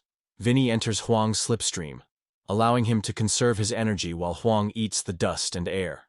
Huang thinks that this bastard is following his slipstream. Huang tells Vinny to stop following him behind, or he'll end up losing. Huang soon notices a ditch in the road and cooks up a malicious plan. He tells Vinny that he would get messed up if he kept staring at his back. Huang moves away from the ditch at the last second, leaving Vinny behind to face it alone. Vinny notices that there's a huge pothole and thinks this is quite bad. However, he twists his cycle just at the perfect moment and crosses the pothole between his two tires. After making his way out, he curses at Huang. Huang looks back and sees that Vinny isn't down yet. He compliments Vinny as he's better than he anticipated. In front of Huang, a child plays with his sword. He role-plays as a knight from the comic book he just read and feels awesome. He raises his sword and says he's coming for his princess. Suddenly, Huang snatches the kid's sword, and the kid remains in shock. Huang tells the kid that he will borrow this for a second. The kid becomes depressed and thinks about turning into Hulk if he can. Huang then puts the sword in his back pocket and cooks up another malicious plan. Later, Huang is riding forward while Vinny follows him closely. Huang sees a tight corner in front and presses the brake on his cycle. However, Vinny doesn't care about braking on corners, and pulls an insane maneuver to get around the corner. He takes over Huang and rides away. Huang thinks that he's drifting on a corner like that. He doesn't know if he should call Vinny stupid or brave. Huang sees the dark alley in front and says he'll take the lead now. Vinny rides in the dark, and a sense of uneasiness takes over him. He wonders why it's so dark in here. He tries to guess if that bastard is still following him behind. It's hard to tell since he can't see where he is. Suddenly, Vinny senses Huang go past him. When he looks forward, he only sees darkness. He wonders if Huang passed him or not. He couldn't see him because he was wearing black clothes. Suddenly, Vinny notices a car coming from the front. As it approaches closer, the light blinds Vinny. The car zooms past him, and he wonders what's with those stupid lights. Suddenly, Vinny sees stars in the sky. Turns out, he gets knocked off his cycle, and he crashes on the road. As Vinny regains consciousness, he sees Huang and some guys in white suits. Huang jokingly asks if he's hurt. Vinny gets up and feels his head shaky. Huang tells Vinny that he should have watched where he was going. He almost made it to the finish line, but this is a shame. Vinny looks at his cycle and sees a toy stuck in its rear wheel. He slowly gets up and asks why a toy is stuck in there. He inquires Huang if he's the one who did it. Huang asks Vinny if he's blaming him because he wasn't looking at the road, and his bike fell off. Vinny curses at Huang for playing it dirty and tells him to come here. Suddenly, Huang's team member grabs Vinny, and Vinny tells him to let go. Huang says that this is not an official sport with fixed rules, but a street race. He shouldn't get upset because he fell off his bike. He should accept the fact that he fell over and lost. More people grab Vinny as he tries to tussle against them. Huang says that things have ended badly for him, and he is lost. Now, he'll have to do him a favor that he asked about earlier. He tells Vinny not to worry as it won't be huge. Suddenly, a person drags a sledgehammer towards Vinny. Huang says that they will break one of his legs so that he would never get cocky again. All he needs to do is stay still. The person brings up the hammer, and Vinny starts getting horrified. Suddenly, Huang laughs at him for making a crybaby face just now. He says he was messing with him. Huang says that the condition for losing against them is that the losing bike would be trashed. The person with the sledgehammer starts smashing down Vinny's bike, and Vinny couldn't do anything except look at it helplessly. Vinny clutches his fist in anger on seeing his beloved bike like that. He charges at them and curses at those bastards. Suddenly, a person whacks Vinny in the face. Huang looks pleased with the result. Vinny stumbles backward with blood dripping from his face. Huang sighs and calls him a freak. He tells Vinny that this is what happens to a freak like him who starts acting cocky around people. Since he doesn't have a bike, he can miss the tournament without feeling bad. Plus, he wouldn't have to worry about making crew or anything. So, this is a win-win for him. Huang's team member says that it's getting late, so they should get going. At the same time, Sang-ho Choi, a board director of an upcoming cycling competition, was passing by the place in his supercar. He stops at a commotion and sees some idiots taking on a kid. They make fun of Vinny for walking now since he doesn't have a bike. Sang-ho looks at them and calls them stupid losers. He then drives away in his Lambo. Later, Sung comes to the place where Vinny is. He shouts out his name, asking where he is. He sees Vinny in the front, sitting on the ground. Sung becomes horrified on seeing Vinny injured. He helps his friend get up and asks what happened to him and who did this. Vinny sees his cycle wrecked, and also thinks that his mom is in the hospital. He was planning to win the competition to fund her mother's surgery, but he couldn't do it anymore. He slams his fist hard against the wall and curses at that bastard Huang. The scene shifts to the next day at the Sunny High School. Dom's dog is eating food happily. Shelly is the one feeding him and asks if he is hungry. Shelly pats the dog, and the dog wags its tail.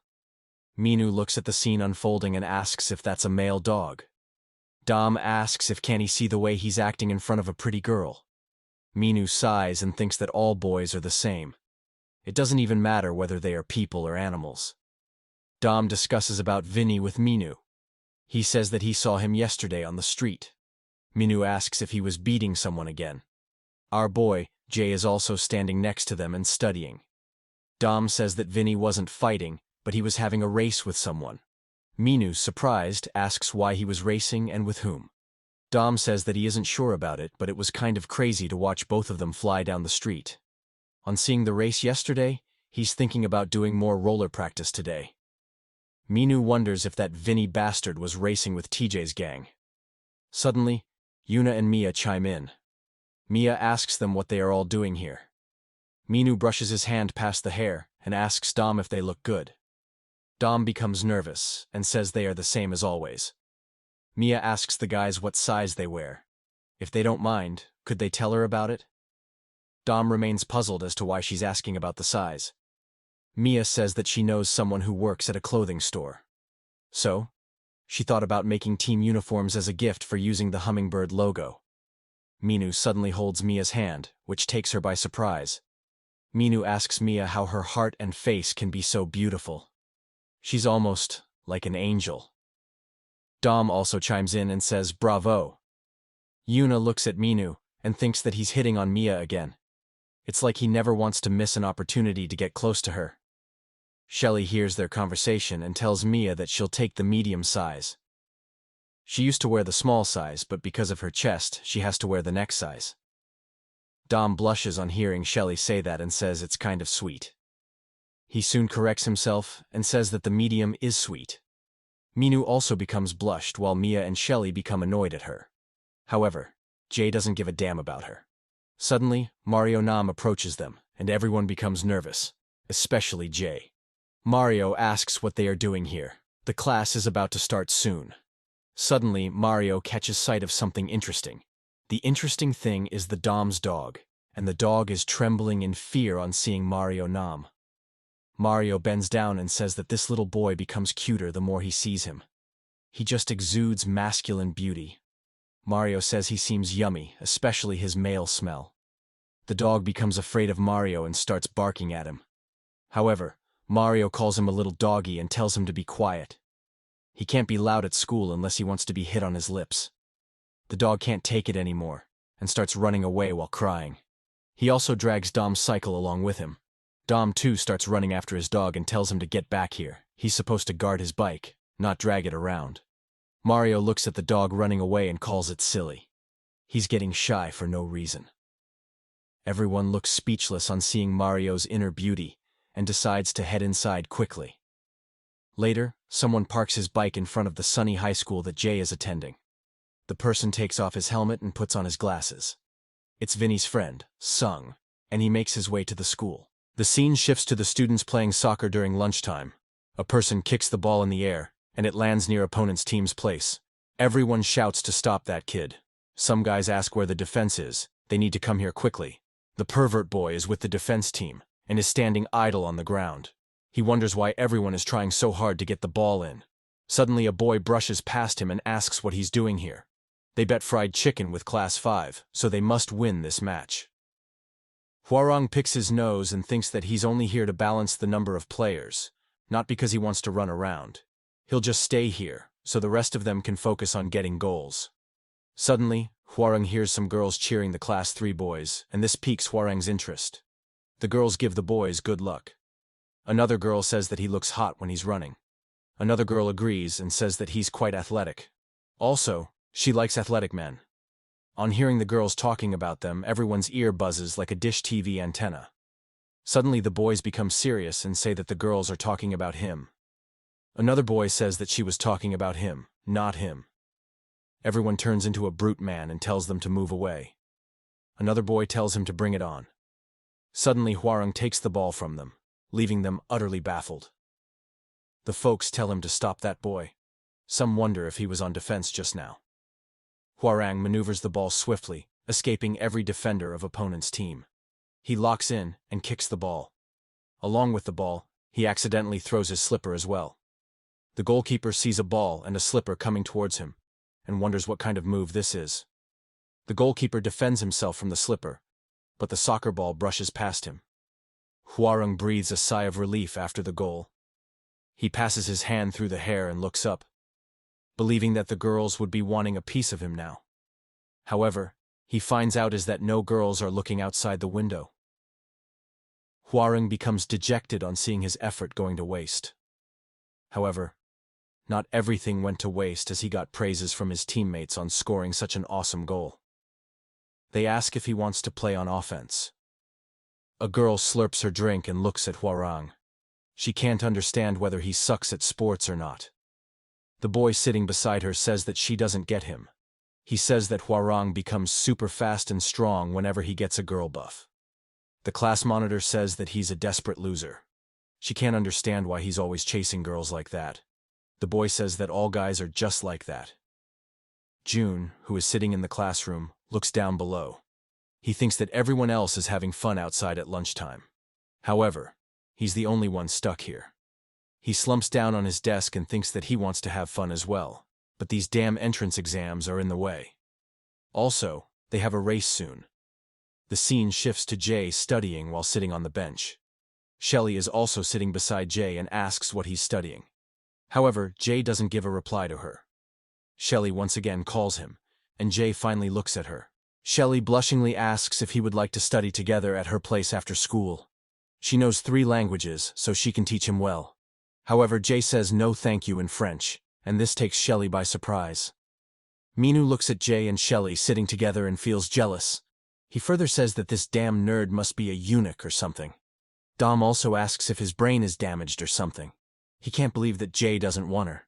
He further says he would die for Yuna to say that to him. Suddenly, a boy calls out to Minu, and Minu looks at him. The boy says that there's a kid from Tech High standing outside. He's saying that he wants to see him. Minu wonders who could it be this time. Minu comes out of the school and looks around nervously. He wonders who could it be. He deduces that it can't be a girl since he doesn't know anyone from Tech High. Suddenly, he sees Vinny's friend Sung in front. He thinks to himself that this is quite something. Minu says that he has quite some nerve to come here. Is he going to kidnap them or blackmail them this time? Sung apologizes for what happened before. When he heard that their guys were beaten up, he got quite upset. He thought they started it, so they ended up taking their anger out on them. Anyway, he's sorry for all of that. Minu asks if he came all the way here just to apologize.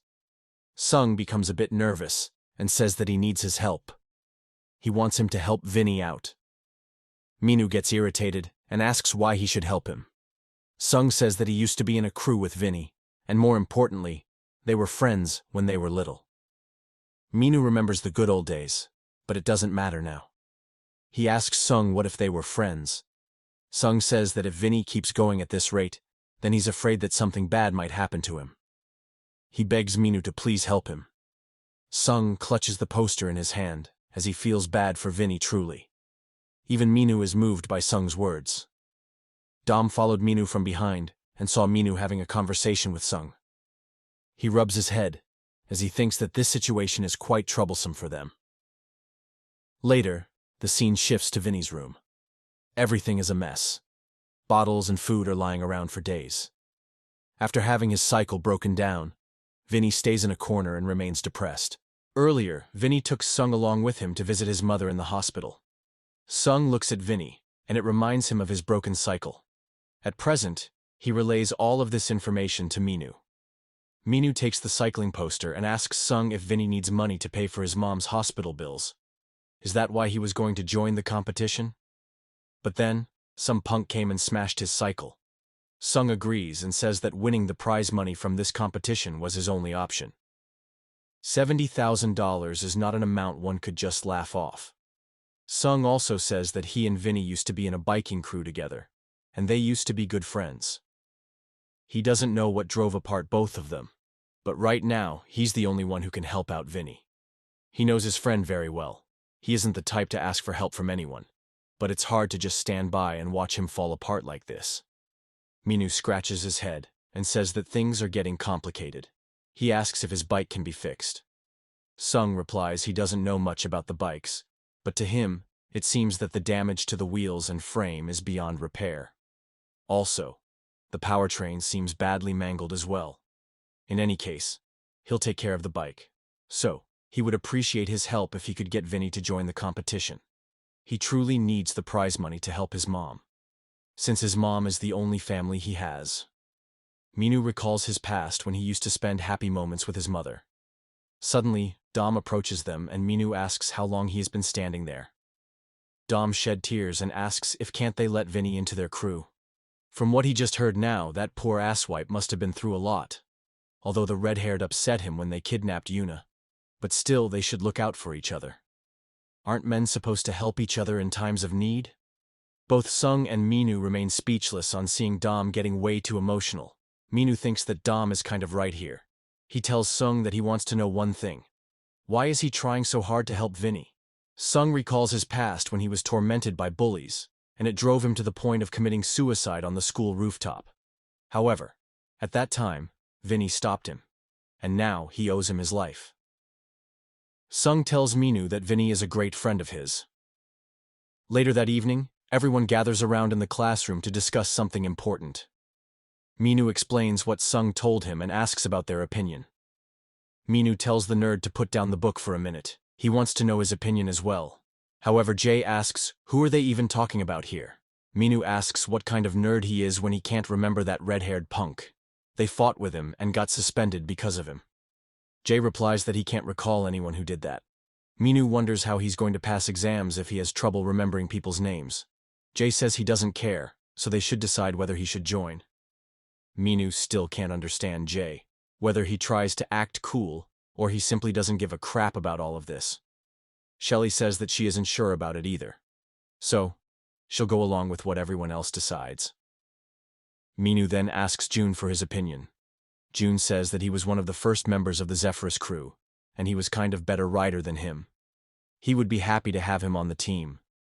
But does he think Vinny will join? Even if he does, he isn't sure if he would be able to get along with everyone. Minu ponders over it and thinks that it's a good point. He decides that he will talk to Vinny then. Later that night, Vinny is walking alone on the streets. He looks ahead and sees some punks flirting with a girl. The man presses on the girl, insisting that they book a motel for tonight. However, the girl tries to resist it. Minu brushes past the man and bumps into his shoulder. The man looks back and says a red-haired kid bumped into him and walked right by. He tells Vinny to come back here and apologize. Vinny looks back for a second, and then ignores those fools. The man gets annoyed with Vinny and says that he must be wanting to get kicked right now. The girl asks his boyfriend about what's wrong with him suddenly, and suggests they should just go. Vinny glares at them with anger brimming in his eyes. Later on, the same dudes are being thrown to the ground by Vinny. One man goes unconscious after taking one of Vinny's punches. Vinny takes hold of the other guy, and the guy apologizes to him. He says he was just trying to act cool in front of his girlfriend. Vinny gets annoyed with his BS and goes for a knockout punch. The girl covers her eyes and begs him to stop. Suddenly, Vinny sees police lights approaching them. The policeman asks what's going on there, and Vinny thinks that he's trapped now. At the same time, Mia is coming back home. She thinks that she got the dresses for the hummingbird team. She pulls one out and thinks they are quite good looking. On the other hand, Vinny is running at full sprint. When Mia looks ahead, Vinny bumps into her, and the dresses go flying in the air. She wonders what just happened now, and if someone just ran into her. The police arrest Vinny for causing violence and say they got him now. He should stay still unless he wants to make things hard for himself. And Mia witnesses all of this unfold in front of her. The scene shifts to Vinny's house. Minu is standing outside and calls out for Vinny. However, he doesn't get a response and wonders if he's not at home. Minu tells Sung that Vinny doesn't seem to be at home, and Sung agrees. Later, they are walking on the streets. Sung thanks Minu for tagging along with him to check the bike. Minu replies he did it because he was free. He asks Sung what Vinny is doing. His phone is turned off as well. Sung says that he could have gone to visit his mom at the hospital. Suddenly, Mia calls Minu and his phone buzzes. Minu blushes and wonders why his angel is calling him so late at night. Minu picks up the phone and says hello to her. On the other side, Mia tells him about what happened to the red-haired kid who kidnapped Yuna and fought with him before. Minu understands all of it and thanks her for the info. Besides Minu, Sung starts getting nervous. Minu puts down his phone and breathes a sigh of relief. Sung asks what's the matter. Minu replies that Vinny, the troublemaker, is at the police station. The scene shifts to the police station, where Vinny is held. The officer makes a report while the man tells him to throw this kid in a cell. The beaten man is astonished that he's a high school student. Given that hair color, he's more of a thug. The officer asks Vinny if he was walking down the street, and then they started fighting. However, Vinny denies the accusation. The man tells him to stop lying. He further says that this bastard suddenly started beating them on the street. They should better put him behind bars. If he were to go to the hospital and get a checkup, they would probably tell him to rest for several weeks to recover. So, this bastard should pay up the damn bill as well. The officer tells the man to calm down. He then asks Vinny to call his parents here. However, Vinny replies that he doesn't have parents. The officer says that he can find out everything if he does an investigation, so he should better hurry up and call them without wasting their time. However, Vinny still insists that he doesn't have any parents. The man gets up and tells the punk to cut the crap. They should better throw him in the cell. He let this bastard hit him because he was young, and now he thinks this is some kind of joke. The girlfriend tells him to stop being a crybaby. He was the one who was begging him to stop from the start. The man asks what she is saying. He would never beg in front of a high schooler for anything. Suddenly, someone calls out for Vinny, and Vinny looks back. It's Minu and Sung who showed up at the police station. Soon enough, they get Vinny out of the police station. Vinny asks how they got the settlement money for this. Sung replies that he sold his bike. Minu asks Vinny if he's out of his damn mind. They thought that his mom was sick, but here he is, going around and beating people up. Vinny asks Minu how he knows about his family situation. He asks Sung if he's the one who told Minu.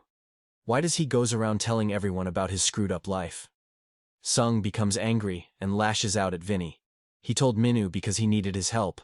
Also, does he think that beating someone up will solve his problems? He should be thinking rationally to find a solution, instead of roaming around and causing trouble. Vinny chuckles and asks how he's supposed to be rational in this situation.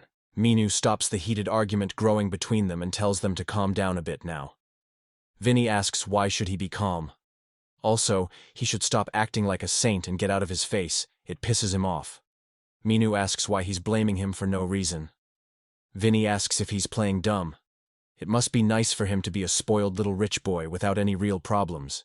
Also, the reason he's like this is because of him as well. Minu asks what he's talking about, and why he's to be blamed for his problems. Vinny grows agitated and reminds him of the past. His mom worked hard to gather up enough money to open a little store. But then, his rich dad threw down a ton of cash to build a huge department store, right next to his mom's shop. Thanks to that, her shop barely survived by selling cigarettes for a while before it collapsed because of the unpaid bill. People with money use their money to make money. But people without money live the same life by working of their asses. He was born in a shitty family where only shitty stuff happened. And nowadays he goes to sleep wishing that he would never wake up again. Or the better thing could be if he got hit by a car and he can get some insurance money. Suddenly, Sung gets annoyed with his BS and punches Vinny. And Vinny falls back with a thud. Sung tells him to just die if he keeps yapping about it. If he wants to die so badly, then he'll kill him himself. Minu tries to calm Sung down and says that's enough. Sung asks if doesn't he remember what he told him when he was about to jump off the roof. He's ashamed to call a shithead like him his friend. Sung starts leaving and tells Vinny to go ahead and waste his life. Vinny tries to stop Sung but to no avail. Vinny slowly gets up, and Minu wonders what he should do now. He tells Vinny that he's sorry for what happened before. He didn't know about it. Also, he's not in a position to help him because he and his dad aren't getting along right now. The only thing he can offer him are these words. He should join the competition with them. After all, he needs a lot of money. Later, Vinny is walking back home. He recalls what Minu told him, that Sung was worried about him. He even came to school, asking them to help him as he was in trouble. Minu told him that he made a new crew with some guys from the school, and he could call him if he would like to ride as they used to do earlier. June and other group members said that he could join in. So, they should join the competition together and win the prize money. Vinny soon reaches his home while recalling all of this stuff. When he opens the door, he sees a brand new cycle in front. He just remains speechless and confused on seeing a new cycle there. He sees a note pasted on the cycle and takes it. After reading the note, he gets emotional. The note says that only those with the courage to die may change themselves. The scene shifts to Sung's past. He was studying diligently until a punk showed up. The bully pats Sung and says that he'll borrow his bag for a little bit. The bully says that he forgot to bring his books, so he'll take his bag home since he has already done the homework. Suddenly, someone calls the bully Porky and tells him to step aside. It's none other than Vinny, and he tells everyone to screw off. The bully apologizes to him and says that he came to school quite early. They even ask if he would like a drink or something else. Sung, while sitting in the next seat, curses at these pathetic losers. Later, the bully shows up with Sung's shoes and asks if they belong to him. He says it's expensive, and if he would like to switch out with his. Even before Sung could say anything, the bully thanks him for it, and says he wouldn't mind much if he takes it. After school, the same bullies gang up on Sung in an alley. The bully counts the money and says it's good that he got the trip money in cash. Another bully says that they should use this to get some clothes or something else. The bully thanks Sung for the cash and says he brought himself freedom for a few days. Sung looks at him angrily, but doesn't say anything. The bully asks what's wrong. Does he have something to say? He should stop staring at him like that. They whack Sung more and tell him to quit staring. Later, Sung goes to school. He thinks that he lied to his parents that he was going on a school trip and ended up coming to school. He hated himself for not being able to do anything. School was hell for him, and it would continue to be the same. He went to the rooftop as he wanted to escape from hell. He throws his bag and takes off his slipper. Then he climbs to the edge of the roof. He thought that this could be the easiest and comfortable path for him to take. The only way out for him would be if those bastards die or he dies. Suddenly, someone calls out to Sung. Vinny is the one, and he smokes a cigarette in a corner of the rooftop. He tells Sung to jump somewhere else with no one around. He should stop being such an attention seeker. Sung looks back and asks if didn't he go on the school trip. Vinny gets up and dusts his clothes.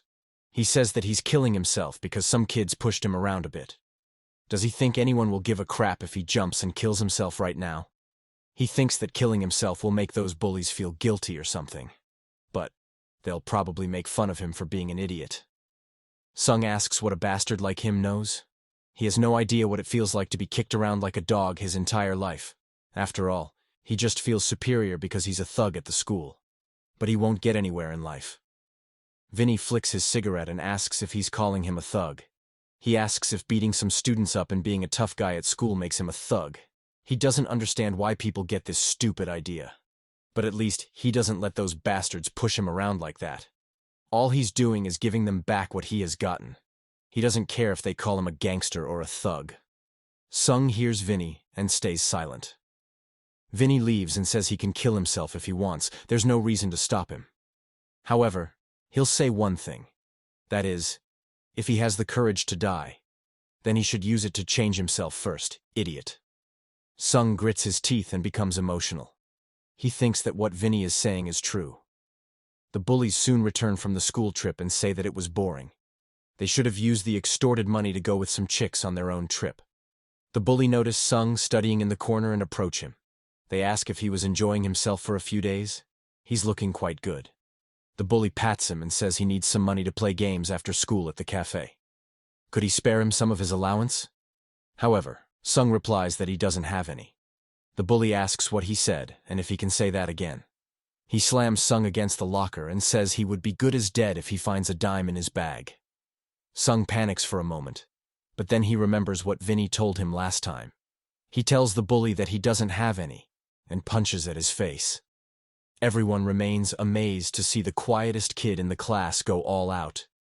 The bully covers his face as his nose starts bleeding. Sung tells him to bring it on.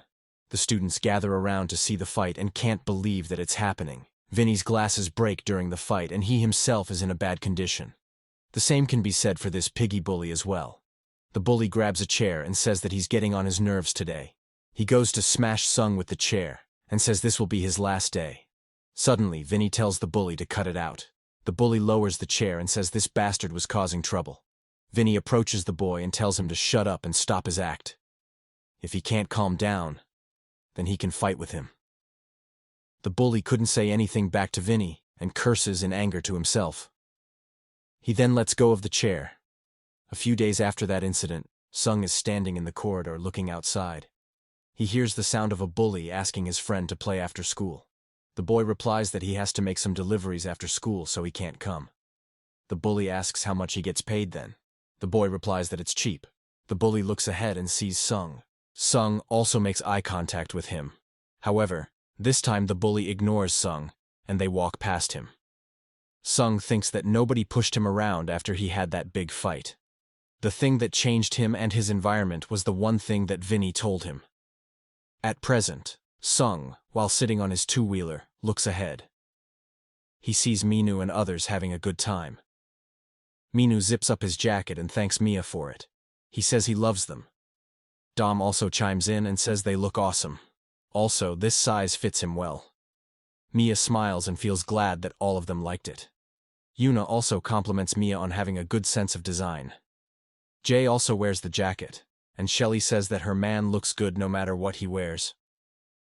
June asks Minu if Vinny will come to the practice or not. Is he sure he told him the right time and place? Minu sighs and says he told Vinny that they were going to hold a practice session today. As they were talking about Vinny, he soon shows up on his cycle. Everyone looks at him and feels this is the start of something new. Mia hands Vinny the uniform. She says that they had a few left, so she isn't sure whether it will fit him or not. She's also sorry when she ran into him. Vinny takes the jacket and tells her to forget about the incident. He thanks her as well. Vinny looks ahead and sees his best friend, Sung, on the motorcycle. They both exchange glances, thanking for what they have done for each other. After that, all of them head for the practice, and this marks the end of Season 1.